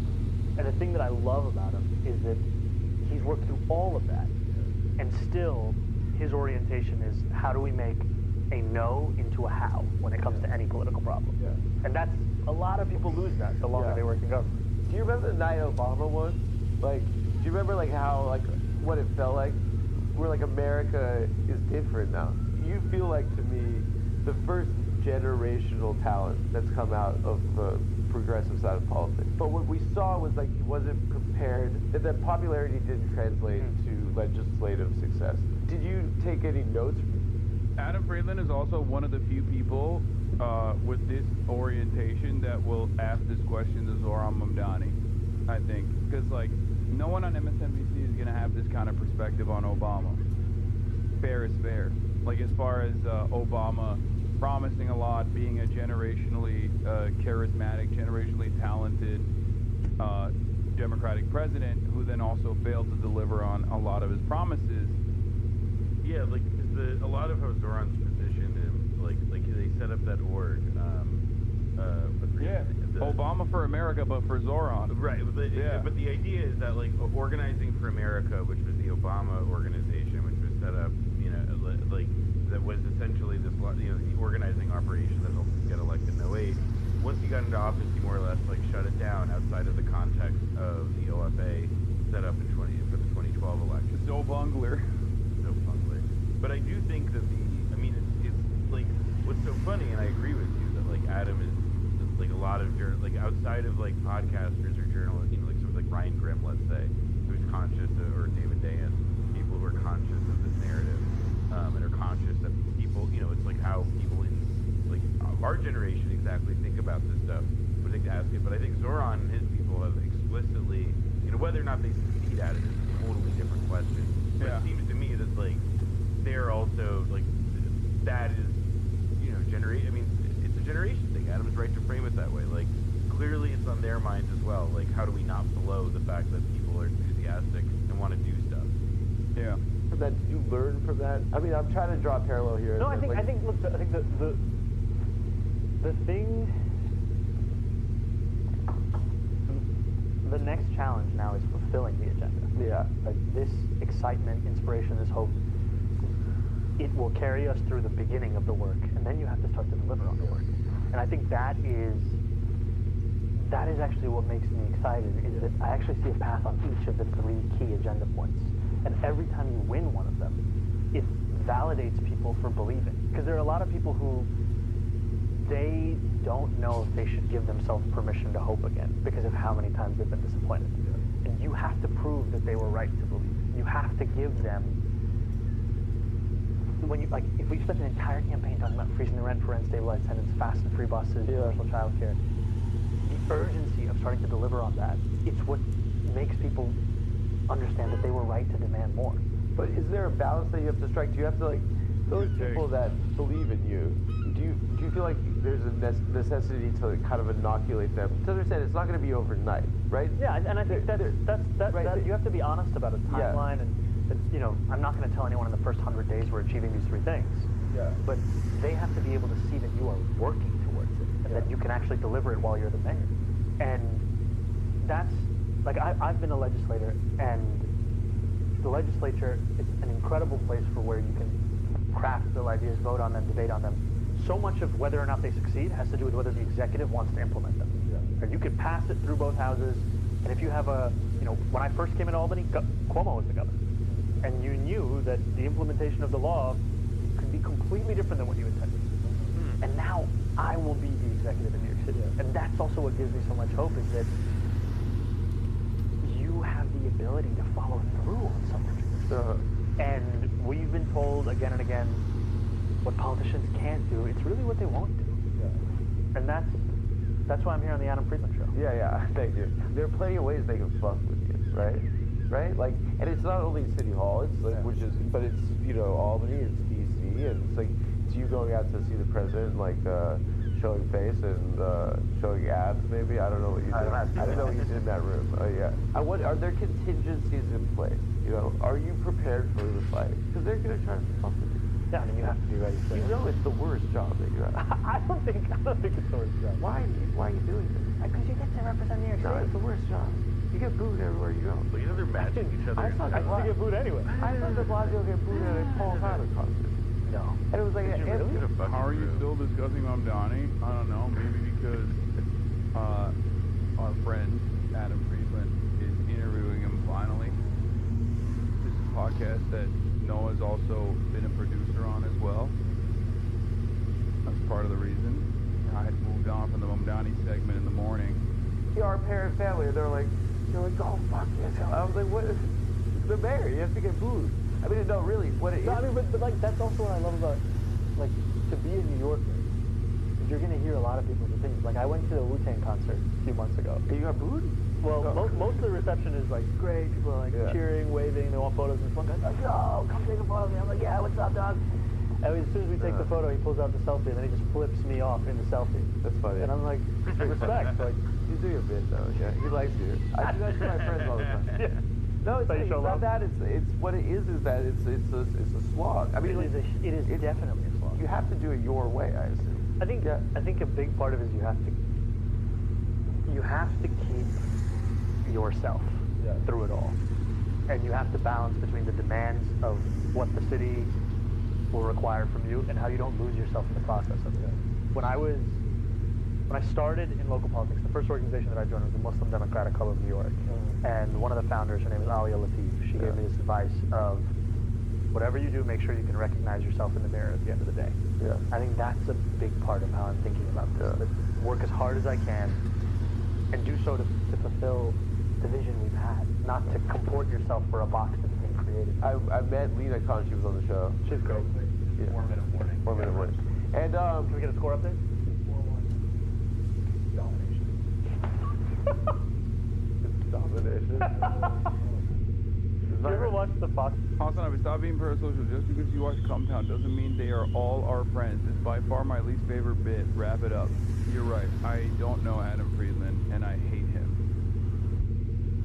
You're right. It's kind of funny to do you're being parasocial to the Twitch streamer that you watch. I'm being parasocial. Sorry, you're right. It's really funny. I should stop being parasocial about Adam. I will not be calling stop him. it. When you talk about FaZe Banks like that, you don't know him. Yeah. I do FaZe up though every day. Soccer Channel commercials? No. This is they used to have the EPL. Yeah. Just be like long commercials of Drogba. Yeah. Oh my. Those descriptions. We have Planet of a Man. That's Didier Drogba. That's the nightmares we have. You know. The nightmare I have is Didier Drogba bullying. Made Senderos cry. Michael Essien's goal. I guess when I met Lena Khan, she was on the show, and like she's perhaps one of the most impressive people I've ever met. And when I heard she was part of the transition team, I was like, oh, he's got it. I mean, I asked her if she's ever lied, and she said, well, maybe in elementary school. And I think that was true. I mean, like, I think it was true. What was really effective was that she communicated antitrust laws in like this complex stuff in a very clear and concise way. Yeah. And sometimes progressives feel like snobs when they're talking to people. I remember, when I was running for state assembly, we put together our first palm card. Yeah. And I thought it was absolutely fire. Yeah. And I remember giving it to a friend of mine, Karen McCurdy, who's a great photographer. And she read it, she was like, what do these words mean? Yeah. Because so much of the time... She literally lied to you on stream? Okay, yeah, obviously, it was on camera.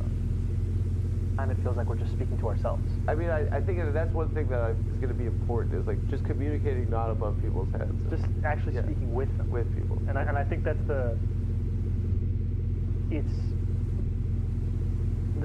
point is to bring people in to politics, not to condescend to them as to why they're not already there. And it's also just much easier being yourself. Yeah. When you're speaking to people, and you're gonna get old, you think? Your face? Brother. You see them always, You're going bald already? What do you mean already? I've been going bald. What are you doing for it? I worry. No, you do anything? Did you do like minoxidil? We could go to Turkey. I gave him that tip, by the way. In our first conversation, I was like, listen, I was also balding, and I started doing finasteride and minoxidil. You go to Turkey, I'll go ride up last year, you go here. Oh, you can't go. Yeah. Doing great. Adam, we gotta wrap. Okay, last question. When I spoke to Lena, she said one thing that stuck with me. Yeah. And I said, like, the most powerful companies in the world, the most powerful people in the world, like, are pissed at you. She had like hundreds of op-eds in newspapers. No one knew what the fuck the FTC was. And her response to me was very impressive. It was like, she said, like, I said, did you ever clap back or anything? And she looked like confused, and she was like, no, I just have to, like, I don't know, like, win the lawsuit. Let the work speak for itself. If you're getting pummeled in the press, like, how are you going to keep your horse blinders on and just focus on the agenda? You know? I think you have to both be responsive, but I think she's right. There's two things she said about that experience that have really stayed with me. The first is that you always have to remember that the opinions that you're hearing, that especially from the wealthy and the powerful, they will always be amplified in a way that working people's are not. Yeah. And if you remember that context, you take that seriously, and you also don't think of it as surround sound in the way that it feels. Yeah. And part of that means getting out of the office, getting actually into New York City, speaking to people, asking them what they're thinking about, what they're worried about. And then the other thing is that every time you win in your agenda, it proves that people are right to believe in that agenda in the first place. Yeah. And you have to both be able to respond to this and never let it distract you from the work that you're supposed to be doing. Because if she wins that lawsuit, then that's the proof. And if we deliver on this agenda, that's the proof. And I mean, Bernie talks about the thing that people are afraid of is that the power of example. Yeah. That's what people are fearing. Not that we won't get it done, but that we will. Can you get him on? Can you text him? I don't have my phone, though. Do you have his number? You text him. Well, such a fucking cloud hound, dude. No, I got a text. That's great. Oh, shit. I gotta give you the second time. You are a friend. Shit. Just being right again. Yes, Zoran. No! No! and the Taj, but hold on, look how handsome. I gotta go for the beginning. Look how handsome he is. together. Yes, Zoran, how are you? We gotta go friend? besties, I don't know if you recognize me with this badge and this hair and the Taj, but we love I told you that you guys were gonna watch the derby together. We're not. You're right, you did tell him about minoxidil, yeah. So, you know, I have all these trolls who'll hit me and they'll be like, are you just mad because you're male pattern baldness? I'm like, damn. What, you got issues with that? I don't think it's there yet. But definitely, like, when people say, like, racist stuff or the baldness stuff scares me. The racist stuff, I'm like, okay, you know. I mean, I got what's up? Yeah, that's what I use. What is finesse? See, I told you. I fucking introduced his ass to minoxidil and finasteride. It's the only FDA, Finasteride? It's for prostate cancer. It's for prostate cancer originally, but it is the only FDA-approved drug, as far as I know, that you can take that stops male pattern baldness. You're not even looking at him. Finasteride and minoxidil. Damn, I just worry about this stuff. I don't do anything. Yeah, the more you worry about it, the worse it'll get. You think that's true? I don't know. And then he just said, I worry about it. Adam asked him, what do you do? And he says, I worry about it. I have an uncle who swore to me that if you touch a certain part of your beard, it'll grow more than if you don't touch the other part. He also talked about Turkey, going to Turkey. I mean, we joked about going to Turkey for transplant. Oh yeah, you're a eater. You're a eater and a eater. Well, You're a real ass eater. Maybe you could have arranged those words. Wait, no, this is not. This is not the right. Real ass. Yeah, that does not calling the mayor of New York City. I didn't mean it like that. That's not. That's not what we were looking for. Thank you, chatter, whoever sent that. Yeah. That was your good deed of the day. Arsenal supporters are untrustworthy. I don't know enough about Fully to give you a yes or no on this. I pulled that bait 3 weeks ago. Yeah, he's an ass eater. He's right about the beard.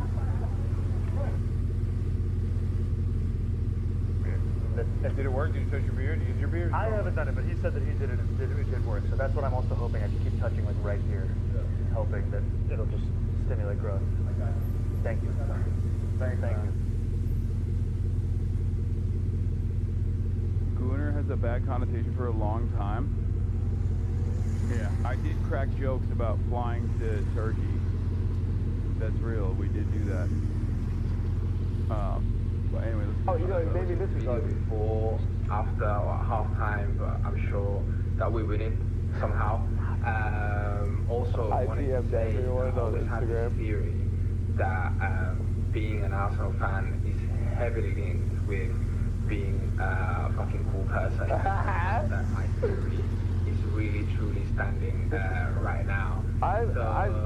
Huge congratulations. It's like when Aiden Ross gave Trump a Tesla. I just even here in Spain, we feel the energy of what's happened. I love him. I love him so much too. He was rapping. Needs right now, what the world needs right now, and the amount of people that came up to me in Hong Kong about Zoran Mamdani was insane. Really? Yeah.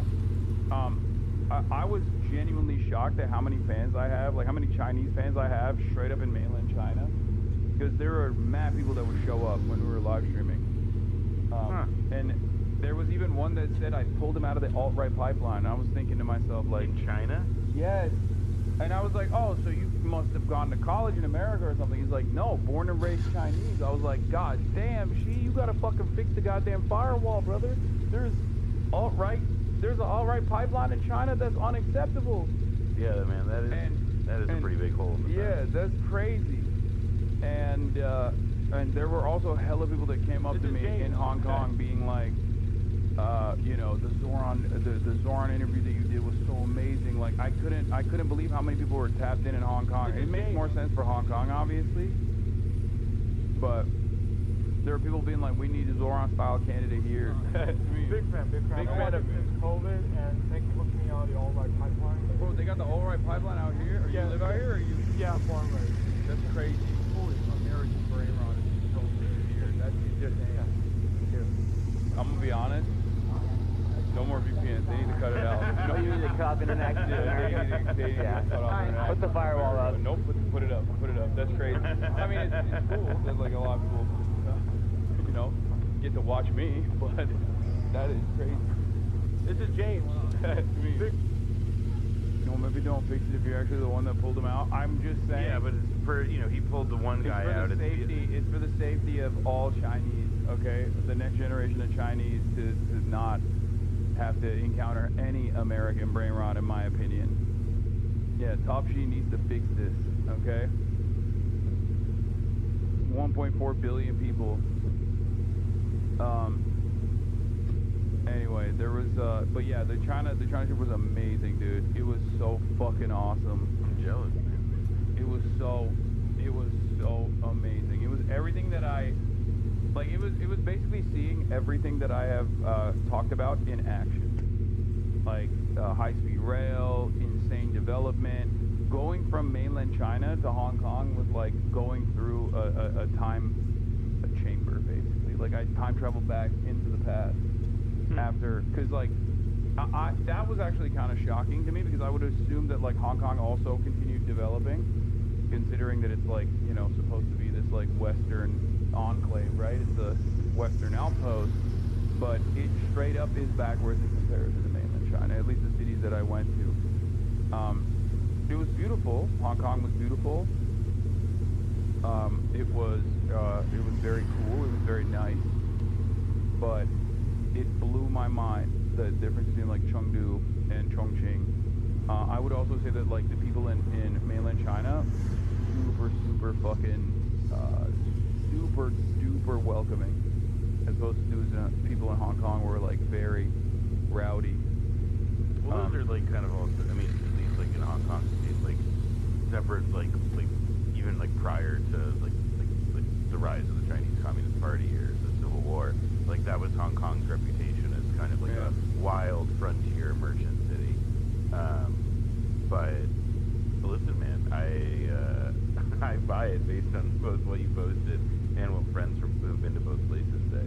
I mean, what was when you went to Hong Kong? Look at this motherfucker still saying tofu drake buildings are ripe in China, bro. Yeah, dude, totally. I stayed in all the tofu drake buildings, let me tell you, okay? Shit was bomb. What were you saying? Sorry. Well, the like when you went to Hong Kong, like you just trained it from where did you go from? Because you had to miss Shenzhen, right? Yeah. The group didn't want to go to Shenzhen, and they were like, we travel too much. So I was like, all right, fine, we'll just go to Hong Kong instead of Shenzhen, and I'll go do a day trip to Shenzhen, because Shenzhen is 15 minutes out from Hong Kong. Next to it. Yeah. And I was the only one in the group that wasn't able to get back in. I didn't know the one country, two systems is still in effect, because like all the, you know, free Hong Kong protests and stuff, I thought that, you know, it just, China had completely... well, the visa will be the last thing to change. Yeah, they just straight up...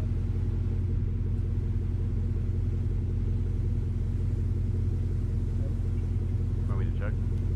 No, hold on.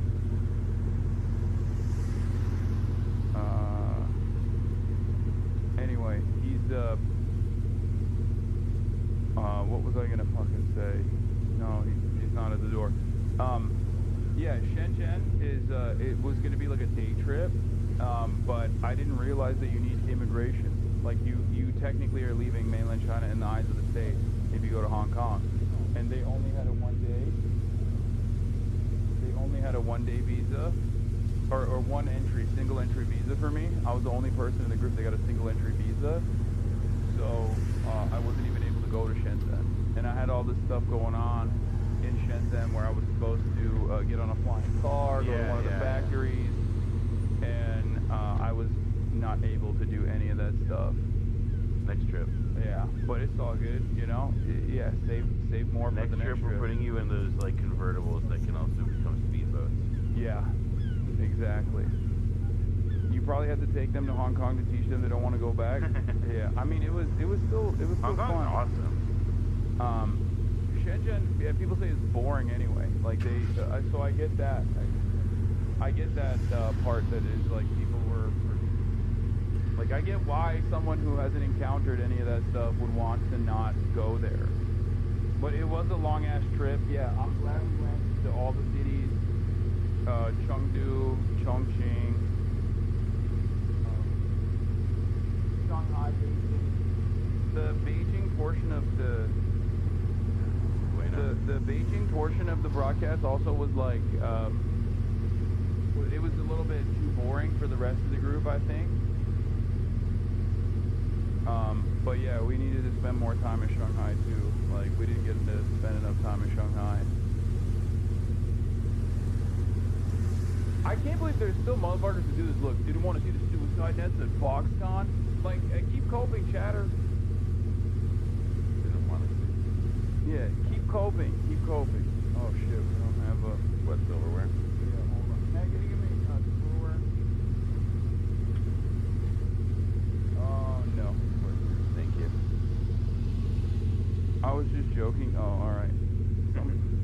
Sure. I mean, that is like probably that is like in the CIA official copy pasta handbook. Yeah, no, dude, people for thought, the CIA. People thought even like non-haters thought that I was doing a paid trip. Like, they thought I was doing a sponsored trip by the government or something. I definitely saw some editors from Tablet or something saying something. I wish, dude. I fucking wish, brother. Oh my god, I wish I had motion like that. That would be so sick. I couldn't even get back into the fucking country. I had a single entry visa. How the fuck does that work? The government was like a one and done. They were like, yeah, you can come in one time to do a propaganda tour of China.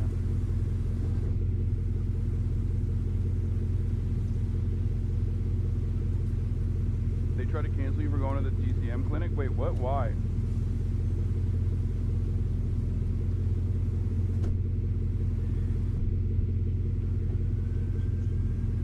Yeah. Also, how does that work? I thought I was imprisoned by the Chi-Com. You know? Mad people initially, after the flag raising ceremony, everyone was like, oh, he's getting imprisoned. Oh, look at the socialist getting a taste of his medicine. You know? Socialists seeing real socialism in action. Oh, doesn't like it now. To actually, he's getting paid by the government. Well, going from the government arrested you to the government's paying for you. I mean, that exact arc, not with the Chinese government necessarily, but that exact arc has happened before. What? Going from being arrested by the government to being a sponsor? Yeah, and vice versa. Yeah. I think that could be a fun arc for you. Yeah. That's me. Punished Hasan. Dude, we'll actually get a 10-year. All of their visas are 10-year tourism visas. Like, if you get, I don't think it's a 10-year though. It's like a 2-year or something. But they have tourism visas. Mine was a single entry for 2 years. So once you enter once, it burns. But I'm gonna get another one when I go back. You should also see, I mean, Vietnam would be interesting. Yeah, I really want to go to Vietnam, yeah. I mean, Vietnam is awesome. I love Vietnam. Love Cambodia. But I would be really curious to get your impressions, like, how you would compare the two. Because they're obviously, like, the countries resemble each other in a lot of ways. There are, from my understanding, like, some substantial differences in, like, how they feel and what the, like, I mean, one of the things something that I experienced in Vietnam that was very disorienting for me was going from the center of Ho Chi Minh City to then, you know, villages that looked more or less like how they did 50 years ago. Yeah. You know, obviously there are like some differences in terms of like roads or whatever, but life looks a lot similar. And it's just so close to like a kind of like human density, like the distance between the two, like how little it was, just like a few miles. I think that's how it is with China too, though. Yeah, that's what I was asking. Like, it blew me away. As soon as you leave the cities, as soon as you leave like the tier 1 cities, when you're on the train and you look outside, you see that, like, you see at the precipice of the tier 1 cities, you see like a clear-cut difference in modernity. From what I understand, even with like even with like rural parts of China, they have definitely done. Have Noah confirmed that Vietnam is a hammer and sickle everywhere, unlike China. Do they have the communist symbols everywhere in Vietnam? I mean, you see like, I remember seeing party iconography and stuff, but like, yeah, I mean, but like in the context of like development programs, like not, I mean, and like the way that like land, like that I can tell development hands there and like land, I think it's like not auctions, but like you can see how like, you can see how they announce communities and how they position it as like parts of this, like how they brand these initiatives as part of the state, like, and the Communist Party of Vietnam is there. But also, I think when I went to Vietnam, it's like, it's at a time of some transition. And, like, when we went in the regions we went to as well, it was also, like, a lot of, like, I mean, it was, like, a lot of the most, like, the things with the most iconography in them, the things with, like, the most number of, like, hammer and sickle or even Vietnamese flags, were the sites that we saw tied to, like, commemorating, like, massacres of Vietnamese people or sites of conflict from the American War. But I mean, in Ho Chi Minh City, I mean, it's not like, or even Hanoi. I mean, Hanoi actually. I mean, Hanoi is the capital. Definitely see more of it for sure. But even there, like these are kind of like tourist districts and very developed, and it's just not that present. Hanoi is cool. Yeah, oh yeah, they just had a huge celebration that makes total sense, where you would see, like, in Vietnam, a commemoration of the end of the war and the unification. Yeah. A major defense parade. You know what's seen this brain rot? Which... Have you seen this? Oh, well, I know the Charlie Kirk song, and I know what ode to it, so I can figure out what's going on. It's brutal.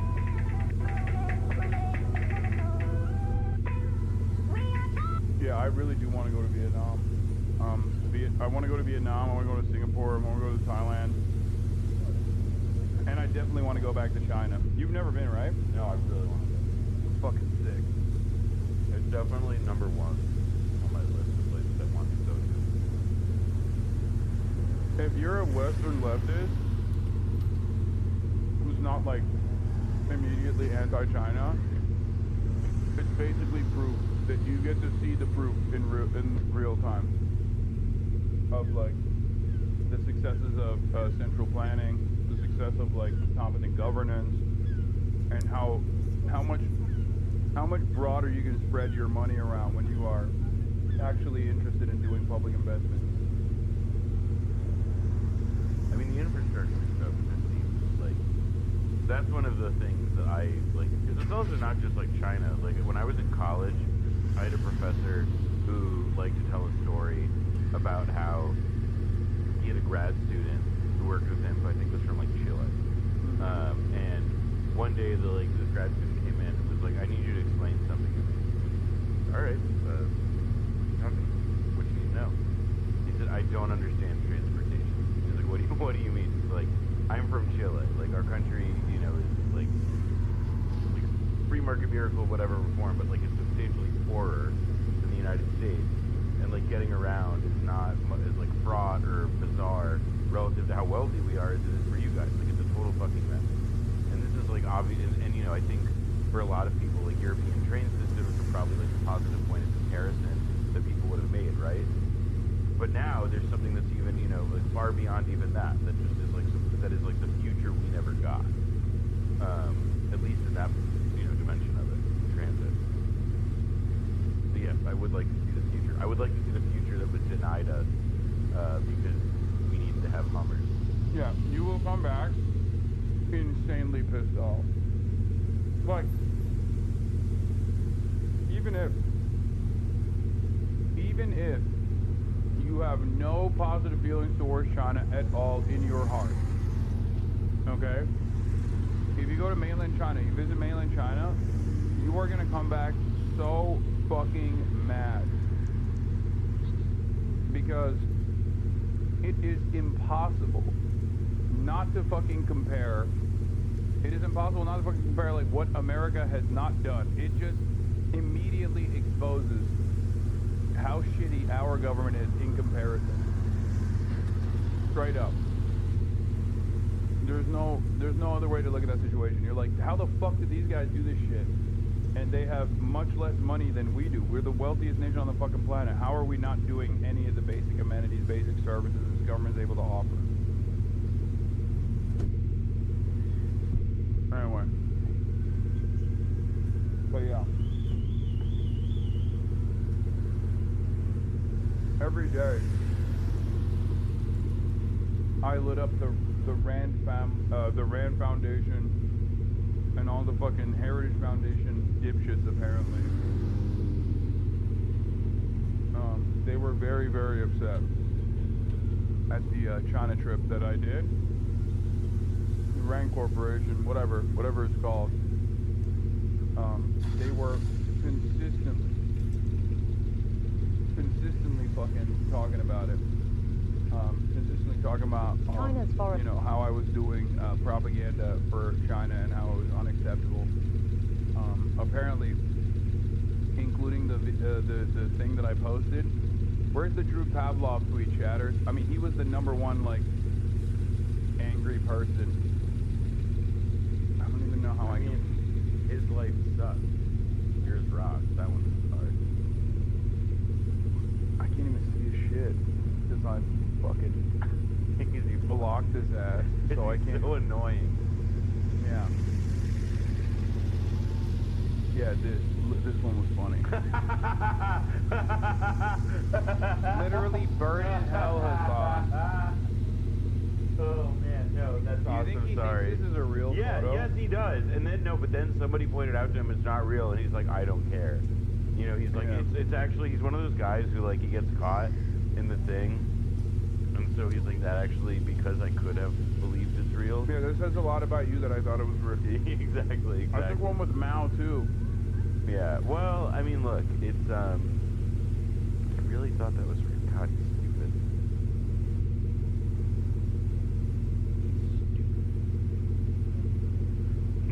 Your face, dude, you look so happy. I will. Like you just. Oh well, that's creepy. Yeah, I mean, it's not surprising. People do agenda piece, but pay for you, yeah. I mean, the COPE has changed though, and I think it's a testament to the success of China, because the COPE went from, oh, all their cities are fake, they're all ghost cities, to, oh, well, their tier 1 cities are really nice and much nicer than ours.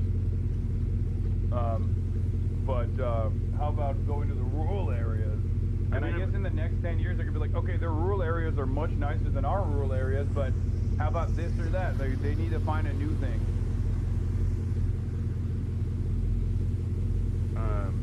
Let's remind, one second. What?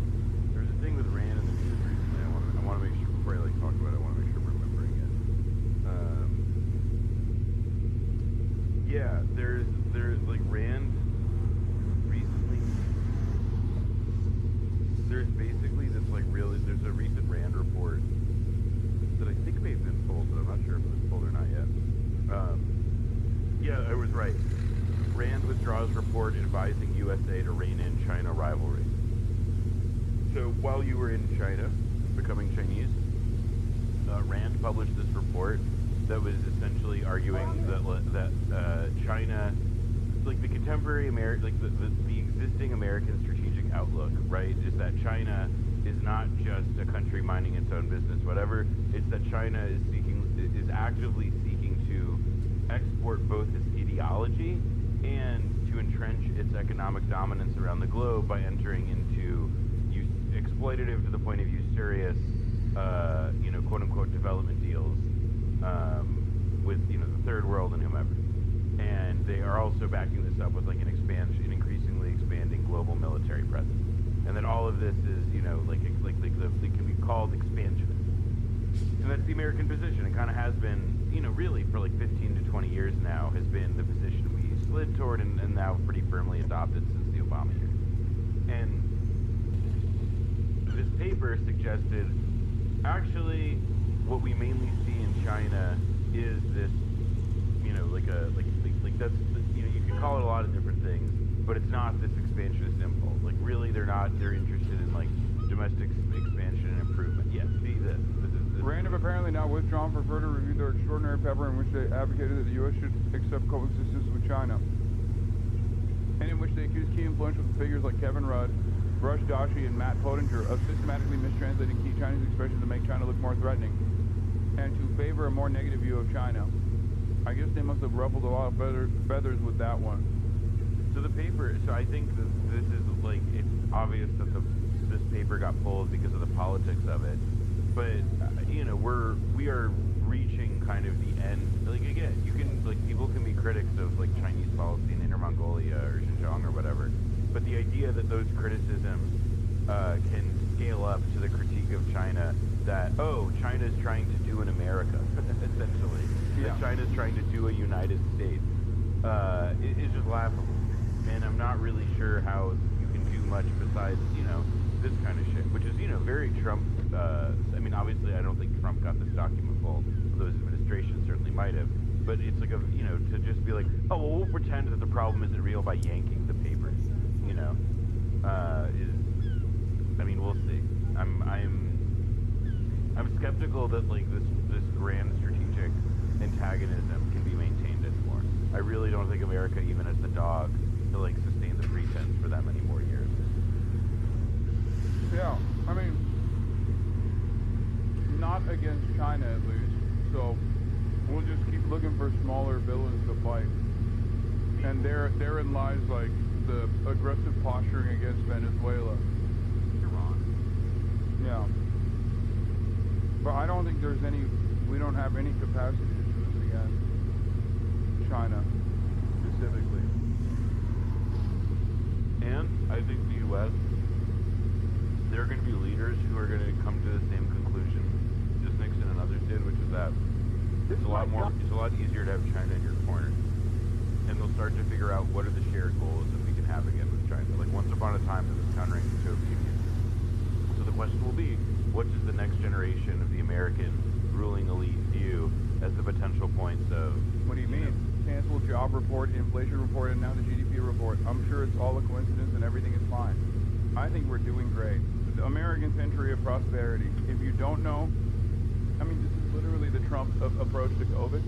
If you don't know what the numbers look like, then you're better off, right?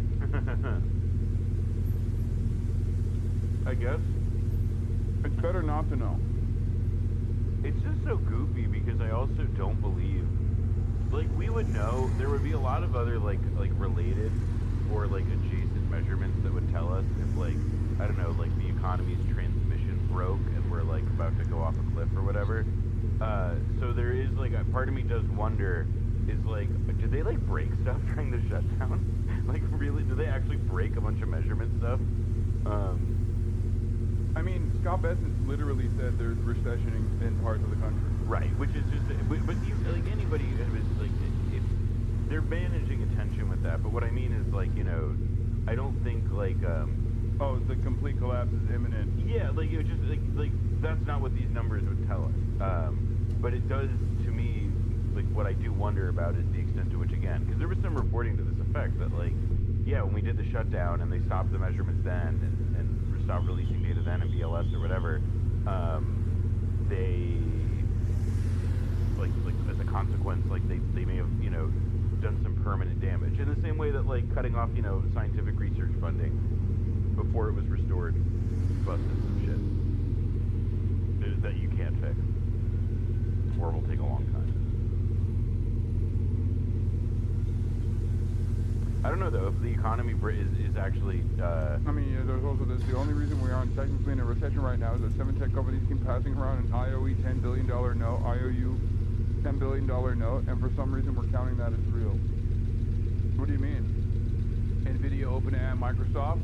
Excuse me. I'm sorry, are you not using AI? Yeah. It's crazy that you think that that's not real. It's crazy that real. You're not using AI. You should be using AI. Yeah. I can't do that, dude. Scott Bessent saying that the economy will improve towards the end of 2026. Oh, here we go.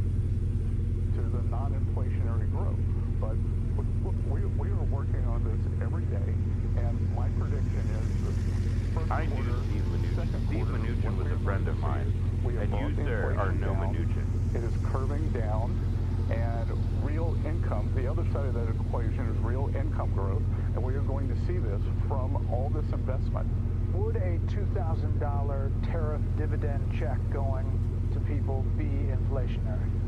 Well, there are a lot of things that are going to happen next year. Is that one of them? And that could be one of them. And again, maybe we could persuade Americans to save that, because one of the things that's going to happen next year is the Trump accounts. Every child who was born from January 1st for the next 3 years is going to get a government account that goes into the stock market. So every American child born for the next 3 years, starting January 1st, is going to have that. They can take it out when Here's they're my 18. new line. Here's my new I thought. love that. Here's my new thought. I think that actually the Republican, like these group of Republicans are like a very like long-standing, like deep cover ML like set. And what they figured out is how to speed run America into a reality where normies are going to want to take up guns against Republican elected politicians. Yeah. Like that's what they figured out. They want people to be as mad as possible against Republican politicians. Yeah, they want an armed revolution. They want to foment armed revolution, and they're just accelerating the contradictions. There's no other way to go about it. Yeah, no, these are the ML. This is ML orthodoxy. They're saying the welfare state only seeks to eradicate class consciousness by trying to avoid people from trying to force people not to recognize the contradictions that exist, and therefore you must abolish the welfare state so that you can foment socialist revolution in the country. That's what it is, I think. Or maybe the other thing where it's like they're so used to succeeding that they're just like, let's just rinse this stone for whatever remains to basically get it. I mean, like, literally the plan is to, like, one of their plans to fix the Obamacare subsidy stuff is that they're going to pay people, they're going to say, we will put the difference for, so if you downgrade your plan, so if you downgrade the quality of your plan, you go from like a silver level Obamacare plan to a bronze level Obamacare plan, they will take the difference in your premiums and put it into an HSA, a health savings account, so like an untaxed account that you can use to spend money on health care. But like, remember, an HSA, like that money, you got to use it and you got to plan ahead. So it's like, okay, you're coming up with this incredibly convoluted thing that people can do to somewhat offset the loss in the quality of coverage. That's how the Democrats would operate. I mean, you're not far off, man. It's bizarre, the fact that they picked this battle. Like, that they decided to, like, they decided to take the shutdown fight over this, because it's like, okay, the Democrats, even with Chuck, Chuck Wimp Schumer deciding to let the Democrats, or let that centrist renegade group take the shutdown strategy, the consequence will be, and again, it's nothing to do with the politics or optics of the shutdown, but it's entirely about the fact that, like, people still do associate the shutdown with the Republicans in general, and they are going to blame what happens to healthcare costs on the Republicans. And again, like I said, by November 2026, in the interest of bipartisanship, maybe the Democrats will say, no, it's our fault that healthcare sucks. Also, far from being impossible. That is absolutely. They're gonna come out and be like, guys, listen, we fucked up. I know a lot of you think it's the Republicans' fault that your healthcare is ass, but it's actually us Democrats. We've been winning too much. Yeah, and we want to make sure that you understand who's at blame here. It's us. I did have a thought like a while ago that like Hakeem Jeffries was gonna make a bid to bring back. He's actually we're to show how patriotic we are, and in a bid to rebrand the party, we're gonna go back to the old name of the Democrat Party, which was the Democratic Republican Party, because they want to appeal to Republicans as well now. No, I do believe that's what they're gonna end up like. They will find a way to not let the Republicans totally eat the L on this, just like that was the case with the shutdown. Yeah. So, speaking of which, speaking of eating L's, we're going to talk about Zohran Mamdani's L, at least from your perspective. He did not want GOC to run, and he actively came after him. And in the Meet the Press interview that he conducted this past Sunday, he was very quick to endorse Hakeem Jeffries as minority speaker, or majority speaker if the Democrats win the House. What do you think about that? I mean, I think my first thought is that I think she handles not getting the DSA endorsement really. He's handled it very well. Yeah. There's a lot of people have had cast a lot of suspicion on him, and his commitment to DSA and the way he's acquitted himself afterwards has been really solid. I think that Zoran is essentially making people like you and me feel or think and suppose that he's picking and choosing the battles. He says, listen, I'm not I obviously just won a primary against an establishment figure, but going after Jeffries right now will make it more difficult for me to deliver on what I was elected to deliver. That's the simple pitch. And if it turns out right that Chiasi not getting the Zoran blessing to get in the mix for a long shot primary bid is something that ends up being meaningful, then sure, all right, I'll wait that out, I suppose. No, I think it's a mistake. Yeah, I don't think Hakeem Jeffries is in any way, shape, or form going to concede the Zoran's agenda. Yeah, but he will still present hurdles against it. I agree with you that it's a mistake not to pursue a primary against Hakeem Jeffries, full stop. I think that should happen and that Hakeem Jeffries should be primary. I think there is, though, it's not just about Jeffries, and it's about all the other people who Zoran as the head of a city, not as a legislator, not as the guy who's shaping legislation, but as the executive of a city. He has to go and trade horses. This is, one of the things that people bring up. Why are you pursuing attacks against the leadership of the party that you're claiming to be a common cause with? And again, I don't know if I agree with that. I don't know if I do personally. What I feel is mainly that it's a big ask considering how much contempt there is for among certainly that I feel for the party. It don't matter. Hakeem Jeffries gonna fuck him over no matter what. It's better to try and attempt to unseat him, or at the very least push him further left by presenting a left alternative, a left flank alternative in the primary. There's never a good reason to stop a Democrat. There's never a good reason to stop running left flank candidates against establishment figures, because the worst case is she loses the race, right? It's already a difficult task. But in the process, you do unironically cause Hakeem Jeffries to make concessions to the left in the way that he campaigns, because he knows that that's the only way out of this primary structure. I agree completely. That is why every Democrat, every left-wing Democrat, or what it's and I think it was a mistake for Zoran to campaign against him instead of just taking a back seat, not saying anything, and being I'm focusing on affordability right now, as opposed to being I think Chiesa shouldn't do it. Well, that's where I wonder, because to me it's again, I don't want to weigh in on I also feel I don't. Yeah, man, there's more ins and outs and stuff. I don't want to just fucking mouth off. The easiest thing in the world, I feel is to have an opinion based on half information, and I just I would rather what I have to say does not matter that much.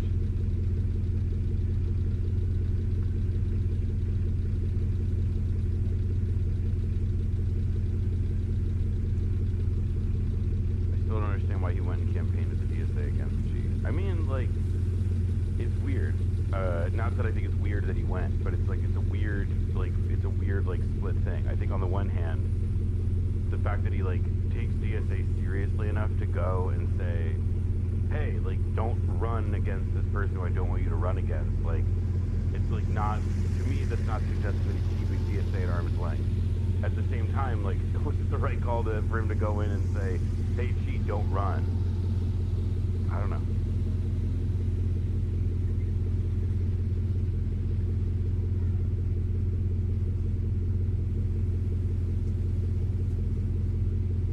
I hope Chiesa runs to win anyway. I wouldn't be opposed to that. I like Chi.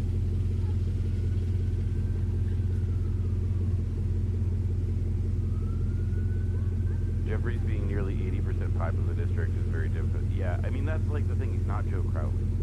I don't know. This is like part of why again, it's one of the many reasons why like I try not to. I'm not trying to be strident or trying to like bug out at anybody for their take on this one. It's literally still the transition. He's not in office yet. So Xi isn't running. I mean, I didn't see. I know that he said he wouldn't run if he didn't get the endorsement.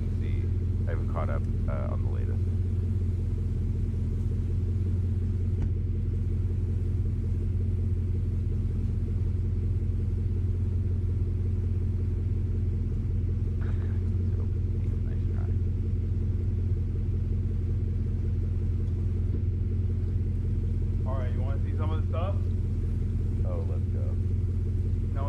About Xi handling this well.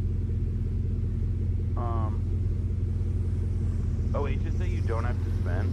Oh yeah, I did mix it up with an FSA then. I just got here. I saw DC put out a detailed report explaining why Xi is not someone they want to support, focusing on being an opportunist and not in alignment with democratic socialism. Yeah, I don't care about any of that stuff. Yeah, sorry. Yep. Yeah, it's fucking. That's just like the old guard of the DSA, having some reasonable suspicion. But I think trying to defend a potential tactical mistake.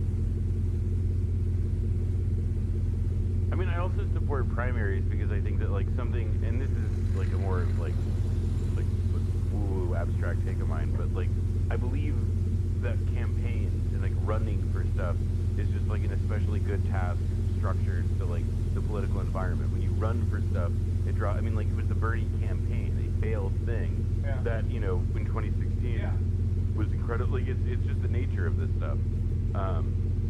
And especially when enthusiasm and people and the just level of interest is so high, like for me it often like the conversation has to be like you have to come up with some pretty good reasons like not to do a primary, not to assume that like that can be, that's part of like the sort of standard issue progressive politics. What? New York DSA has to consult us on? No, they don't.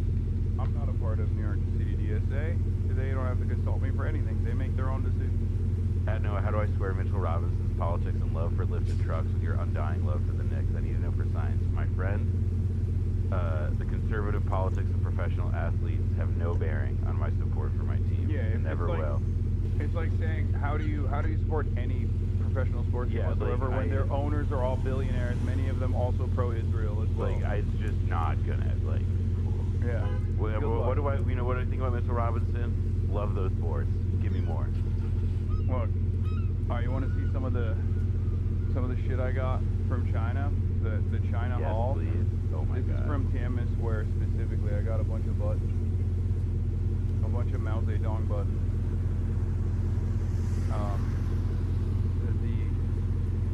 Our tour guide Sally said the dream of 1.4 billion Chinese is to go and see the flag raising ceremony in Tiananmen Square. I got this one too. It's like a commemorative coin, 1966, 1967. It's even in the like Topps trading card, like like status. Official, it's real. But the craziest stuff was actually the things that fans gave me. This one is a collection, a DVD collection of Mao Zedong songs. And then a whole bunch of different, I bought this myself, but it's the tiniest red book I could find. There's even tinier ones. I'm sure, man. During the Cultural Revolution, I think it became like a competition almost to see like who could make it smaller. Show like to demonstrate their loyalty. Who could make the smallest? Like this is truly a little red book, you know, the tiniest of them. I got this in an antique shop. Shohongshu Collection, yeah, or Shohongshu Maxi, really. What is this? A red book for ants? Yeah, and then I got a copy, quotations from Chairman Mao Zedong. But in English, the English edition, first edition, okay, in English, from 1966, Foreign Language Press, Peking, 1966, first edition, 1966, printed in the People's Republic of China.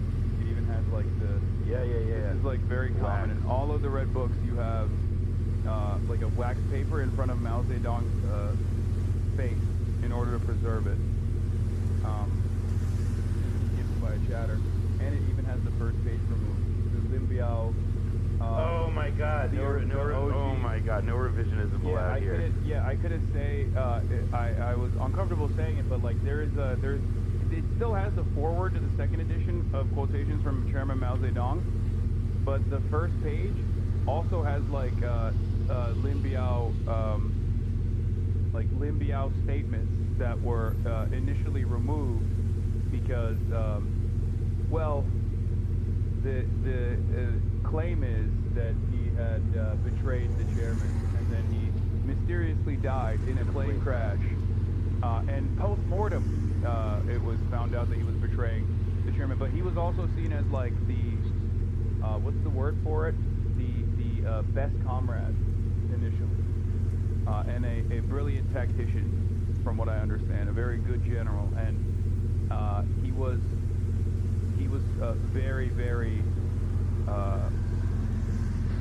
very pro Mao Zedong, and the initial page that they ripped off is like, I forget what it was, but it basically says, like, it's even more aggressive than this. Comrade Mao Zedong is the greatest Marxist-Leninist of our era. He has inherited, defended, and developed Marxism-Leninism with genius, creatively and comprehensively, and has brought it to a higher and completely new stage. Mao Zedong's thought is Marxism-Leninism of an era in which imperialism is heading for total collapse and socialism is advancing for total worldwide victory. It is a powerful ideological weapon for opposing imperialism and for opposing revisionism and dogmatism. Anyway. Yeah. He was also OP's fucking Dynasty Warriors 3. That's crazy.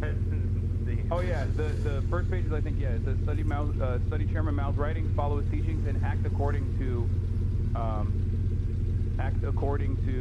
his instructions.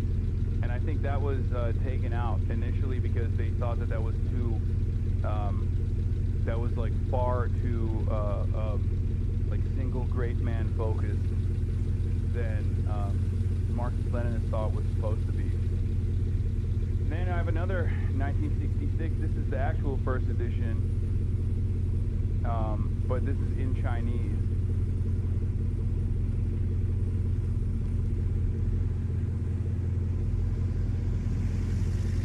But I'm not even gonna. This is like easy to break. This is also another. This is a Chinese first edition. I'm not even gonna open it. I'm not even gonna take it out of this thing. But you want to see the craziest one? So this is a little booklet commemorating the first ever Chinese designed and Chinese engineered bridge in Nanjing. Okay? And this, I think, is an incredibly rare historical artifact because that's Mao Zedong's writing.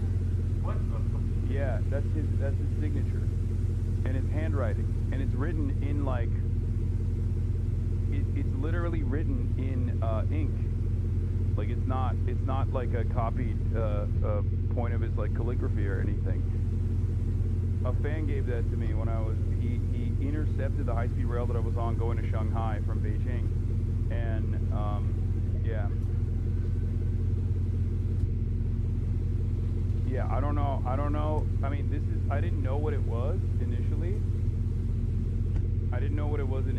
And then I was looking at it with a Chinese content creator who was doing my like Bilibili and Xiaohongshu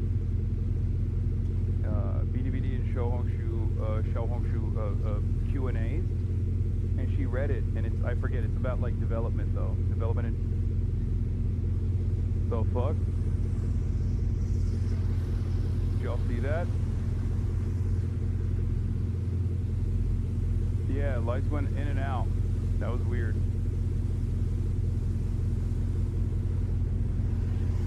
But it's like, it's super, super duper rare from what I understand. Yeah, I know. And then, yeah, we got an anti-imperialist book of songs. Also Maoist anti-imperialist book of songs. And then this one was really cool too. This is Deng Xiaoping commemorating the one country, two systems. Hail the government of the People's Republic of China resumes the exercise of sovereignty over Hong Kong. Whoa, okay, yeah. Turn that around, show that. Yeah, 1997. Got a picture of Deng right there. The day July 1st, 1997, when the government of the People's Republic of China resumes the exercise of sovereignty over Hong Kong, marks the end of the humiliation subjected to the Chinese people in the past century, and a new era for Hong Kong. With the common efforts by Hong Kong compatriots and a powerful motherland as its backing, Hong Kong's future will even be more beautiful. This folder is hereby issued to commemorate Hong Kong's return to her motherland. Let me tell you, as someone who went there, they need to accelerate that process, okay? What is this? I had to wait for an hour to get into Hong Kong. I had to go through customs and immigration. It was ridiculous, okay? For pure convenience. So these are some of the rare artifacts we got on the trip to China. Yeah, you gotta put some of those in the class. No, I know. I need to take it to someone. I don't know who I would. So cool. I don't even know who I would have to show this to. The writing of Mao Zedong potentially, because if it's actually him. What if it's like a tattoo that just says like insert here or whatever? Like No. She read it. She read it and said it was. She was the one who, because I don't know what the fuck it is in Mandarin, right? Yeah, I was like, yeah. I don't know what this is, and she was like, that is it. Like, she thought it was real, and she couldn't believe it because it was like Mao's signature. Your dad does have a good idea though, which is that like you should take it to like a pawn store, like you should like make content out of it. Like take it to a pawn shop? No, take it to Pawn Stars. Yeah, have Chumley or whatever. Yeah. Like evaluate if this here is genuine. I think I need to genuine Mao show it to Zedong. like a professor probably. I don't know if the Pawn Stars would have a good assessment of what it is. I mean, Listen, yeah, we could probably get somebody from UCLA or whatever, some bullshit like that, or we go to somebody on the TV. Yeah, they're gonna be like, best I can do is $50. They're gonna be like, oh, you can't sell this, it's too old. It's gonna stay. Yeah, actually, look, it's got tea stains all over it. That's not good. It's gonna stay on the shelf for too Actually, long. longer that I'm looking at it, I think I now pay $40. Yeah. Only $40. What you say? Antiques Roadshow, please. Yeah, historians in some big schools might be able to confirm the authenticity. Someone that has a focus on the post-war. Yeah. Best I can do is contact the FBI. Yeah. They will say, what is that? What are you... Bug, what are you saying? Lore is probably worth a couple hundred by itself. I don't know. All the Pawn Stars have succumbed to fentanyl. Yeah. Apparently mouse signatures are worth like over $10,000 and even hundreds of thousands. I don't know if that's... Like, this one random fan gave me a historical document worth tens of thousands of American dollars. That's crazy. I would never sell it regardless, but yeah, I have heard that it's like very, very rare. I mean, and just like on its own, yeah, it does seem like it would be not common. Yeah. You keep it anyways though, right? Yeah, obviously. Why the fuck would I sell it? What are you, crazy?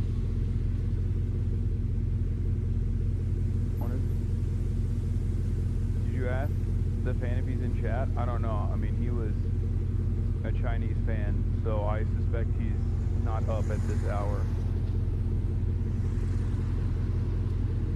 What is this? Beatles and Bob Marley unique autograph collection fetches 78 grand. Okay, but that's literally an autograph collection. Chinese revolutionary leader Mao Zedong's autograph with the highest selling lot.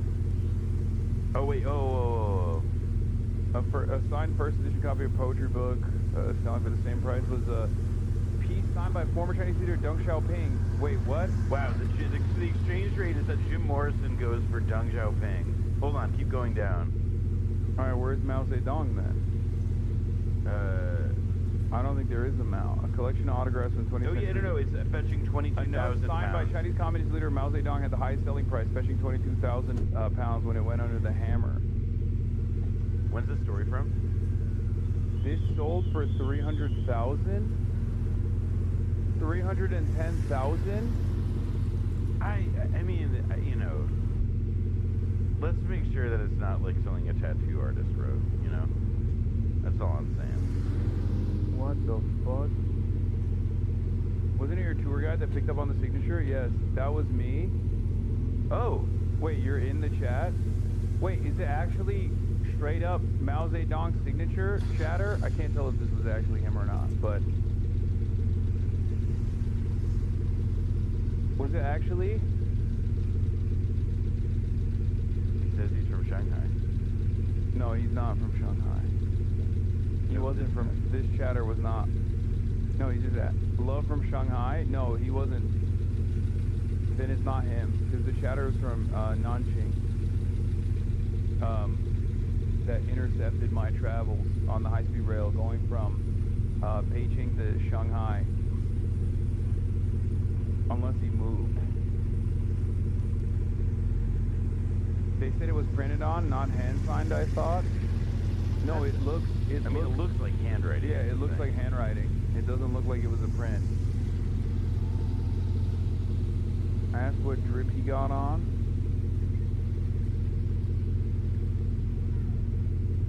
I don't know. It looks like it's also in blue. It's like blue ink.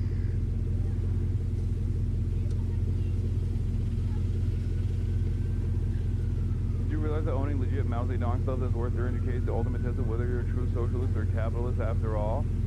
It was the auto pen. Same 1996 version. Went for 250K. Oh, little red book signed by Chairman Mao sells for 250 grand. The first edition was a gift to the wife of Pakistan's foreign minister.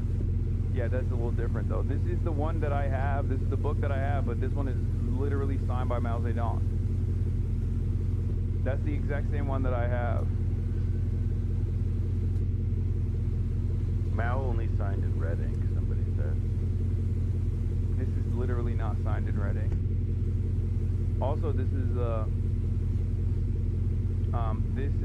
also a different signature than the, like, he... I saw a clip where someone tried to sell a Nixon document and the signature analyst said it was fake and that he signed an auto pen all the time.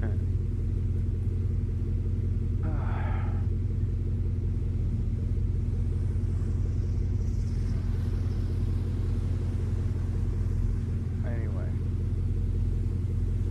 Come on, send it back to the chatter. He probably didn't know what it was worth. That's what I was thinking. Wait, has he responded? No. He just said that was me. I think this is a different chatter.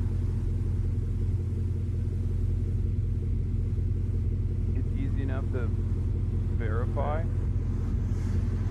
Nanjing is literally an hour away on the high-speed rail. No, I know that. I'm just saying that he said he was from Nanjing, and he asked for me to visit Nanjing as well next time. But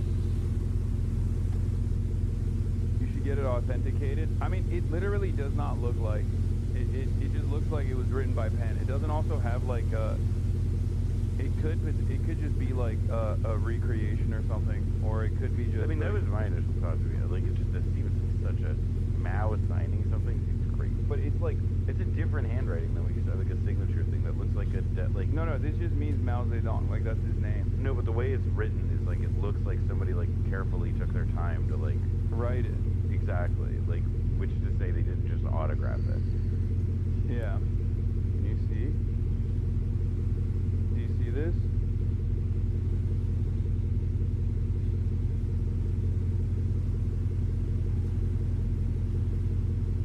And it's like, it looks like it's not printed, and instead it looks like it's written by hand.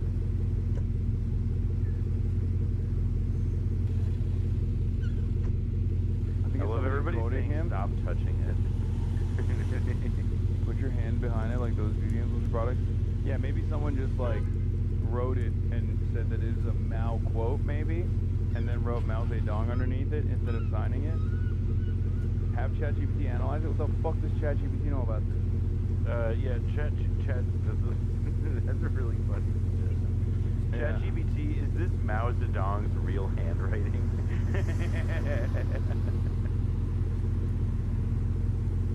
That's worth nothing in comparison to Joe Biden. Bro, Joe Brandon. Joe Brandon is my favorite revolutionary communist. Joe Brandon. 2 corn pops.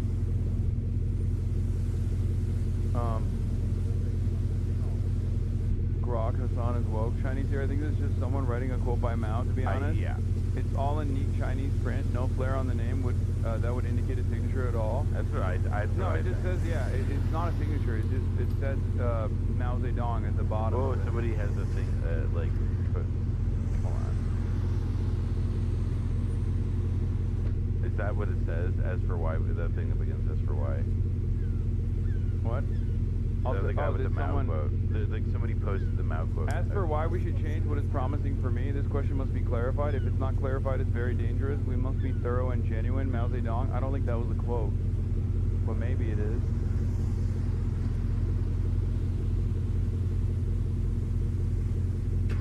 Yeah, I can translate the ghost as, I didn't write this, Mao Zedong. See, that's what I mean. That's what I mean. The ghost. Either way, preserve the book is still historical? No, for sure. Now that shit going in the trash. No, of course I'm going to preserve it. I think it just, yeah, it starts with Lenin is right. You're right. It does have, it does mention Lenin in the beginning. That other chatter is correct.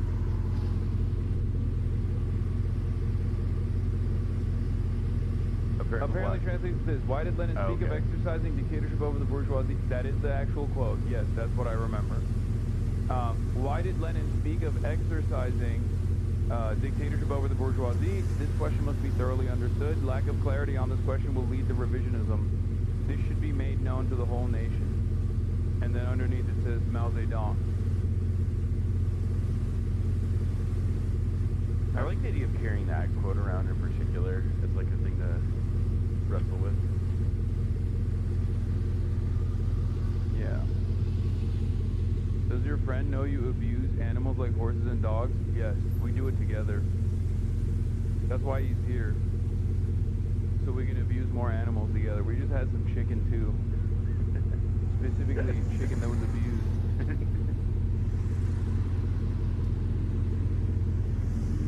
That's so funny.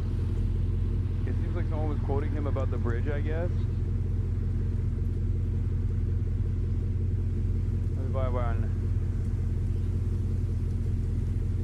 Telling you to save your souvenir from your first trip to China is a new level of parasocial. Yeah, so I'm not going to do it. The abuse makes it tastier. It's my fault. That's how it is. You can really taste the abuse. Yeah, if it didn't cry. If it didn't cry from the first bite, it's not getting by. I'll say that. Not only is she not quitting DSA despite failing to get an endorsement, but he's also encouraging his supporters who are upset about the endorsement decision to join DSA. Some DSA members had feared that she was an opportunist, but action like this will win him goodwill. Yeah. Instead of buying cruelty-free, you look for the most cruel possible option? Yes, exactly. That's why I'm against halal meat, specifically. Because I want extra cruelty in the... Cruelty, at the point when of I see it. Cruelty-free, not for me. No worries. Dallas Stars. Dallas Stars. Hell yeah. Bum chat.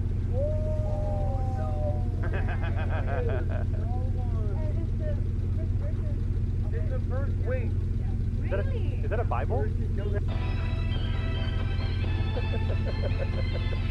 People got real mad about this too. Sorry, I think the all of it together, people getting mad, and also him asking you, the face you're making as he's asking you, is that a Bible? Yeah. Is that a Bible? Yeah, it was really funny because they were saying, the liberals on the timeline were saying this is like getting gifted Mein Kampf, and then they also were saying it's actually worse because Mao Zedong killed more people than Hitler did. I'll just say this, Mao Zedong never owned slaves, and a lot of people love passing around documents written by slave owners in this country. So, how about you quit pocket watching? Yeah. Also, it is pretty funny. Yeah, it is pretty funny that they're like, they so quickly jumped to Hitler wasn't that bad. Like that's well, always. No, that is like that was when I was a kid. It was a Finnish guy on Reddit saying Mao was worse than Hitler. That's the least surprising thing. That's standard Finnish opinion. No, but the thing. Mao never helped Finland gain liberation from Russia, so obviously worse overall. I do though like the idea that like it's the again like we can I mean it's I don't know civil America like you can like buy half the things in your life made from China, but God forbid anybody like be handed their governing thing. Like totally. A foundational tax. Everybody loves the bounties offered by modernized China in terms of manufacturing capabilities, but nobody wants to know how they got there. Like they don't want to think about that. They all buy shit from China, of course. Finn's opinions about Mustache Man are automatically dismissed. Yeah, they only recently took out the swastika from their Air Force like a couple years ago. So the way you said that makes me think that like the swastika was like an integral part of how the Air Force functioned. Like, oh yeah, we didn't know how to use planes without it. That's why we kept it. Yeah. It helps with the aerodynamics. It's like it's like wings, the whole thing. Anyway. Wait, you guys didn't know about the Finnish Air Force logo? Yeah. Their cope was that it was before Nazi Germany, so that's why it was there. Except it was there because of the same guy that also was a Nazi. There's gotta be like some like barrier, like not the like I don't think they call lines of longitude parallels. I don't know, maybe they do. But whatever, like there's got to be some marking that when you're sufficiently east, that seeing a swastika isn't actually a problem. Finland's Air Force quietly dropped swastika symbol. All right, well, it could also be like a thing about peace. Yeah, the dude who initially put it there was a Nazi. It means all is well, and that's what you want to hear about when you're flying a plane. I mean, when I went to Vietnam and stuff, like when you're in a Buddhist country with a lot of Buddhists, that's different. That's what I'm saying. It is different. Like, there's got to be a certain point on the map where you're like okay, here's fine. First of all, but over here it's kind of. I think it's also the reverse. That is true. It faces the opposite direction. Although I will tell you, man, it's still like a little bit like you're walking down the street and you look like, huh? Yeah. Like, my eyes. There's like one around the corner for me on a Buddhist temple in New York, so I shouldn't be such a delicate sunflower. Yeah, no, there's still the reverse swastikas all around Buddhist temples in America too. But that's just like I mean I gotta say it like I do, and this is obviously also partly like the photos that the journalists are selecting for this article. But like when you see the swastika on a propeller plane and the photo is color, it does make you go like, huh? You know what I mean? Like. It's like weird. It's like I thought this was from a bygone era. Exactly. Things that are flying shouldn't happen. Like it's like when when Leni Riefenstahl died in like the 2000s. I was like, wait, what? She was allowed to make it this? It's anachronistic. Yeah. Oh yeah. They have the Japanese naval flag today also still uses the old imperial Japanese flag, the flag of the rising sun, which is also seen as a Nazi flag in China, but many dumb Westerners think it's cool. Yeah. I mean, that's not a good one to have around.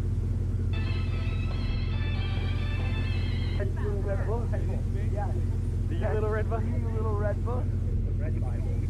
Okay. Some may say more important than the Bible. Some may. Over here. Yep. Yeah, I know. That's crazy. Okay. These were incredible. Well, they weren't very rare at the time, but this is a red book. Okay. Quotation from the chairman Mao Zedong, and this is the English version from I guess from 1966. Okay. So initially, they actually started printing these. I mean, there were so many that they printed of these, and I think by this point they did not want the English version to be English. Yeah, in the late 1970s, the series of official directives ordered a thorough demalification. Copies were to be withdrawn from circulation, and foreigners were not to be given any copies. By 1979, over 100 million copies were destroyed, replaced by the selected works of Mao Zedong. To be printed, so they tried to secure all the copies back. They were trying to get as many of the copies of the English version back as possible. Bro, they had, it's because they had done 720 million copies. And that's the time period where they also had made like smaller and smaller versions of the Red Book as well. How many did they print? 50. And I think to secure all the copies back, they were trying to get as many of the copies of the English version back as possible. And this is really, really special. See? That's great. Yeah, you remember well. Look at you saying thank you. So much. This is incredible. Wow. This is literally what I talked about on the stream like the first day. I was like, I want one of the English copies of the OG Red Book. I already did describe the first page. The first page was the Lin Biao. The Lin Biao statement about Mao. That was deleted. That was yeeted from all of the Red Books.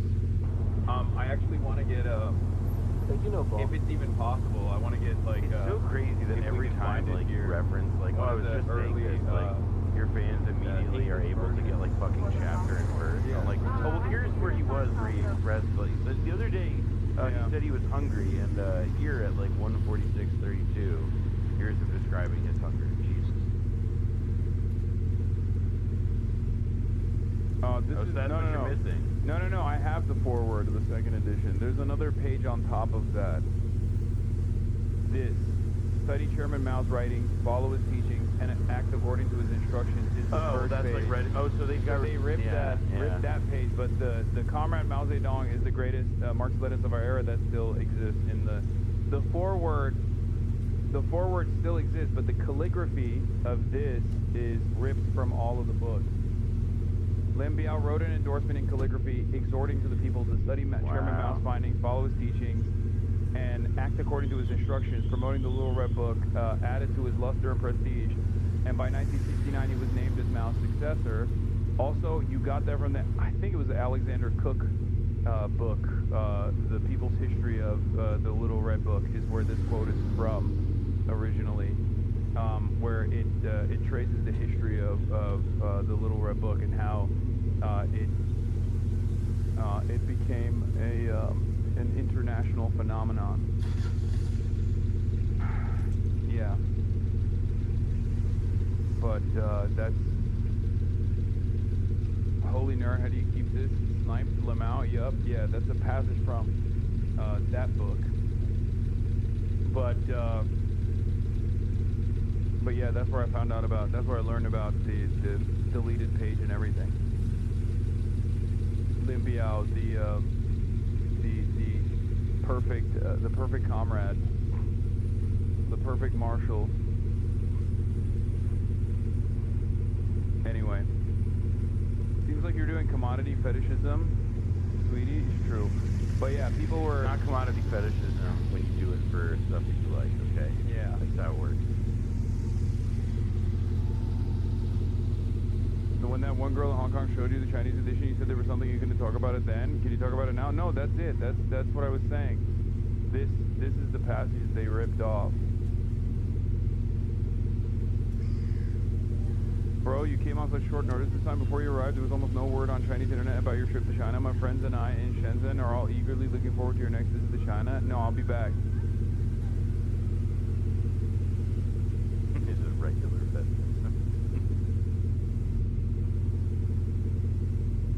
And hers still had it in her first edition, the calligraphy of Lin Biao saying, study Chairman Mao's writing, follow his teaching. Anyway. But yeah.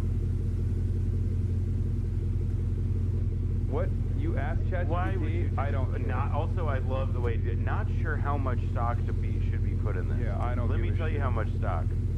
None. None.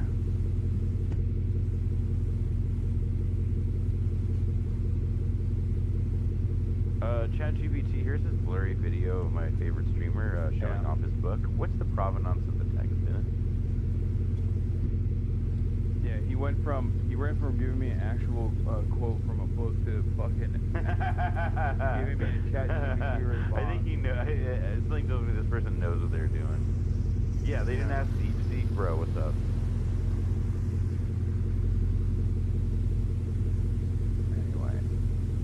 Streaming on BDVD? I will. I was streaming on BDVD the entire time I was there. Oh, that's cool. Yeah. What was that one Hong Konger talking about? You were unable to... First of all, he called himself Hong Kong Chinese, and he corrected me for saying he was Hong Konger, because that has a different connotation in Hong Kong. Because if you're from Beijing, you say, like, you're a Beijinger, right? In English.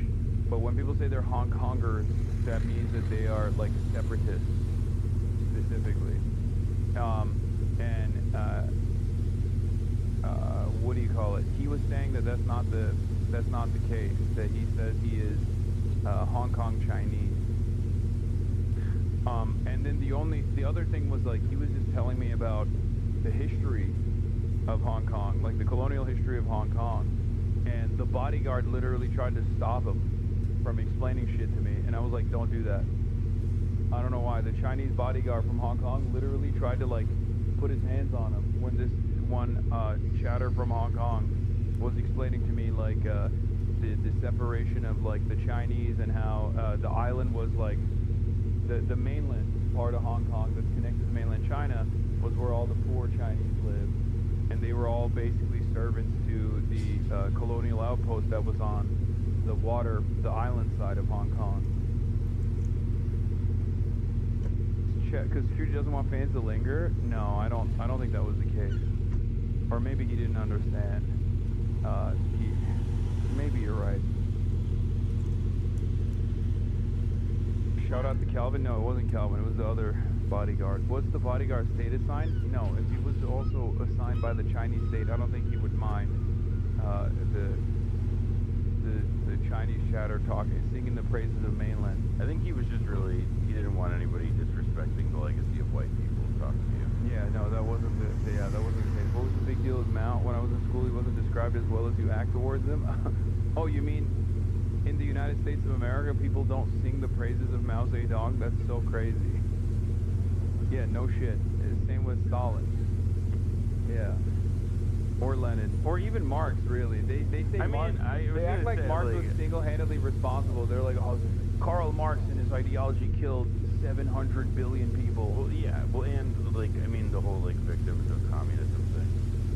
Like, in general. There's not really, like, when, you know... Also, like, it's like, I mean, you can't be a communist, like a self-declared communist, and, like, rise to, like, levels within American government. You can't be a union leader, still, and be an open communist. It's illegal. Like, yeah, literally, like, it's literally in the books. They say, like, no dice. Yeah. It is literally, in American law, illegal to be a union leader and a self-avowed communist. But you know what? They didn't say that about communism, too. Yeah, that's true. When we have communism, I'm a communist. This doesn't apply. Yeah. But, in Texas, it is illegal to run as a communist. It's also... Well, in Texas, it's illegal to run. I mean, have you seen the shape of those people, folks? Damn. The National Guard, the Texas National Guard, in a state of dire... he is in a dire state in general. All right, here's China posturing, apparently, against the Philippines or something. I don't know. China's Foreign Minister Wang Yi has added to tensions with Japan over a remark on Taiwan made by its new Prime Minister, calling it shocking. Wang is now the most senior Chinese official to comment publicly on the issue, which has shaken relations for more than 2 weeks. In a statement posted on the Foreign Ministry's website on Sunday, Wang said Japan was crossing a red line that must not be touched, accusing Prime Minister Sanai Takaichi of attempting to intervene militarily over Taiwan, and that it was shocking for Japan's leader to openly send a wrong signal. Takaichi was responding to a question in Parliament on November 7th over a hypothetical Chinese attack on Taiwan, when she said it could trigger a military response from Tokyo. Beijing viewed... That's crazy. That is crazy, sorry. That was like the big news in China while I was there. The fucking China Daily was writing about it nonstop. That's what pissed off a lot of people in China. And they pulled back, I think, like 400,000 plane tickets or something. I mean, I can see it. Also, I mean, there's like a weird, like the Japan's like pseudo-belligerent turn is surely not making Beijing feel good these days. Yeah, they're also positioning as the like and the islands closest to Taiwan, they're putting new missile systems there with missiles that can reach Taiwan if necessary. It's a historically insane thing to say for a million different reasons, one of which is that up until 1945, Taiwan was occupied straight up by Imperial Japan. It's like they did the Holocaust to the Chinese people. For those of you who don't know, it was so devastating that it actually caused the KMT and Mao to unify for a brief period to fight back against Japanese colonialism, Japanese imperialism. And so when that same country, who was never officially recognized their war crimes, at least while any prime minister was in office at the time with an official state recognition, turns around and says, like, they're going to, it's literally having a Holocaust denier be like, we're gonna reoccupy Poland, you know, or we're just gonna put all the Jews in prison again or some shit. Well, and I mean, it's like, you know, I mean, I think in general there's like now this weird assumption that like at least is presented in, I mean, certainly like the leadership of the Japanese government, but obviously in like the U.S. led, you know, Pacific Alliance or whatever, where they were trying to create like, and we see this in all sorts of similar military operations, like they're trying to create the consent for a military response, even though that may not be the best version of a response. Like, I'm not sure that also necessarily people in Taiwan would be willing to like invite the Japanese or any other foreigners in to participate in some protracted foreign war over an alleged Chinese. Like, the whole thing is such a goofy, like, abstracted, like, I mean, it just seems like nationalist posturing of the worst kind. Yeah, China reminded Japan that it's an international law that any of the UNSC Security Council members can declare war unilaterally on any of the defeated fascist states in World War II if they became militaristic again. Yeah, which is true. Those islands are also Chinese territory occupied by Japan after the 1895 Sino-Japan War, which was also when Japan colonized Taiwan. They were given back to Japan in the 70s by the U.S. to basically threaten China. Well, now there's also, and like, it's the like China, Japan, like, / like Filipino, like, axis of conflict is also sort of generating at the same time that China's like working to improve relations with, you know, Vietnam, the other country that it like very heavily competes for influence with in like the stretch of the Pacific. To me again, the thing I just don't really understand is like what the Japanese endgame with this is. Like, it's just like, I understand like the arc of Japanese politics at this moment, like, is like not necessarily like, I don't think it can go toward like a, it's like I mean, it's frankly not that different from our position. I just don't understand how any of these countries can sustain like a fundamentally hostile or worsening relationship with China at this point in time. The overwhelmingly popular position, the one that absolutely has the plurality at least, is that they don't want to rock the boat and they want the current status to continue existing. The unification status is much less popular than continuing with status quo in Taiwan, and this is like, you know, Western and Taiwanese polling. Not like these guys have any interest in making it seem as though that would be the popular position. And as far as people trying to compare this to Ukraine, it's obviously not the same, because the international community in its entirety do not recognize Ukraine as a part of Russia, whereas even the United States of America, with its strategic ambiguity posture, still technically recognizes Taiwan as a part of China on paper. And so does Japan, for the record. And like, if you're in the Chinese perspective, they already negotiated a successful changeover in like handling and reunifying with Hong Kong. Like, wait a bit longer, and realistically, if the Western order continues to, you know, like fall into sand or like eat itself alive, like perhaps the same thing can happen with Taiwan peacefully as well. Because that's the thing I just don't understand is like, and this is again, I think something that was suggested by this RAND paper that got withdrawn, which is that like there is an assumption that China will seek an aggressive military solution to its Taiwan problem, supposedly. And, you know, it's like, I don't see the Chinese as the ones who at this moment at least are trying to like, you know, intensify. They're not the ones like sounding a lot of alarms about what to do in the event of a military situation. Like those scenarios are the ones being bandied about by, well, our team, so to speak. Yeah. China's never invaded any country. Okay, that's just not true. Sorry. That's not true. You're wrong. I mean, they held a big L in Vietnam. Yeah, man, that was not such a good moment for them. Yeah. When you were talking about just thinking about Takeichi's rhetoric from the perspective of China and what they've seen in the last 100 years, it broke through like a lightning bolt. Oh yeah, of course China would not appreciate how they're talking about Taiwan. It's like if Germany was talking about military action in Poland or some shit again. Yeah, exactly. Well, and like it's also the other piece of this is that Japan has been demilitarized since, you know, the 40s. And that is starting possibly to change, you know, in a very slow and kind of tectonic way.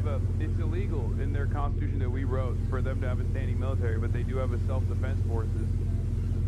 And yes, under American leadership, Japan is starting to remilitarize anyway. And so there's not, like, I mean, it's again, though, aside from the fact that, like, military spending is, like, like, viewed in a domestic context, like, not, like, what are the geopolitical reasons you would ramp it up? Like, it's a way of resolving contradictions in your own country without having to do redistributive or, like, you know, shifting industrial policy. Like, it's a way of, I mean, at least as I view it, like, it's a way of, like, preserving and not really fucking up existing regimes of accumulation. And in the case of something like Japan, yeah, I mean, anybody who's, like, there's an enormous amount of dissatisfaction with the country, and there's a lot of rising, like, within the country about how it's run, and there's a ton of rising nationalism, and the idea, like, fused with the militarization piece of it, I mean, I can understand how a lot of neighbors, and not just the Chinese, might feel worried. Has democratically governed Taiwan as its own territory and has not ruled out the use of force to take control of the island. Taipei rejects Beijing's claims and says only the island's people can decide the future. On Friday, China raised the issue with the United Nations Secretary General vowing to defend itself. Japan dismissed Beijing's complaint to the UN as entirely unacceptable, saying its commitment to peace was unchanged. In a Sunday statement, Wang said China must resolutely hit back over Japan's move. He threatened to dredge up its warring past if it, quote, persists in its wrong course, saying people have the right to re-examine Japan's historical crimes. After the G20 leaders summit on Sunday, Takeichi did not comment on Wang's statement, telling reporters only that Japan remained open to dialogue. It is interesting, though, when, like, liberals will look at, like, a far-right... I think she's also a Holocaust denier, too, if I'm not mistaken.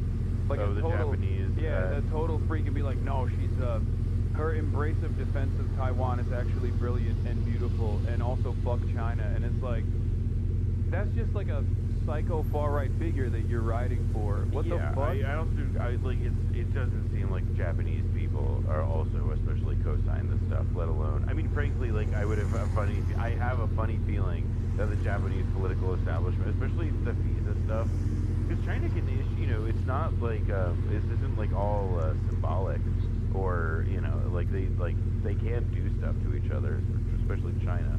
We need Reiwa Shinsengumi to make significant gains in the next election. This is the GOAT, I think, right? This is the guy, right, Chatters? Yep. From Battle Royale. Oh, you know he's an actor. Mm-hmm. He's like a very famous actor and probably one of the loudest socialist anti-imperialists in Japan right now. Battle Royale mentioned, yep. Like, I would go so far as to say he's and listen, you know, no disrespect to the JCP, but these guys are the real deer, real deal. I thought you were gonna meme about the deer guy. No. Anyway.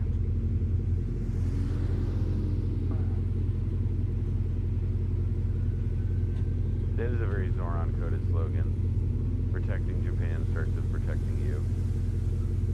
Yeah. The party was formed by left-wing members of the Liberal Party who opposed the merger with the Democratic Party for the People. The party won more than 4% of the vote after contesting the House of Councilors election in July 2019. Would it cause an international incident if you get an interview with him? No. He disappointed a lot of people by making xenophobic comments. It's like, oh wait, he did? Wait, that's surprising, because I've seen him say some really positive shit.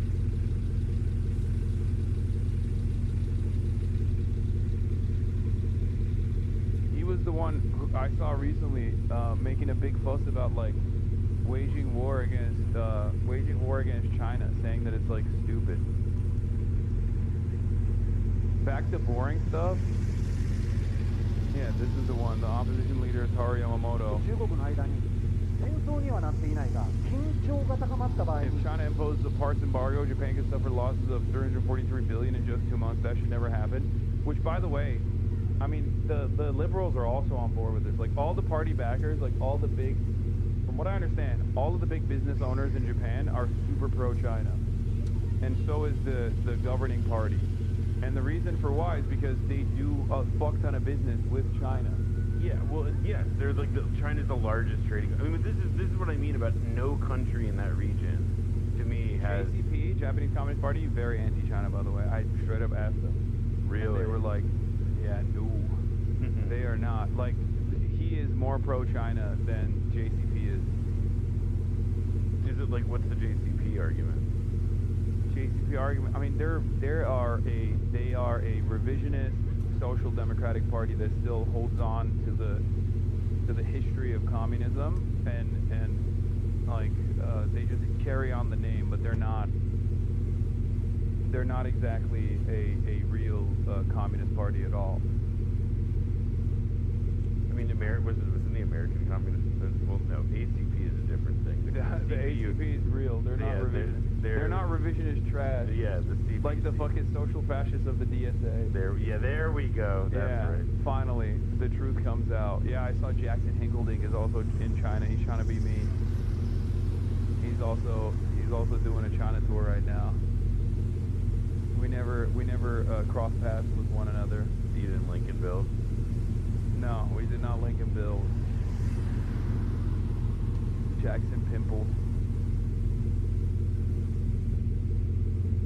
Anti-Muslim and blaming everything on tourists has gained a lot of spice in Japan recently. Yeah. Yeah, the tourism thing is like seeing how many people. Speaking of which, that actually ties into my next fucking comment on this issue. Policy difference between LDP's leadership candidates from the perspective of the Japanese Communist Party. From the JCP's perspective, the candidates' varying degrees of appealing to anti-immigration sentiment make them all promoters of xenophobic policies. All candidates have said they are against Japan having an immigration policy. Yeah. Wait, for the reason they think CCP is not communist enough? Yes, okay, that's on paper, okay? That's ridiculous. You're like, their real reason is because they're not. Kohei Saito calls them revisionists, but did debate the former recent chairman Communist Party leader. It's funny because they're seen as conservative by the youth, too. That's another funny part of it. Even though they have like very progressive policies. Do left-wing politics in Japan conform to the same like generational issues that like plague all other parts of their civil society, where it's like lots of old people, their generations in control, youth like frozen out, you know? Is that like, I mean, maybe if you don't know the answer, that's fine. No, I asked them about this as well, but basically, from what I understand, the youth don't even have like an understanding of left-right dynamics in the way that we do. Like, they just don't. That's not how they see stuff. That's not, yeah. I think youth participation is also not very good to begin with in elections. Like, the youth are just like totally checked out. And do they blame everything on anime the way that we blame everything on phones? No. Yeah, the youth are even more cooked than we are. They're way more disaffected than we are. Well, I've read a bit more about like Korean youth and like the incredibly dark place that country's like cultural psyche has drifted.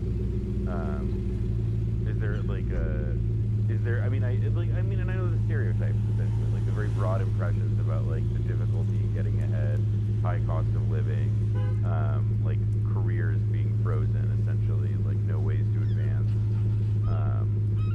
Yeah, I mean, it's tough to get youth involvement when you have a one-party state where basically its entire experience and its entire existence. And it's not a cool one-party state. Which is really interesting because Americans love touting the democratic processes of all of these other countries that are basically colonial outposts that work against as a bulwark against Chinese socialism in the region, Chinese communism in the region, and yet there's like a very clear single-party rule for decades in all of these countries. Interesting. I will say that well, you know, maybe freedom is a state of mind. You know, it's not really about things like democracy or elections. I suspect that, I mean, I don't know, what is it, the yellow or the orange party, Sun Saito? They literally got like a MAGA America First white guy to write their anti-immigrant agenda, and they actually made some decent gains, like surprising amounts of gains. So they're probably going to do the same exact thing that every fucking Western liberal democracy has done, which is pivot to far-right fascist politics beyond what they were doing already.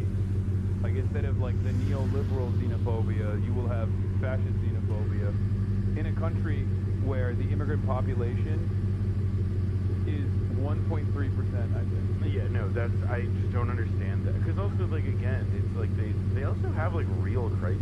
Like, it's not like, I know everybody gasses them up for like, because like the cost of housing there is the same total crisis that it is here. But like, you know, I mean, they have ecological crises. Oh, and they also love Noah Smith. Japan's new finance minister may have read Noah Smith's Weeb economy book. She tweeted an endorsement of it back in April. Yeah, that makes sense, because he's like a full fucking idiot, and they're led by idiots. So Korean youth were literally chanting "We are Charlie Kirk" last month. Oh my fucking god! Thousands gathered in the streets of Seoul today. Whoa! Sorry, I'm not reading that aloud. Wow. Singing racist chants to the effects of "C words, get the fuck out," and "Yoon is our president," waving the "We are Charlie Kirk" balloons. Massive "Stop the Steal" flags, U.S. flags, Korea for Korean slogans, and Christian symbols. Listen, it may be the Chinese century, but it is still American brain rot that's going to be... like, if the Chinese century, right, if the dialectic of it is that, like, the Chinese are, you know, they are rising, usurping, the thing that is, like, giving it to them is that, like, American brain rot is, like, weakening the fabric of everything that the Chinese are, like, rebelling or fighting against. We're not going to ban you, brother, because Hasan isn't so in touch with the youth. Shock collar, bow wow wow. Shock your dog some more. You shock your dog, bro. Cry chat, Lamau. Hasan shocks the dog, ban me. We're not banning you, brother. Thank you for speaking the truth. You are brave. You are a brave soul fighting the good fight. You should also probably re-up your lithium prescription. But, you know. Ban me. It's one of the most pathetic things that people say. They're like, "Oh, ban me, dude." I mean, it is like, it's like a pretty... What a mark of bravery, dude. You did it, brave truth teller. You brave soul, you.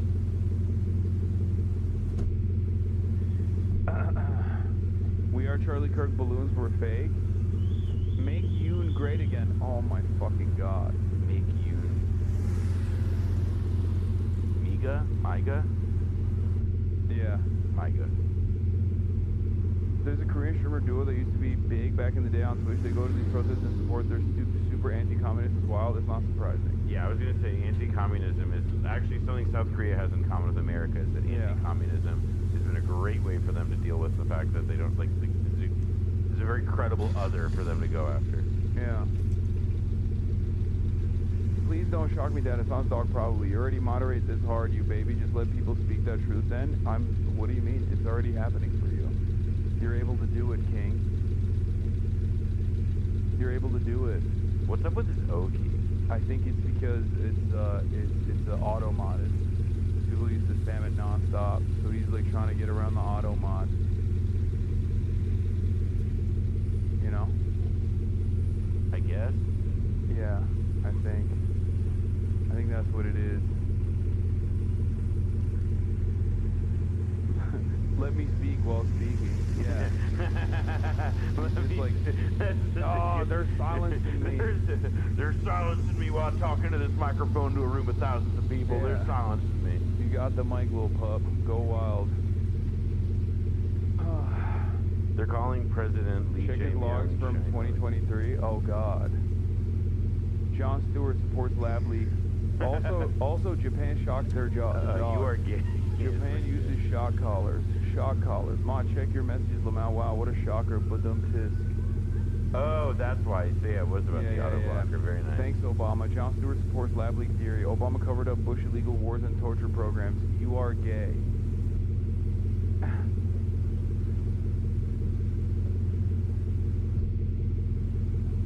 Thanks, Chatter. Another brave moment of truth and honesty here. Dude's almost as silent as Dave Chappelle. True. He's not fully censored yet. He will eventually. Where was I? What were we talking about? Oh yeah. Speaking of Japan, massive Mr. Jeffu victory, by the way. This is a PhD university lecturer in Japan. He talks about like Japan's politics, nationalism, and pop culture. I linked up with him when I was in Japan last time. He has waged a war basically against all these fucking like this guy Colonel Otaku Gatekeeper being one of them. Oh, he's waging war against Colonel Otaku Gatekeeper. How interesting. So there is like a network of British. What? Hassan shits on people's mental health while having an emotional breakdown over lunch order in China. Fuck off. Like Hassan doesn't have constant emotional breakouts. Maybe try an SSRI. Chatter, you're protesting a little too much here. You're getting a little too offended. I think you should take your own advice. Okay? This probably is a good time to remind you to take your medication. Because if you're this locked in, if you're this upset, you know, maybe you gotta up the dosage a little bit. Just saying.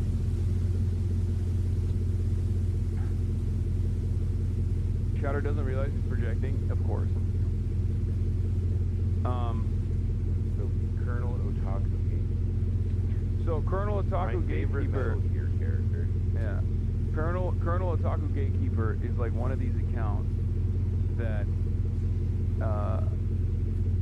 Colonel Otaku Gatekeeper is one of these accounts on Twitter that basically LARP as though they were from Japan all the time and talked about it like they were LARPing as though they were a Japanese person in Japan and consistently posting about how like Japan has fallen to immigration. Once again, remember, it's literally 1% of the population. Like it's fucking ridiculous. And basically, thanks for proving my point. Stop being a dick. Okay, don't worry about it. I'm gonna keep being a dick. Also, yeah. I like that this person is like, oh, Hasan is actually not careful enough about people's or stigmatizing people's mental health while also simultaneously saying, like, doing the exact same thing that they're complaining that I'm doing. Yeah, no, it's really. Which is the whole point. Like, I'm making fun of you. You proved the point. Yeah, I'm making fun of you, Chatter, because you're doing the same exact thing that you're criticizing me for doing in the process of your criticism. That's the whole point. Everybody does it, yourself included. Anyway. So this guy basically got caught out vacationing in Belgium because he just posted a video that he clearly couldn't have posted. No. So he lied about it. People have known that he is not actually from Japan for a long time. And I think at some point he actually admitted that he was not from Japan. But he deleted it. And basically, now that Twitter's geolocation feature is on, everybody's been getting cold. Dude, I hate that. I gotta say though also, I appreciate knowing that like half of Mac Twitter is like logos or whatever, but it is like astonishing how like this has just like legitimated some of the most annoying racism. Like I've never seen this many people screaming like you're Indian. Like it's like fuck. Like I hate this feature. Like it's such a stupid, annoying thing. Yeah.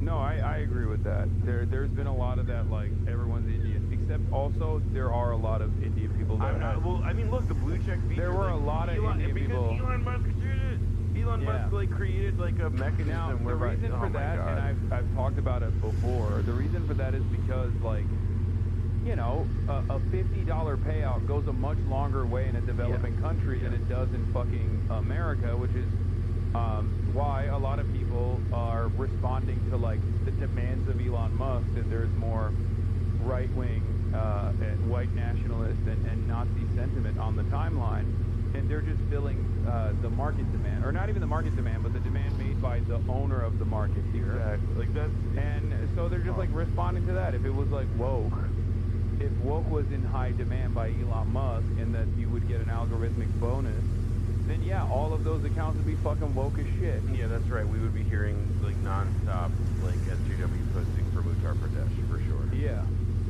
So, but yeah, the first time Colonel Otaku Gatekeeper initially admitted that he was, you know, not, he had initially admitted that he's not. I'm not Japanese, but I can explain why I pretend to be Japanese. I'm deeply ashamed of being British. I see the UK as a lost country. It's too far gone. My purpose on X was to talk to people from different backgrounds and to learn other perspectives, which is not something I could do if people I knew I was British, which is ironic because it's like, why do you want to hear from other backgrounds if you're complaining about other backgrounds in England has ruined England? You know? I first put on the, nobody cared until I put on the mask. Yeah, my love for Japan is genuine. My earliest life memories are playing Sonic 1 with my family on Sega Mega Drive and trying to pronounce the Japanese names in the credits. Except that also puts him at like a 40-year-old LARPer. No, this is awesome. My most favorite artist of all time is Linkin Park, which is founded by Mike Shinoda Ahafu. And I'd say 95% of all happy memories of my life involve Japan in some ways. Like, this reads like a bit. Yeah, no, this is like Chris Jan's territory. Like, I don't know what's worse, like this or fucking Ryan Lizza coming out and being like, like everyone was blowing the back out of my wife Olivia Nuzzi. Well, it's you know why I first became Japanese? Because woke. It's just like some things you don't have to write out loud, you know? It's like very embarrassing to admit those sorts of things, I feel like. Also, like, I mean, it's just, to me, it's such a way of relating to where you're from that I just can't understand. Because it's like, look, like, he's British, fine, I'm from America, and the other heritage I can claim right now is really not what I want to be. But like the thing that like really strikes me about it is that it's such a like nobody's making you, like, there's no compulsion where you have to like answer for the fucking sins of like wet pea barm or whatever. Like, you can just, or you can, like, nobody's making you like like you could just be a British guy. Like, nobody is. Yeah, you can be a British guy who loves Japan. Who loves Japan, and it's normal, and like you have a happy and fulfilling life, and you don't like make it into a whole complex on Twitter. Yeah, my favorite artist of all time is Linkin Park, which was founded by Mike Shinoda Ahafu, is also just icing on the cake. I mean, it is like such a crazy to be like, he doesn't name a single actual like Japanese cultural product, right? Like, I guess Sonic the Hedgehog kind of, but like even still, like, he doesn't name, like, I don't know, Japanese like music that Japanese people listen to. Yeah. He doesn't name Japanese books or literature that Japanese people consume. Yeah. He literally just talks about he famously can't read Japanese. Like, he doesn't speak Japanese, he can't read Japanese. That's part of the reason why a lot of people suspected him not being Japanese. Because even though he would like copy Google Translate shit, or he would I first began to suspect he wasn't Japanese when he couldn't speak or read Japanese. No, literally. And then that's why I pretend to be Japanese to help fight Japan, I guess he says. But he is like a xenophobe for Japanese people. And one of the things I've always found to be really funny about like Westerners LARPing as Japanese and talking about immigration into the country is that Japanese people are very xenophobic. Yeah. But in terms of their hierarchy of who they're xenophobic to, it's always the Chinese and Koreans that like they first suspect as being like the secret Chinese or the secret Korean that comes to Japan, that ruins everything in Japan. It's not just like, it's not instantly about like Indian people or people from the African continent. Like, it's not, like, they are first and foremost xenophobic towards other Asian people. And that's why it's really funny when these guys like bring, Western attitudes about immigration to Japan. And that's another way that that's another telltale sign that these guys are being... The reason he says that he got along with Koreans, surprisingly, is because, remember, he has that disease where he actually, like where white boy think that he's actually Japanese. So he's like, so it's surprising that I got along with the Koreans, because after all, I'm one of the white Japanese. Yeah. Well, we all suspect it has been verified. Colonel Otaku Gatekeeper, an account with over 100K followers that claim to be a Japanese nationalist living in Japan, is an account created and located in Europe. Europe. He regularly posts completely wrong information that indicates a lack of basic knowledge about Japan or the Japanese language.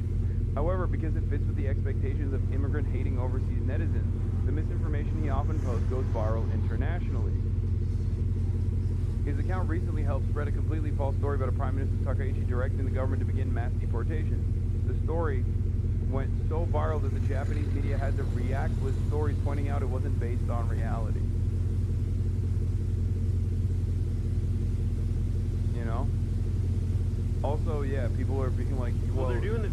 I clowned on a dude for doing this. Yeah, like, they were like, you use a VPN. Like, yeah, country region may not be accurate. And like, Jeffrey, so who is literally a fucking university professor in Japan. Another reason I despise this feature, because one, like every other new feature that gets rolled out by Twitter, it's broken, and or it's muddled in the rollout such that like it helps defeat the purpose of what it was supposedly doing in the first place. Yeah. Like it's actually like the perfect X product rollout. It's buggy, it's uneven, and it mainly just inflames people calling each other racist shit. But basically, when it came out that he was a Europe-based account that falsely claims to be a Japanese nationalist, reacted to Twitter's new location feature by posting a video claiming to be on vacation in Belgium. The post was community noted because the video is clearly not from today. I haven't been able to do my regular content as I'm currently traveling around Europe. Today I went to St. Mary's Royal Church in Belgium, and it was beautiful. Colonel Otaku claims to be in Belgium at the St. Mary's Royal Church. Video shows visible sun and people in shirts and shorts. On 23rd, 11, it was cloudy, rainy, with temperatures ranging between 34 Fahrenheit and 41 Fahrenheit. This video is obviously stolen and watermarked to hide its origin.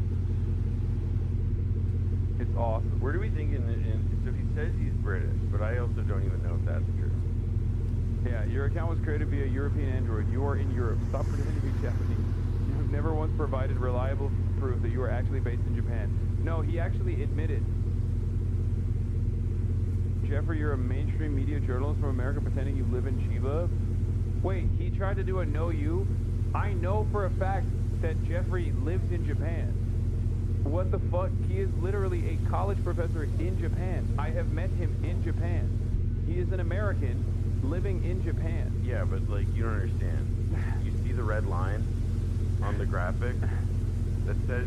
It's not a secret that he is an American citizen living in Japan. I hear you, big dog, but I'm just saying, the line, underlining the words there. Yeah, it says the United States of America. Like, you may have real knowledge, but that's what's on the screen, buddy. Yeah. Also, the feature is inaccurate for Gaza, because Motasem Adalul, who is literally another journalist in Gaza, was with the Israeli state actually also, the Israeli state literally said, oh, here it is, 196,600 followers being lied to by fake journalists claiming to be in Gaza. New X feature reveals his actual location is Poland. Reporting from Gaza is fake and not reliable. Makes you wonder how many more fake reports you read. To add insult to injury, yes, it isn't enough that Israel killed his wife and 2 of his children. They also have lied about him. Israel knows exactly where he is at every moment. Okay? Israel knows exactly where he is at every moment, but it says the account is based in Poland. And therefore Israel, knowing full well where he is, which he posts a video about, by the way. Good evening. For the people who claim that I am from Poland and not tweeting and posting from Poland. I just want to tell you that if you can minimize such buildings in Poland, just I mean, it is like fucking like heart-wrenching too that it's like, oh, it's Poland, and it's like he's literally pointing at like the fucking like smoldering ruins of Holocaust too. Yeah. Like it's just so.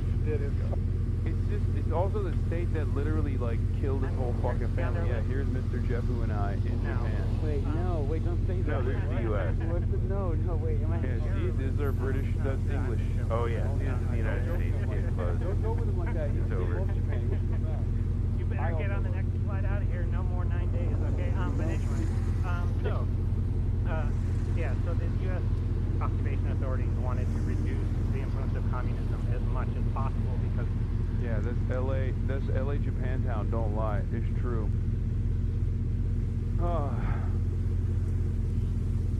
Here's another one. Yeah, the Gaza industrial complex racket has never been easier to expose. Anas al-Sharif, account based in West Asia. It's like, it's crazy to say this about a dude who was assassinated in Gaza by Israel. I mean, also just like West Asia. Where is West Asia? Yeah. I don't know. If you looked at a map and you were to say, what's the western part of Asia look like? Maybe Gaza would be there. Who can say? Why bother looking at a fucking map? Like, it just blows my fucking mind. I mean, they're like, it's again, like, this is why these people will just always cling to the most disgusting things. Yeah, here's another one too. Everyone accused me of fraud. Twitter shows my location is Australia because my campaign manager lives there. She helped me verify my account and access it whenever the internet was down. As Palestinians, we are used to facing every hardship, but we will not give up. Like, they have to literally fucking prove that they're still in Gaza. It blows my mind.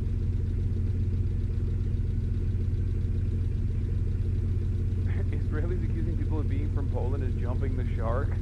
That is I didn't even think about that. That's true. They really are relitigating all of the everything, man. They're just going. They open up a copy of Mein Kampf and they're like, "What can we learn from this? Everything. Let's just do all the things." And they do. It's like all the little things too. Like did you see when you were in China this controversy over like the flight of Gazans that was sent to South Africa? And like I didn't see that. Israel, like it's I haven't seen like the most latest reporting, but it was like the South Africans let these refugees in, but there was some initial confusion because they didn't have visas. Yeah. It was because like they were just sent there. It looked like, and it's like reminds you of a lot of these stories that you read about like in the 30s, the Nazis, and like the outset of the Holocaust, and like all these like psycho games that they would play with trying to like deport and with deportation and expropriation. It just feels like it's so unpleasant and disgusting. Yeah. There also was a moment of controversy from what I saw. Like the Department of Homeland Security was on. It said that their account was based in Israel. I don't know if it was a meme or not. People were saying that it wasn't a meme. No, that was a meme. The one that wasn't was the Mariah Carey one. What's Mariah? Go to her Twitter account. Let's see if it still works. I tested it and it was true. Just look at Mariah Carey. Also, APAC, Palestine News, account based in Australia, connected via Australian App Store. You're not going to believe why so many Palestinian accounts are located outside of Palestine. It is like the most defensible fucking thing in the world. Yeah. Like, just love the insinuation that Palestine is a massive foreign diaspora just waiting to come home after generations abroad. You know, that's really interesting. Maybe they should have a right to return then. If they don't want to fucking return back home, then why is Israel stressing this point all the fucking time? Is he implying that that's bullshit? Like, I love the insinuation that there are all these Palestinians who have a diaspora and that, like, they do things like hold on to the keys of their family home across multiple generations in the expectation that one day they'll be able to return to the land from whence they came. Oh, they changed it. It's West Asia now. Was it Israel? Yes. Why was it Israel? I don't know. I saw somebody post it, and like all the other ones, I was like, Photoshop. But that one was real. What the fuck? Oh, I guess the DHS one was real too. Shit. Yeah, the DHS one, I saw someone literally do a screen recording of the video of them clicking on the about. And the DHS one was Israel initially. And then, here, look. The screen recording of the DHS account. Dude, being Jewish is so Look. embarrassing. I feel like... Look. doing this, like, this thing with the cursor. Yeah, dude, this sucks. Why is that? Elon, why did you even make this an object of discussion? Like, I don't even, like... I don't know if the video is fake or not. I don't know. Maybe it is. Maybe the video is also fake. They could have totally faked it. I love this one I watched myself. I saw that shit with my own two eyes. Well, they did post about it, didn't they? Didn't they literally post about it? DHS? Where DHS, like, they were like, ooh, like, embarrassed GIF or something? To quote Matt Christman, dabbing on us. Yeah. Just dabbing on us. I saw that with my naked fucking eyeballs that the DHS said Israel, that Dev is a lying bitch. Where is the... The DHS one is definitely real. Don't get it twisted. Is the count base accurate or not? It just means that like someone, social media manager that set it up. Somebody in chat says like, oh, it may be like a firewall company or something. Like, I agree with that. Like, Yeah, I believe that it's actually like it's not that like there's some like Israeli like conspiracy or something. It's not like I'm sure that there are Israeli software products that like manage or you do this stuff that are affecting. Wait, well, this is funny. Today, like every day, fuck Israel. Date joined January 2024. Account based in Israel. The fuck Israel Hour account is also based out of Israel. Yo, that's awesome. Who's our king? Yeah, oh, this was the one I was thinking of. This DHS Homeland Security account based in Tel Aviv, Israel. They joined in Israel, and they posted this, which is like how are you gonna make a joke about that? I mean, look, if anybody would, it's like those fucking knuckle draggers. This is the DHS statement. I can't believe we have to say this, but this account has only ever been run and operated from the United States. Screenshots are easy to forge. Videos are easy to manipulate. Thank you for your attention to this matter.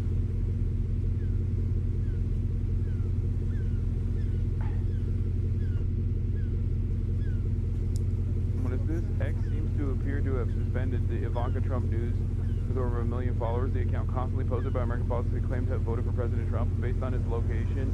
It was apparently based in Nigeria. A lot of these like MAGA I mean, also by the way, this precedes Twitter by a certain amount. I mean, like this is like where like BuzzFeed in the 2016 election had a pretty famous story about Macedonian teens who had figured out how to make a ton of money by just like posting like divisive MAGA slop. Let's see.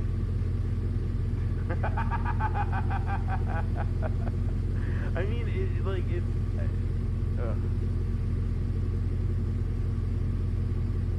Yeah, this also is, it's important to point out all these fake accounts target American conservatives because they're the easiest marks in the world. That is 1,000,000% true. These are people like the username. I'm sorry, no, you want to know the truth. The username American not being run by someone in America sums up the current state of anonymous accounts on Twitter. The American account based in Pakistan. The proof of this is just like look at the actual ads that are supposed to not be scams that like conservative media advertises and it tells you. Yeah. These losers are fighting each other. Best thing Elon has given us. Hey Grums, this tweet seems to be a dig at my friends Rhino the Bouncer and Sim Potato are in Middle East. Video games bring us all together from all walks of life and different countries. Just because they're not white dudes in the US like we are does not diminish their law. I'm not white, you absolute R word. Ian Moss-Chung, this has nothing to do with your race and everything to do with you stating that my opinion doesn't matter just because I'm not American. Oh my god, they're fighting each other. What? They're fighting each other. The general. The 1776 general. Okay. Account based in Turkey. Well, now hey. hold on. Chill now. Chill. Cool on that. Chill on that. Okay? Fucking chill on that, dude. Listen, the general, he's one of my guys. I just love though, I do kind of also believe that like American culture is like still weird and everywhere and our brain rot is everywhere. That like what are these people like they're not doing it for money. They're just like in it for the love of the fucking game.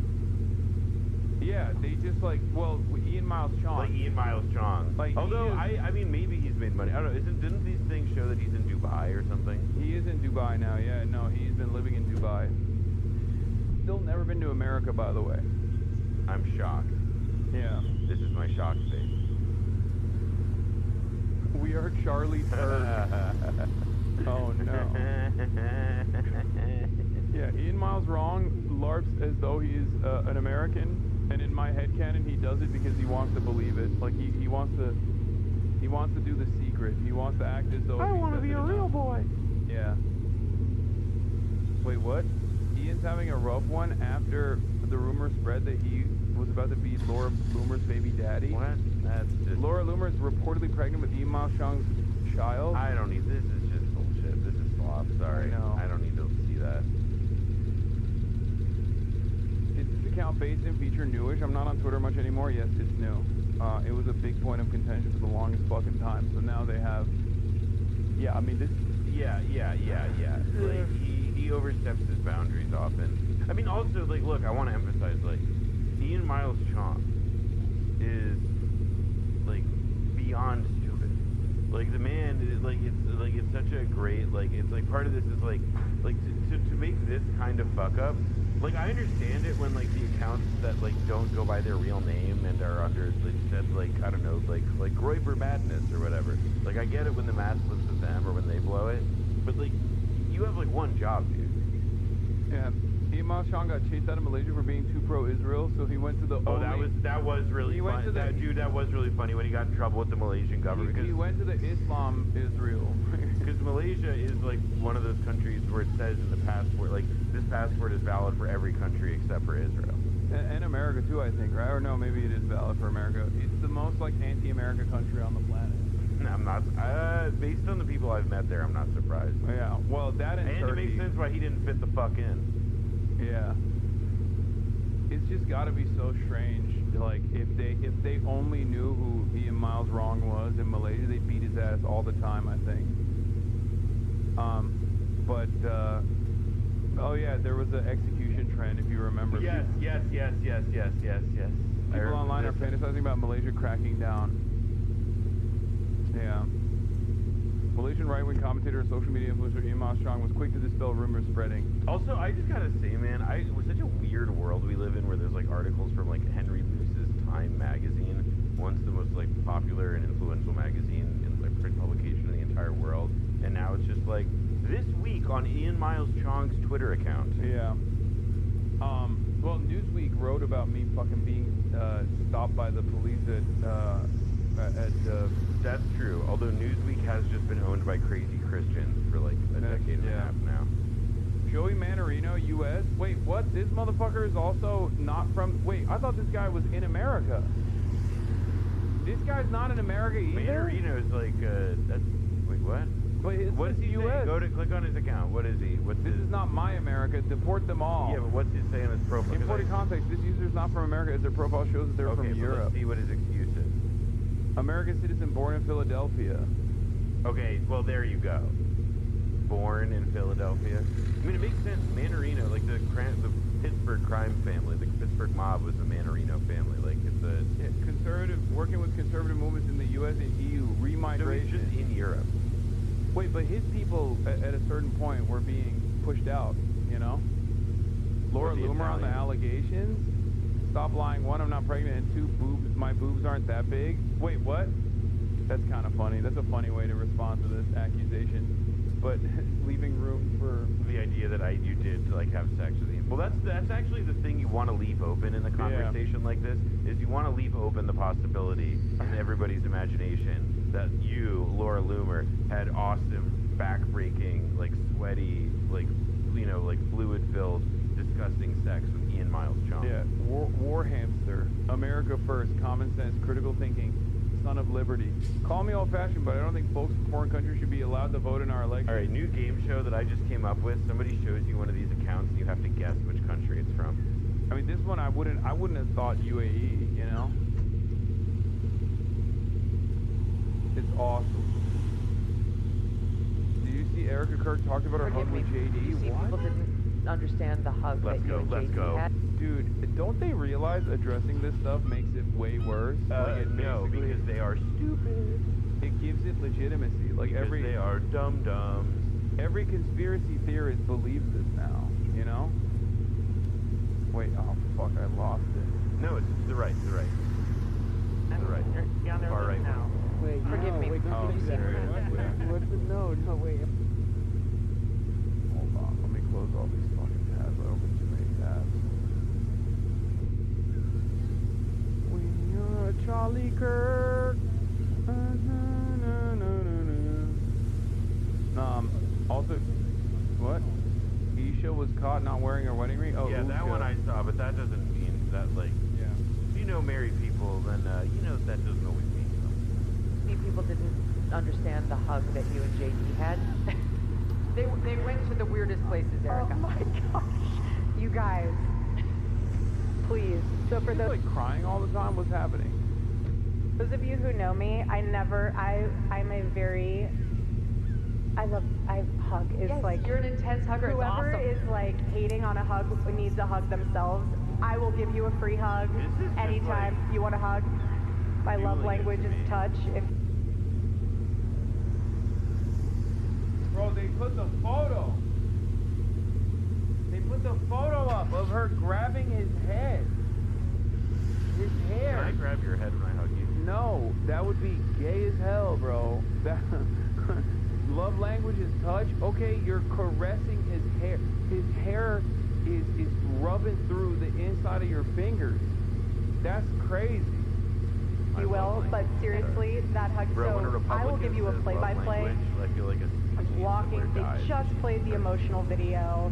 I'm walking over. He's walking over. I'm starting to cry. He says he's so proud of you, and I say, God bless you, and I touch the back of his head. Anyone who I've hugged that I have touched the back. She is like describing, right, like what should be like an emotional experience. Like my husband who was gunned down by ostensibly, at least in the narrative, I'm selling a political terrorist, and the vice president of the country came up to me, and she's fucking talking about it like she's in the locker room of a post game, describing like a player, you know, like a funny interaction she had with somebody else in the court. Like I don't fucking get this, dude. Like this is. Now I believe that she went up to JD Vance and whispered in his ear all like exactly like she just like whispered in his ear. The new meta is that she's 8 weeks pregnant, but Charlie was killed 10 weeks ago. I've heard that. People are so ruthless. People are so ruthless on the internet, man. And in the next video, she talked about hoping she's pregnant with Charlie's kid when he was killed. Are you fucking serious? You know that Your head when I hug you, I always say God bless you. Oh my God, she got the IDF cum brigade to come in and extract. Yeah, she got the semen demons to come. Yeah, the goon squad. That's just me. If you want to take that out of context, go right ahead. Again, that to me shows that you need a hug more than anyone else. So if anyone... They were acting like you touched the back of his ass. Misunderstands why everyone's laughing. I feel like I wouldn't get as much hate if I did that. Not even touching the back of her, she grabbed his head. Yeah, but she does that with everybody, she says. You don't understand. Well, now she has to do it to everybody so nobody thinks that, you know, she wants to get it on or whatever.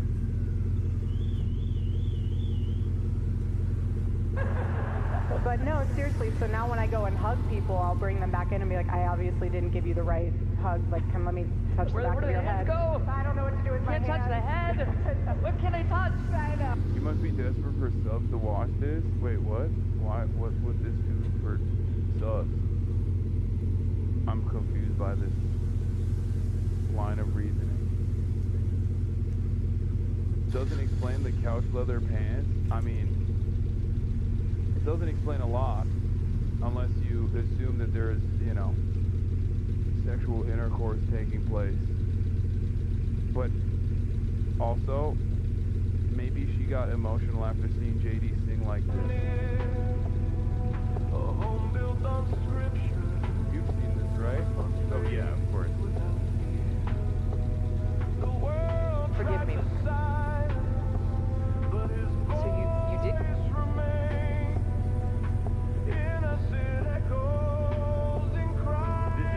This is no Trump, Biden, Chinese. Oh yeah. That's the actual goat.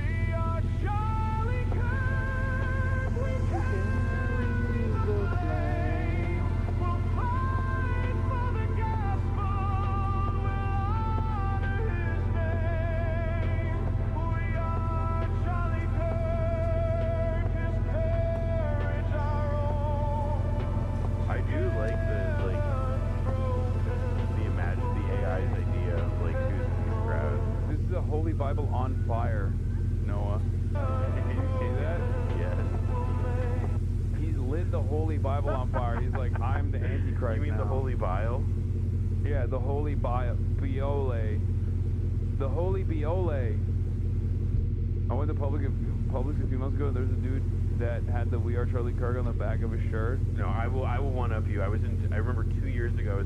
I was like driving in downtown Nashville, and I like look, you know, I squint. I'm like, no fucking way. And on the back of the like windshield of the car in front of me was a cat turd bumper sticker. Oh, that's amazing. That's a real one. That was like, I was like, this is the best day of my life. Wait, this is actually real? Yeah, this is a real image of the millions of Charlie Kirks that they've actually created. But it's interesting because, like, they did literally create a million Charlie Kirks, just not in the way that they thought they would, because now Generation Alpha and Zoomers are so ruthless that they're Kirkifying everybody. Yeah, that's true. They really are, like, the nihilism thing with them, like, is they're willing to take any situation and Photoshop Charlie Kirk's faces on it. Yeah, it's pretty good. Yeah, I have reversed my position on saying I'm not afraid to die. I'm not afraid to perish. Now I am afraid of perishing and then having every corner of the internet make fun of me. So sorry, I'm gonna hold out for a lot longer now. Inshallah. Anyway, there's also this. Did get married. Yes. Have 2 kids. 2 precious babies. And You told me this in private, but Oh, Jonah Platt, did you hit your head? Want to have? This was I funny. wanted to have 4. Yeah. And I was praying to God that I was pregnant when he got murdered.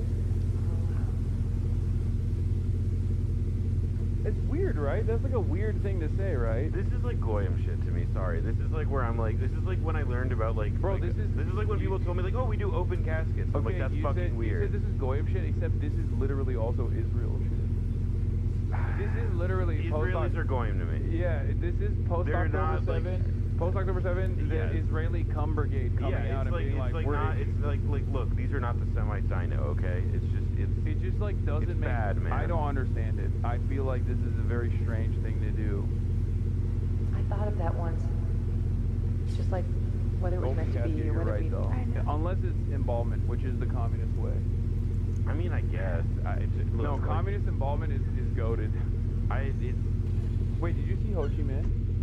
You were in Vietnam. No, it was closed when we went. Yeah. See, that's what I mean. Like, I would like to see it. We did I mean, there's so much cool shit that you The can older it gets, though, the worse the embalmment is because they just didn't have the tech at the time. So the latest revolutionaries that passed away have like better embalmment techniques. Israel, the GOP, Goyim occupied government. True.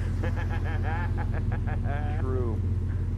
Goyim occupied place. It's like, oh goodness, that would be the ultimate blessing out of this catastrophe. So now when I see a young couple, the cum brigade didn't offer their services because Charlie was about to turn on Israel. He was Bro, so that close. was like that. Now it's coming down.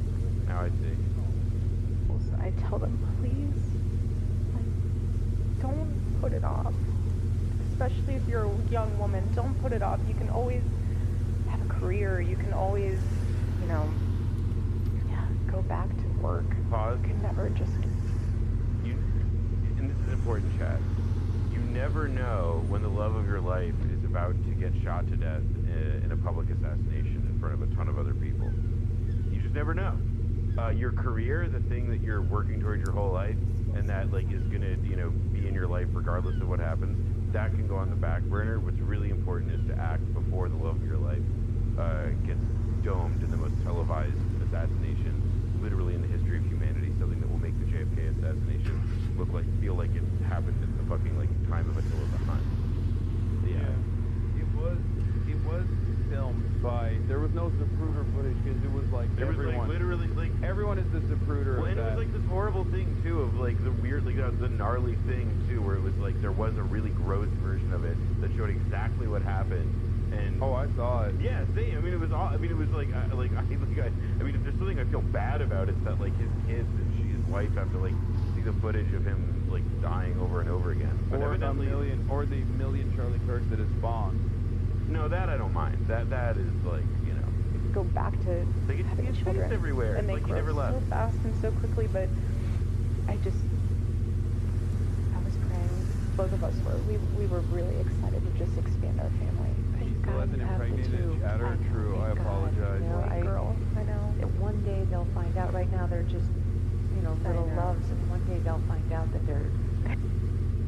That's also false. The motherhood penalty is so bad, and it's harder to go back each year, and you make less. I don't know what he's talking about. Anyway, he's talking about how if you have a kid early on in beginning of your career, it's working women know. It's like the incredible toll that it exacts to like be a mother and also be in the workplace. I mean, it's tough. It's like there's no easy answer in 2025. All right. Well, I know I said I was gonna play video games today, but I'm too fucking tired, chat. So that's all I got for today. You have to give me a little bit of grace here, because I am, you know, I'm actually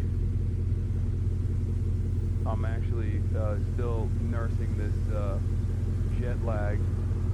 But Noah, are you gonna be on the broadcast tomorrow? Sure. Yeah, I'm around. All right, Noah will be on tomorrow as well. Why not? Oh my god, this is so low. I don't know why this audio is so low, but anyway. Love you guys. No grace at all? Okay, well, you have to give me some grace, okay? Because I'm tired. And also, you know what? For that reason, I'm actually gonna change the outro song, okay? Fucked up. Here's the full song you've been searching for.